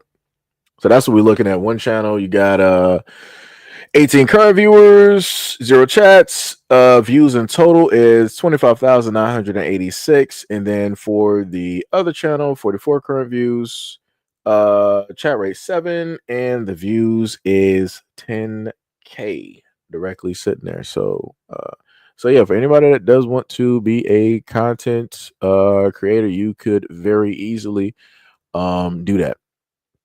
You can very easily do that. Hard work, dedication, being consistent, and just at certain points in time getting lucky. And and different stuff like that. So it's it's not impossible. It is highly doable. I'm a ordinary, basic, everyday content creator, and I'm able to get certain things like that. So yeah. Wait, what? Waba said, can you hook up Super Mario real quick? Wait, are you talking about like the actual game, or I'm a little bit confused? Wait, what did Gil say?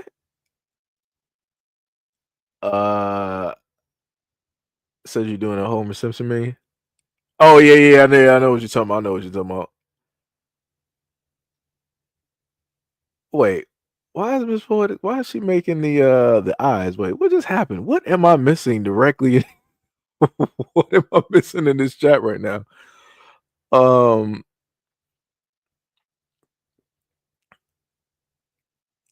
Let me see. Don't let Seji fool y'all. He's been grinding hard for years.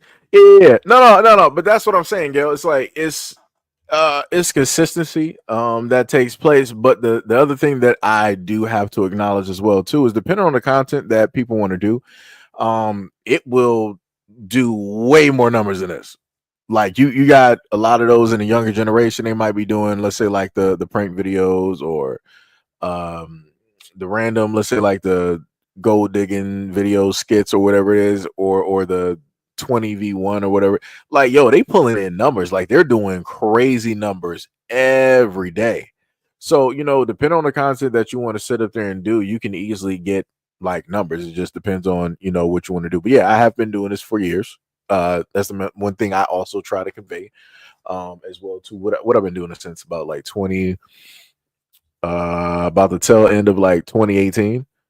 But even back during those times, I was never seeing anywhere close to numbers like this on live streams.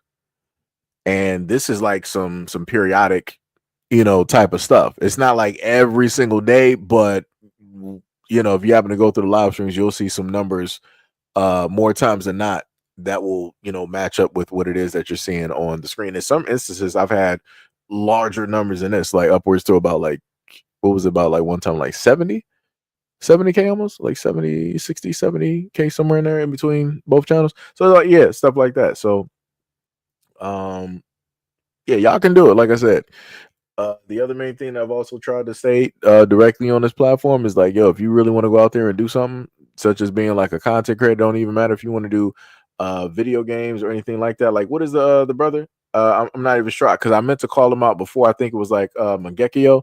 I was going through and watching some of the game videos that he had directly on YouTube. He was playing it wasn't Elder Scrolls. Jesus Christ, was it Oblivion? I forgot what it was. But one of them was Outriders, and that was one of my favorite games. And he played with the trickster, and the build that he had was dope.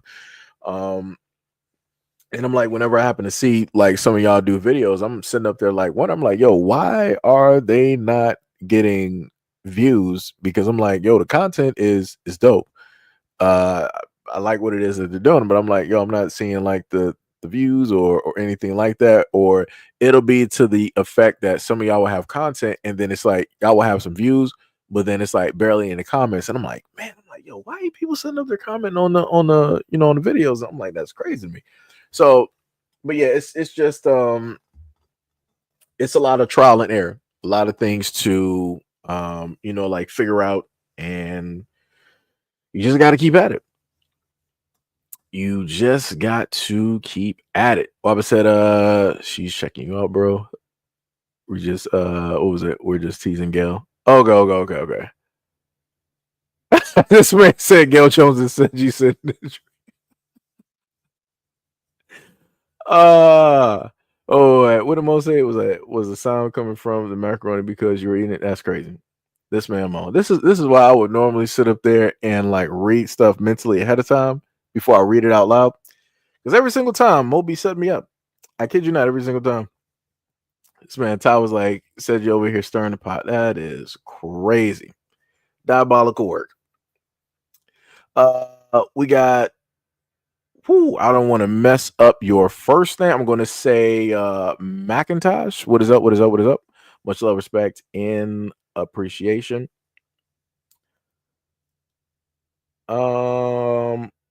Chris said, Summa Dumma Llama Superhuman. I'm not even sure if that's even like a song. Mo said, you the chiropractor, aka the This man, oh man. That is crazy. Seattle said, what game do you stream? The funny thing, I was supposed to stream. That's why I told Tippy before, I'm like, yo, don't hold me directly to it, because I'm pretty bad at keeping track of this stuff. But one of the games that was we do have, what is it called? I think it was like Expedition 88. That was a game that just came out. I have not started playing it yet, but I do plan on playing it. I've been playing more so Risk of Rain. It was supposed to technically be like 3 of us, me, Sham, and then it would be Ty, all playing Risk of Rain, because I think it's like 3 to 4 players or whatnot, or something like that. So yeah, we got some games directly up there, different types of games. But I've been just trying to figure out if I'm going to stream it in this format, which tends to work versus doing like the normal format, because like I said, I'm not exactly too sure how the notifications works for you guys, so I'm still trying to figure that out, because like I said, we are slowly but surely getting to that 40K. We are actually currently at 26K views. Wait, which one is? Okay, so that's on. So that one, if I actually keep going, I can potentially reach like 30K on there. But yeah, we are almost at the 40K mark. We're at 39,769 subscribers at this moment in time. So much love, respect, and appreciation, and shout out to any of y'all who have hit that subscribe button. Much love, much love, much love. Hopefully YouTube is actually giving y'all the notifications, because when I look at certain videos, it kind of seems like y'all getting the notifications, but I feel like that's more so from like the newer people who have subscribed over a few months, versus in general, when it deals with at least like the greater half of the channel. So, but yeah, we almost there though. We are almost there. Almost there. We got the beautiful trolls directly in the chat real quick. Somebody was trying to do a spelling bee and failed because they got exited directly to the shadow realm. Come and play again. Brandon B. World said Expedition 33 is the it factor. I gotta paraphrase. Gotta paraphrase. Mo said Seiji the all right, this is why I can't sit up to read this man's comments. Cannot read this man's comments. Yep. That's some crazy. Like I said, this is why I love the mods that I got directly in here, because sometimes y'all will spot some stuff before I do, and y'all will pack them on up. Now the other thing I got to do is basically pack them up on my side, because I got the combination of everything on my screen. So even if y'all block it, I can still kind of see it. So I gotta do that too. Wabba said, wait, I saw something about an anime. What was that? Cartoon anime? He said, hey, can we create an anime cartoon together as a group and pitch it to TV and see how it goes? That would actually be pretty dope. My thing would be, I would be worried about like the copyright for it though. Because you got people out here, when you decide to pitch stuff to a lot of these companies, they'll hear the idea, and then somebody, in their little think tank will decide that all right, your ideas, whatever, but thanks for letting us know, we'll get back to you, right? That whole thing. But then 4 months to a year from now, you'll see your idea and then it's just dressed up differently, sort of like what was the whole thing from Ti and Tiny, like how they had that lawsuit against that one company and they ended up winning, but then that company was like, oh no, we don't agree with that $100 million judgment, we're going back, and we're going to have the judge bring down the amount of money that you guys are getting. We're not giving you blacks all of that money, so you got stuff like that. So that'll be my main thing. This man Ty, let me tell you something. I can't take Ty or Mo nowhere. Can't take them nowhere. What else we got here? If you have any Asian friends, so we can be culturally respectful to creating the cartoon. I mean, if you're talking about like some Last Avatar type stuff, then that's a little bit different. But if you're talking about stuff that's culturally just like dealing with like here in America, that's that's different. You don't gotta worry about being culturally respectful. Well, I guess it depends on who you're making the cartoon specifically for, like gearing it towards. So within that, yeah, I get it. I understand you. I got you.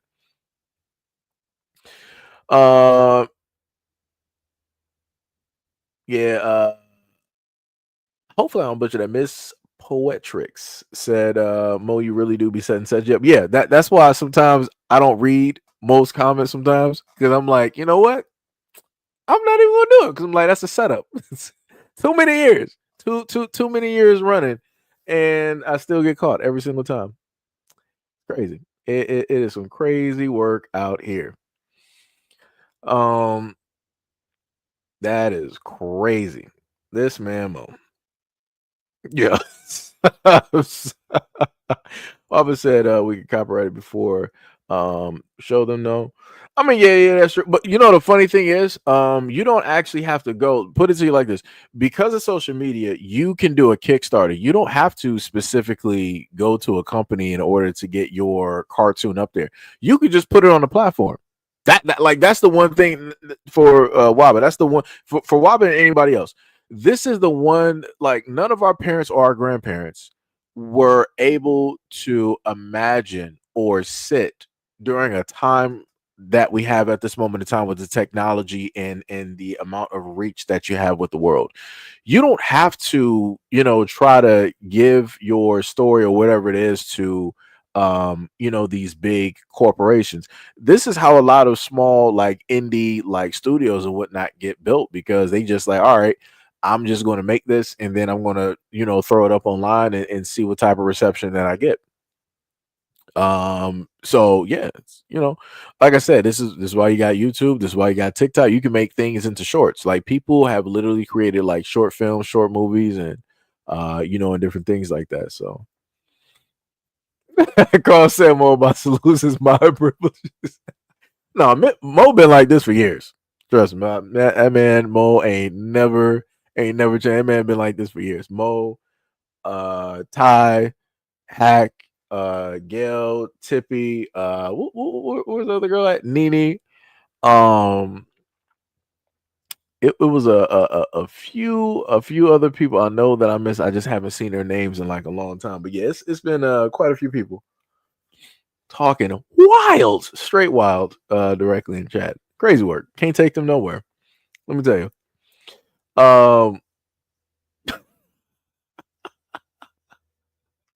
Randy Worlds would be like, said you'd be like, darn it, yeah, every single time. Let me tell you. Crazy work. Crazy work. D Money said, how tall is Seji? The funniest thing, hell, we got Miss Armstrong in here. What is up? What is up? What is up? What is up? Much love, respect, and appreciation. What's up? What's up? What's up? What's up? Technically, I like to sit up there and tell people that I'm 5'4", like Wolverine height. So that's what I tend to, basically stick with that height. So that's what I tend to just sit up there and say. Because irregardless, like people just going to sit up and say that I'm short anyway. So I'm like, all right, well, whatever. I'm just going to say that I'm 5'4". So that's what we're going to be at. That's what we're going to sit up there and do. That is what we're going to do. This man. No, that's not the actual height though. But that's what I just like to sit up there and say. Because like people are going to sit up there and say that you're short. So shout out to all the Wolverine height type dudes directly out here, going out there with Jean Grey and Storm. Shout out to y'all and Kimiko, Silver Sable. Yo, let me tell you. Wabba said, but he got swag. No, I don't got no swag. No, we don't got. I don't know what that is. I don't got none of that. I am. All I know is about Beyblades, Dungeons and Dragons, maybe a little bit of World of Warcraft. I don't got no type of swag directly out here. We wear jogging suits. Shout out to Stephen Barry. That was some legendary clothing directly out there. If you know, legendary. Very very affordable.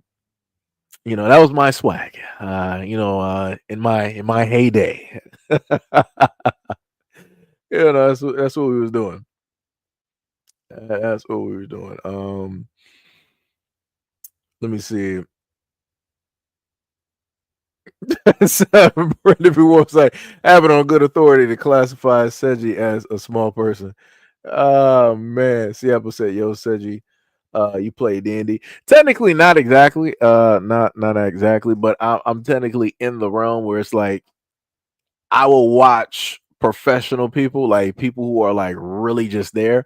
I will sit there and watch them. It's like watching people play chess. Like, yo, I might not know how to really do it like that, but watching people who are methodical and who are really calculated and know what they're doing, it's like, yo, that's interesting. I'll sit there and order me some food real quick and just watch, a chess match. I'm like, yo, this brother really did that. I'm like, oh snap. I'm like, oh, he pulled it.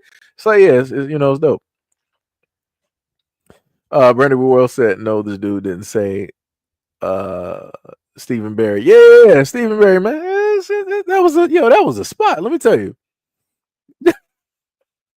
CP Cleaner said you got the. No, I don't even know what that is. I'm not. I don't even know what that is. I don't got none of that. I don't got none of that at all. Let me tell you. Let me tell you. We out here walking like ducks. I don't got no type of swag out here, man. Let me tell you. I am ordinary black guy. Funny enough, that's what I actually put directly on, I think, my TikTok or my Twitch. Say that I'm just a ordinary black dude directly out there and whatnot. So, I like to sit up there and keep it normal. I don't be trying to exaggerate nothing out here in these streets. So the same person that you happen to hear and see is the same person that you get directly in real life. Yeah. No ifs, ands, or buts. No fans of butts. Wabba said, I saw a mixed martial arts TV series on Netflix. Man, it was interesting. Yeah. Yep. He said y'all to check it out. Okay. The money said, okay, that's the tie. He said, Wabba said you know karate. Man, I should have actually took up boxing, but I had like taekwondo, but that was like when I was like way younger. I was just like in white belt. But I didn't stay with it because I didn't really have like friends in the taekwondo class. Like if I actually like, let's say if I had somebody off the block or if I had like some actual friends there in taekwondo, it would have been a little bit different. I probably would actually stay directly with it, but I didn't. I feel as though I probably should have went for boxing, but I don't think I would actually be able to do it because I wore glasses. So, because I'm not sure how hits directly to the face would actually impact like my vision and stuff like that. So if I could actually go back, I would probably tell my mom instead of taekwondo I would try to go for boxing. I feel like I probably would have did a lot better and probably would have actually stuck with that. And then man, but I don't know where that would have put me though. Attitude wise, I don't know where that what trajectory that would have probably sent me towards. Oh no. Oh no, I really got to think about stuff now. I really got to think about that now. This man Ty, let me tell you something. I just read that comment up there. This man. This man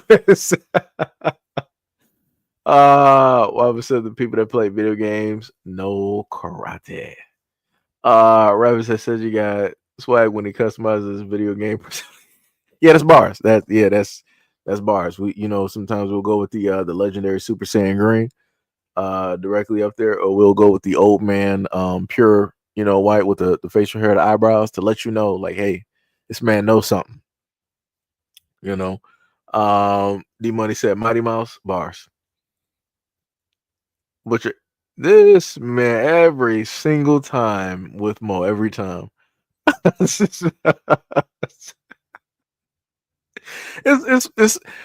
and let me sit up there and tell you, it gets way worse when Mo would actually show up in the live streams when you're actually able to hear him talk.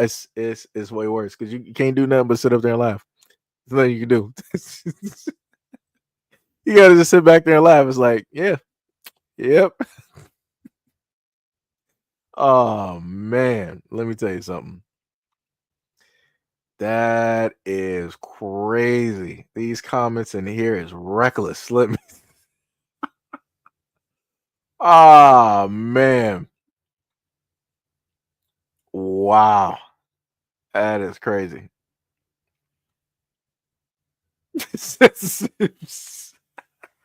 Yo, I can't even tell you what's happening. I ain't seen. Yo, let me tell you something. Now, for those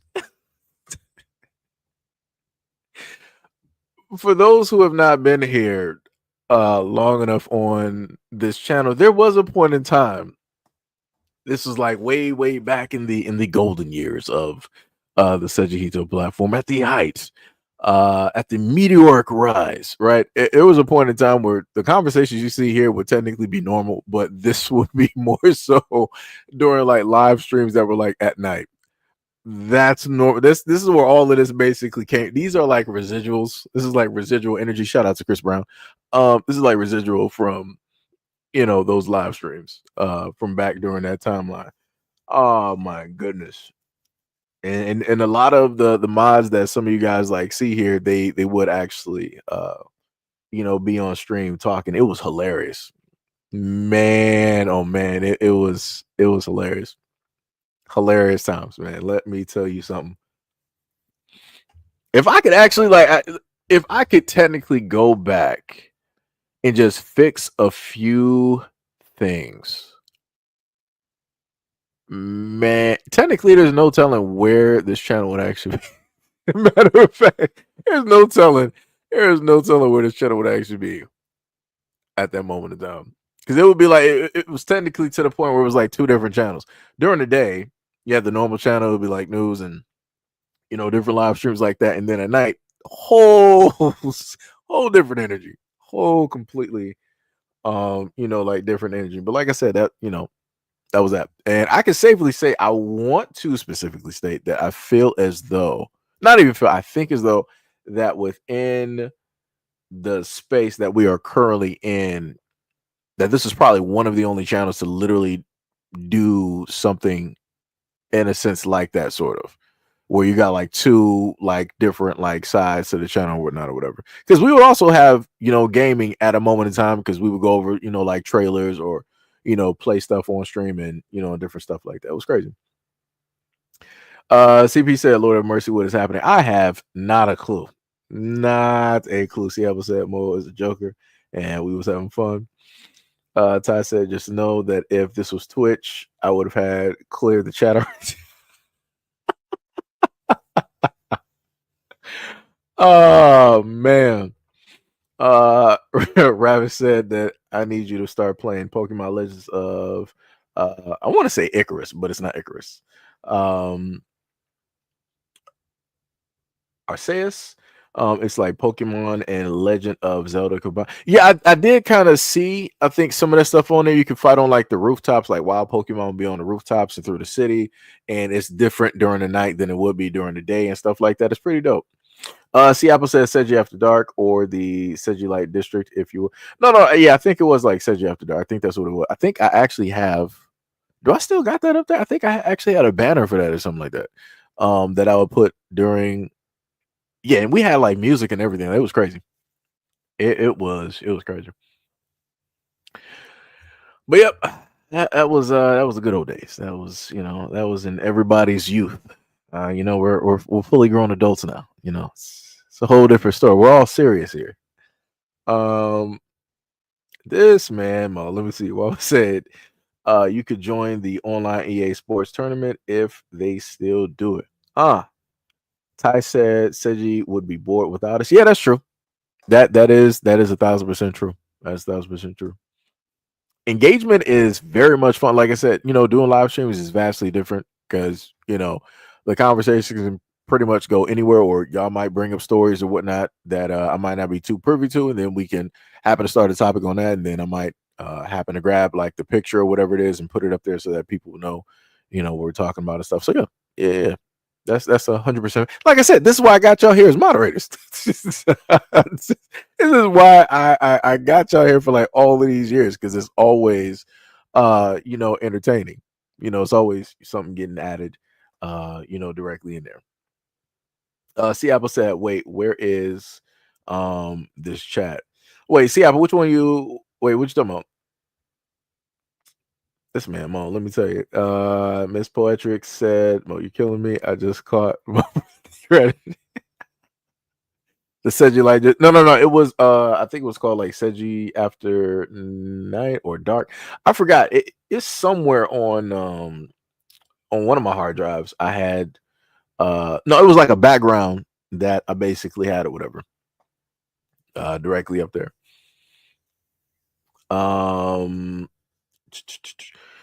Mo said, go to the other channel. No, none of that stuff is up there anymore.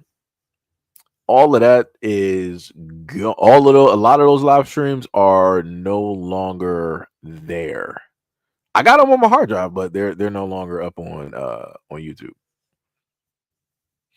Wabba said, I was trying to figure out how to go live with NBA 2K Android version on Travo. Yo, the funny thing is, I think I actually have Travo. There was a lot of different live streams and live stream services. I'll tell you this, Wabba, I'll give you this platform. Look up a platform called Party. I think you should try that one out. Try that one out. Party is technically a little bit of a newer platform. Oddly enough, I'm actually still signed in on here, which is crazy. But yeah, I would tell you to try that one out because you can earn money directly on there. I forgot how much you would have to like look to see what the payout and different stuff like that would be. But I would tell you the one called Party is spelled Parti. So you might want to try that one direct. But like I said, you can also multi-stream. That's another thing I forgot to mention that as well too. So for people that do want to stream, I would recommend multi-streaming. And I would say that you could also, to have like further interaction with a lot of people, you could allow people to see what is being said on stream, because when you multi-stream on different platforms, then you could, have an all together chat. But the problem with that is like what you happen to see here, where you have trolls saying, a lot of different things, off the wall stuff, which, can be a little bit problematic. So, in order to safeguard against that, you would technically need moderators and, and different things of that nature. But yeah, I would say try out Party, see what's going on specifically. Over there, they do have a gaming section. There you could also try out Kick. I would say Party, Kick. You could also do TikTok, but TikTok is a little bit different because you need it's a little bit different because you can potentially go live if you already got a platform and you can show them how many subscribers that you already got. So you can do it that way, or you got to do it, of course, over time by building that directly up. But yeah. I mean, well, Miss said you pouring gas directly on the fire. Yeah, they got jokes all the time. Man, this man Mo, let me tell you something. Man, let me tell you something. This is crazy.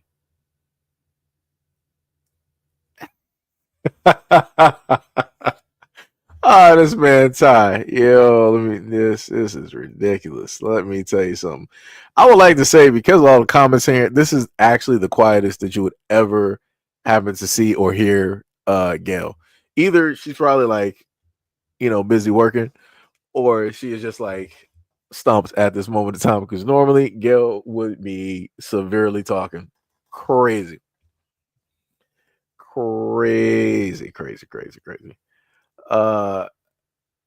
This man, yo,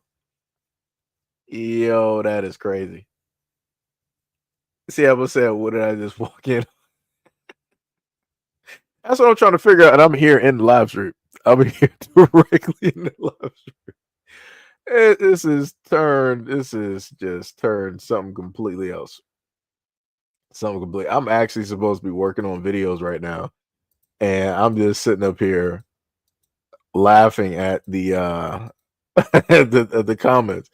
Man, let me tell you something. But yeah, I will have some videos directly up there for you guys at today, because technically I did take a break from like yesterday. I was like, I'll just take a break, play some Risk of Rain, throw that video up, see how it does. It didn't do too well. I'm like, well, it'd be like that. No problem, back to Risk of Rain. And just sit up and take a break.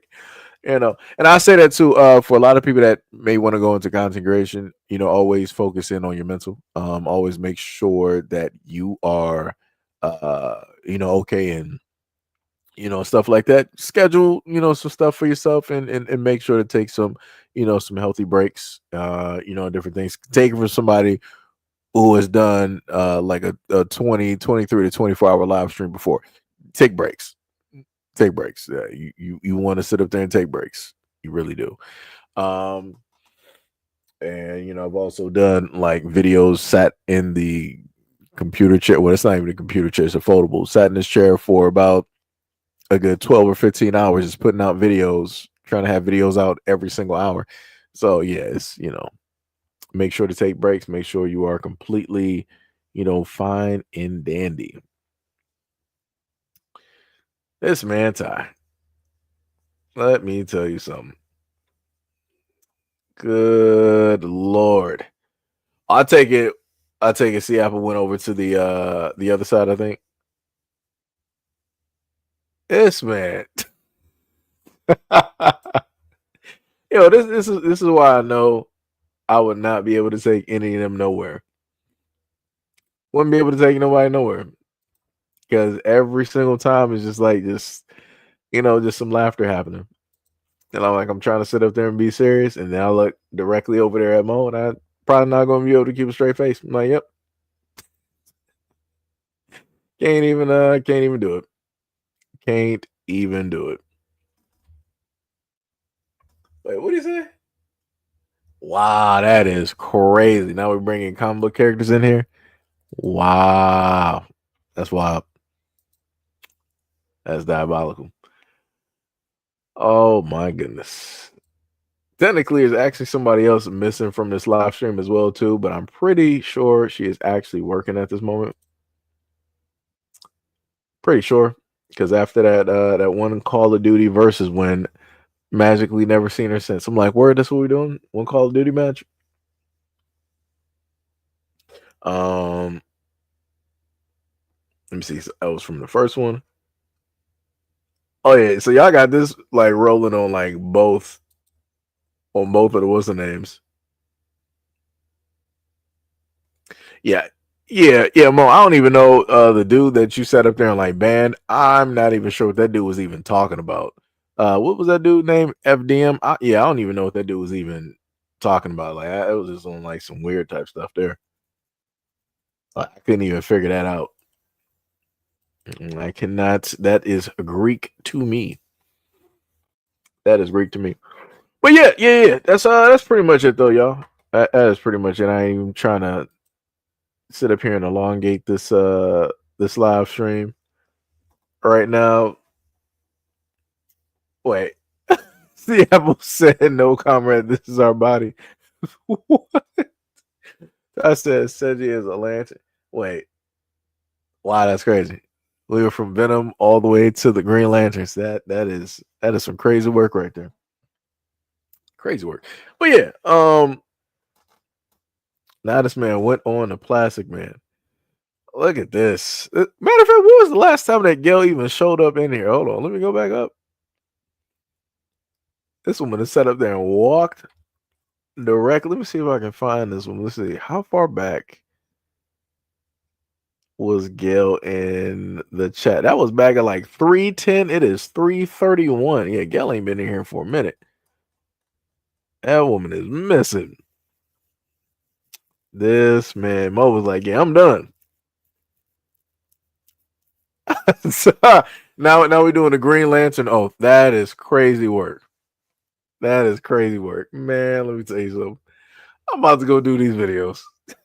I'm about to go do these videos and have some stuff. So also much love. I'm not sure where anybody's like directly from, but much love, respect, and appreciation. If you want to happen to see any videos and stuff that I upload, go directly over to SEIJIHITO Second Coming, and you can view and watch videos as well too. The other channel is more so live streams at this moment in time. I mean, we got a few shorts up there, but mostly live streams pretty much at this moment. I feel like we probably got well over like 100 live streams that we've done, especially if I've been somewhat kind of sort of consistent within 30-day periods for like some months. Yeah, we got well over probably 100 plus live streams, so we're doing pretty good. We are not doing too bad, and pretty much each live stream is ranging anywhere from 2 to about 4, if not sometimes 5 hours. So yeah, we're doing pretty good.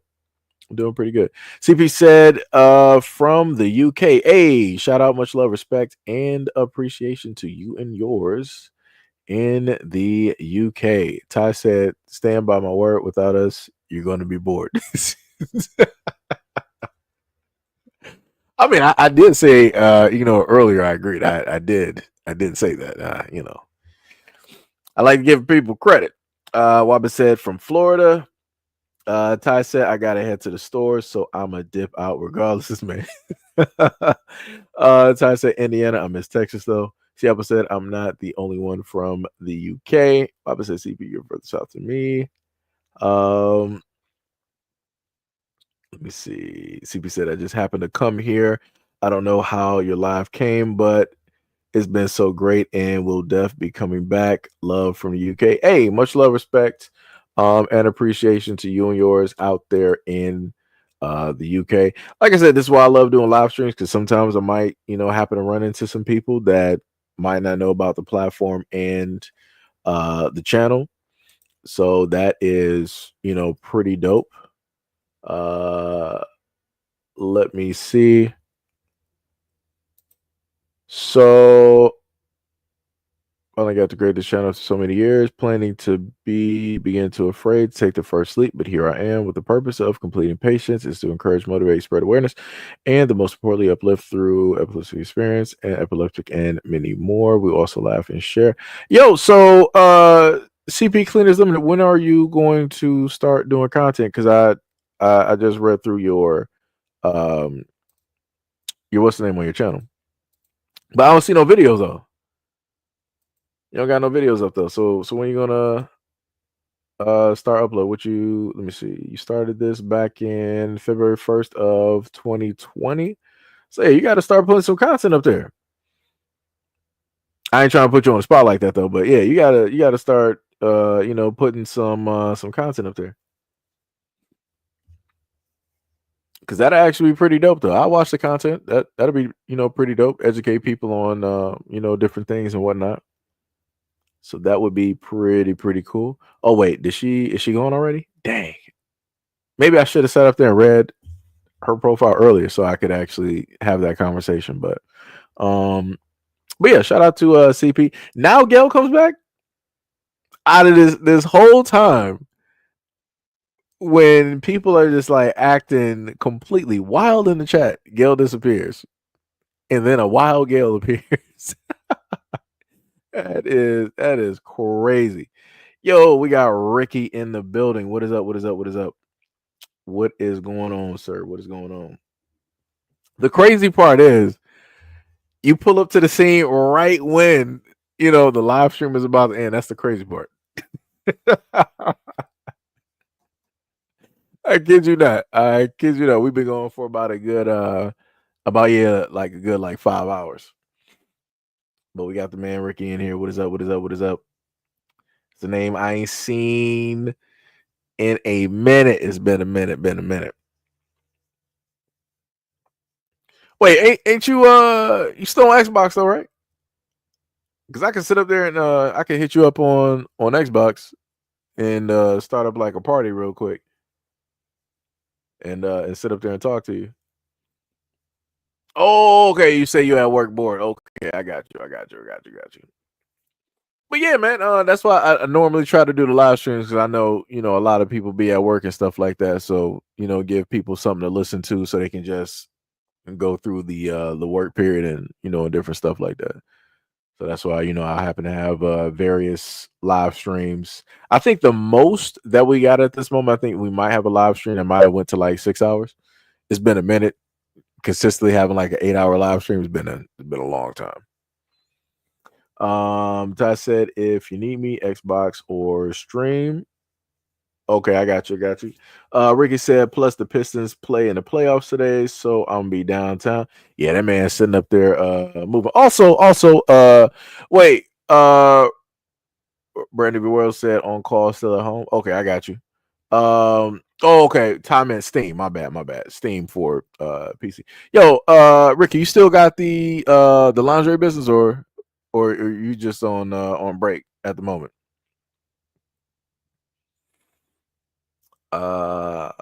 No, Ricky, he a gamer. He a gamer. Oh no, wait, you meant do Ricky play ball? That man be down there. He knows some players. He knows some people. Okay, you on break. So at a point in time, I'll just put this as a reminder. So this is one of my boys I grew up with. Knew this man for decades at the moment of time. Went to like middle school and everything. So for women out there that do wear lingerie, the brother does have a lingerie business. So at a moment of time, depending, I would probably have to get like certain, I guess, types of images that would be usable for YouTube. And you can happen to see some of the stuff that is, or maybe I might just have to have like the website link or whatnot or whatever directly up there. So yeah, So at the moment in time, like, the brother gets everything, up and running and whatnot, y'all could happen to check out the stuff that he got. So yeah. So yeah, we got people directly we got people out here, doing things. This Mamo, let me tell you something. Ricky said play Xbox, yeah. Basketball, I'm a little bit rusty. Yo, you better than me right now. I have not played in years. I ain't playing years. Miss Poetic said, "Oh wait, I heard lingerie." Yeah. So my I'm reading the comment. Yeah, my boy Ricky, he got a lingerie business that he been doing for some years. So right now he is currently on break at the moment, but he does have a lingerie business. Actually, I showed off one of the bags that he made as well too, design and whatnot. I think it's still downstairs, but I had a live stream like a while ago when, talking about, black businesses and, and stuff like that. And I showed off the bag that I ended up getting. Dope bag, 100% dope bag. And again, I never had, a dope, let's say like a leather luxury, type of bag before. So, it's cool. I did see some other bags, or at least like some other models for some bags up there, and I'm like, I didn't even know that those colors was was even up there. I'm like, man, but yeah, it's it's dope. It's dope. Yeah, me and Ricky, it was like me, what was it? Me, Ricky, Chris, and a lot of people. We used to just be balling, directly out there. I was more so playing defense, and they would be more so, like all around and everything like that. I don't know, for whatever reason, I just like playing defense. So that was just me. I really was not a shooter I could shoot, but I just didn't like doing it. I would just rather, pass the ball and, let them sit up there and do it. So yeah. Ricky, Miss Poetrix. Hopefully I'm pronouncing that right. Hopefully I'm not butchering that. She was saying, what is the info? Matter of fact, where do I got IG listed? Let me see if I can actually. I gotta go to IG real quick. IG. Do. Let me see. How did I mess that up? Yo, my spelling is jacked today. Let me see. There we go.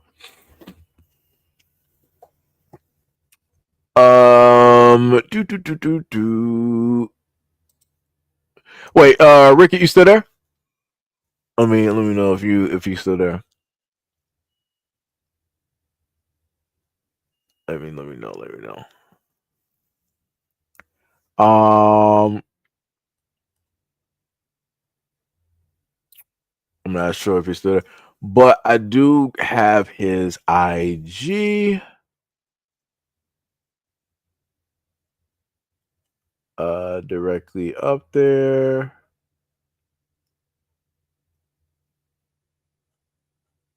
Cause I wanted to sit up there and see if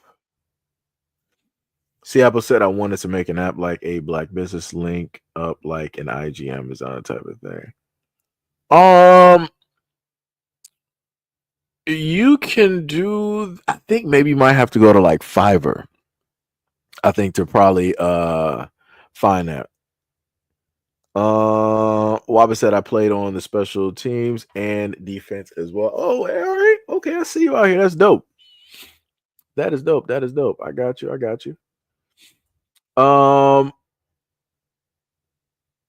Man, these pictures out here. Yeah, I probably could not show these on stream. I wouldn't be able. So yeah, let me just plug this real quick. Let me just do that. Whoops. Let me just refresh that. Yeah, I wouldn't be able to do that. I wouldn't be able to do that. All right, so I don't know where Ricky. He probably went back to work. So this is it'll probably show up on both anyway. So that is the link to the IG. So you'll get to see some of the models up there that model the lingerie that he was selling and different things like that.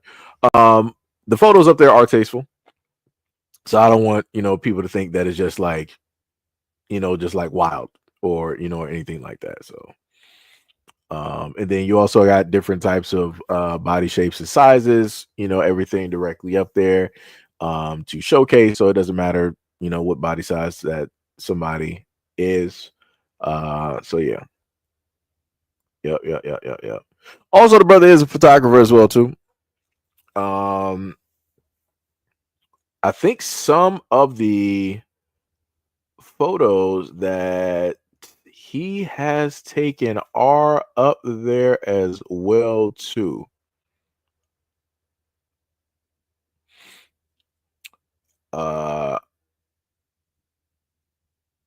Yeah, I sit up there and tell you that the one that is like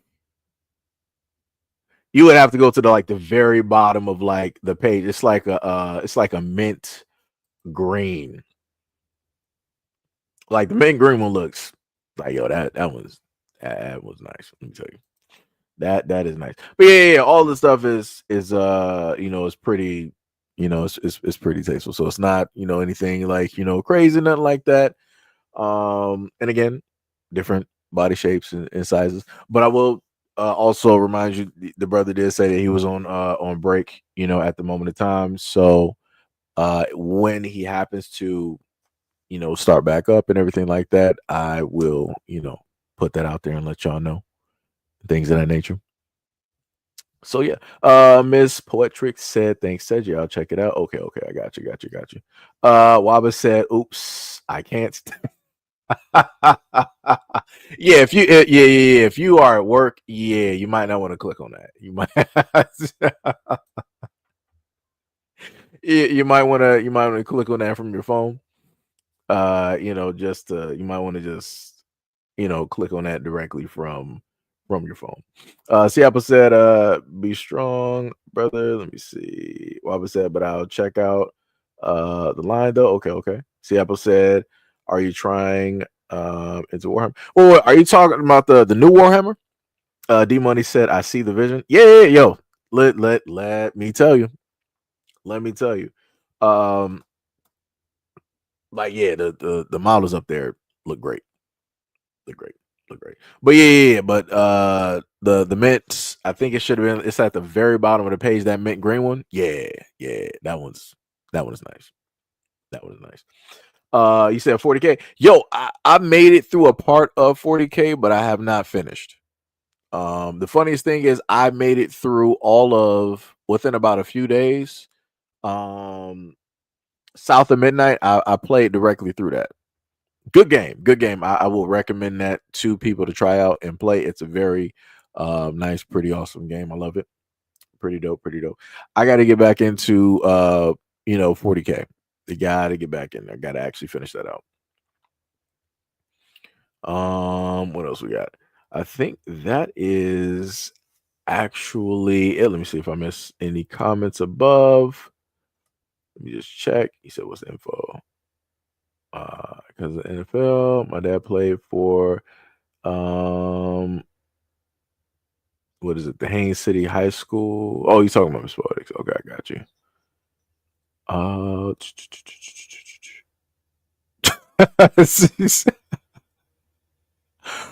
Only Gail, let me tell you. Yeah, I think that's it. I think we actually made it through all the comments, I think. Because let me see, who is she? Let me see, is she talking from the other channel? Actually, nope. Talking from this one.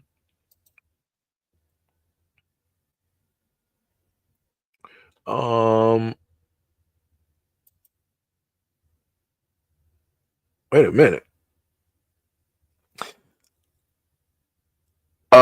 Miss Poetrix, so what's going on with your YouTube there? I'm looking at the view list directly the created playlist, and I'm just kind of looking at the titles there. I'm like, what's happening with that playlist title directly up there? I'm like, huh. And then I'm looking at the description for the channel. I'm like, huh. Well, okay. I see you out here. Oh man. Let me tell you.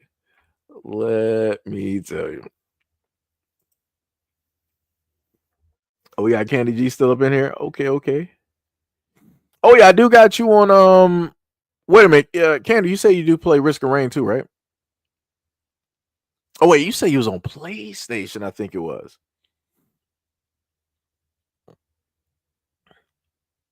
Let me see.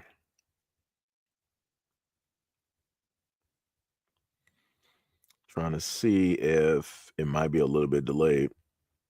That's the other thing I wish I could fix with the live stream too. You said both LOL. Wait, I'm a little bit. Wait. Let me see. Wait, Candy, what were you responding to when you said both? Are you talking about the 40K? D Money said, has she submitted that 10% finder's fee? Cause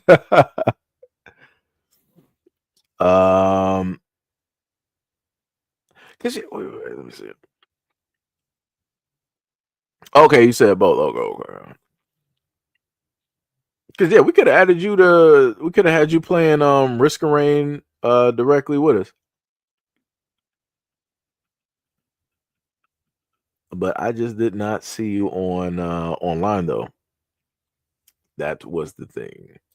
Because usually I try to get people in there directly online, playing and whatnot.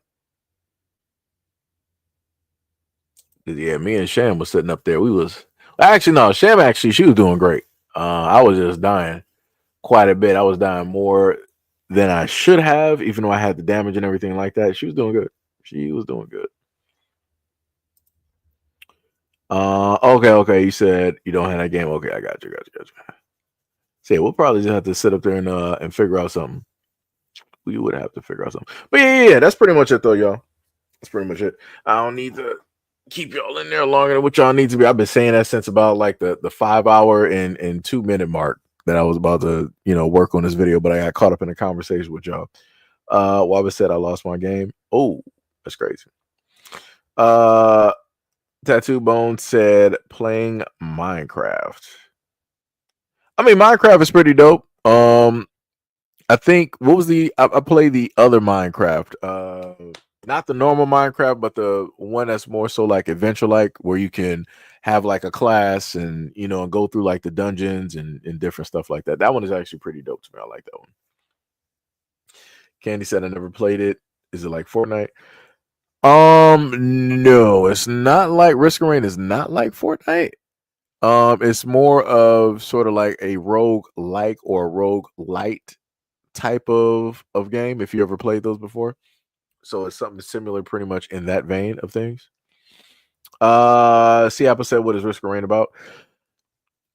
How they basically put it in the video, you were on this ship, and then I think your ship was breaking down. I forgot what it is, but basically your ship came upon like this planet, and you and the people that are on said ship have to go through and basically explore like the planet and different things like that. And while you're exploring, you're going through, in a sense, either different dimensions or different areas of said planet, and then you end up meeting these other creatures and beings that you have to sit up there and defeat.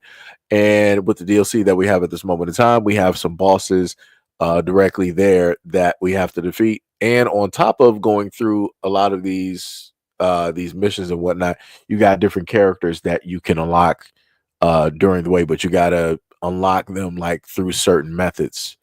So I think we got about like a good 12 characters on the list. Because I'm doing it on PC, I'm trying to catch myself up to where I am on Xbox. So I gotta unlock. I'm missing like 2 or 3 characters. So yeah, that's gonna be a little bit of work. Technically, I feel like doing that right now, and I almost don't even want to do the video. I'm just being honest, but I'm going to sit up there and do it because I have to. Candy said I played Minecraft and flew up in the sky and went towards the sun and was never able to get back down. So F that. You might have been in the I don't know why I took a breath like that, but you might have been in the creator. It might have been like somewhere like a creator control type of thing that might have took place and happened. Yo, we got Jugs in here. Yo, what is up? What is up? What is up? You said another school attack, but they say we're the hoodlums, metal detectors, and urban school entrances say otherwise. That's facts. That is facts. That is facts. Candy sitting up there laughing. Yeah, I don't know why I took that breath like that. That was crazy. Like that sounded crazy. If I could actually edit that out, I would, but I can't because it's live stream. So, yep, that's another one for the books. It's another one for the books. But anyways, much respect and appreciation. Shout out to any and everybody who pulled directly up to the live stream and show some love. Decided to donate. By way of a super chat. Shout out to any and all Patreons directly out there. Shout out to anybody who follows me on social media. It could be through IG, TikTok. I don't really got nothing on X as of this moment, but shout out to y'all. Shout out to anybody that might be following me on the YouTube platform as well. Brand new, or some of the vets directly out here. Much love. See, Apple said, LOL said, do you play Crossout? I've seen Crossout, but I have not tried it yet. I have not tried it. Oh, that is dope. Shout out to Sir William. I'm not going to say the full thing. But shout out to Sir Will. I'm just paraphrasing. For the $5 dono to the channel. Much love, respect, and appreciation. Much love, much love, much love. Again, I wouldn't be able to do the things that I do without people like you. But yeah, that's pretty much it. Love you guys. Shout out to all 47 people that are currently here. You guys are now free, and a little bit later I will have a video or two directly up on the platform that you can peruse and see what you think and let me know in the comment section. But anyways, see you guys in the next live stream and or video. Peace out.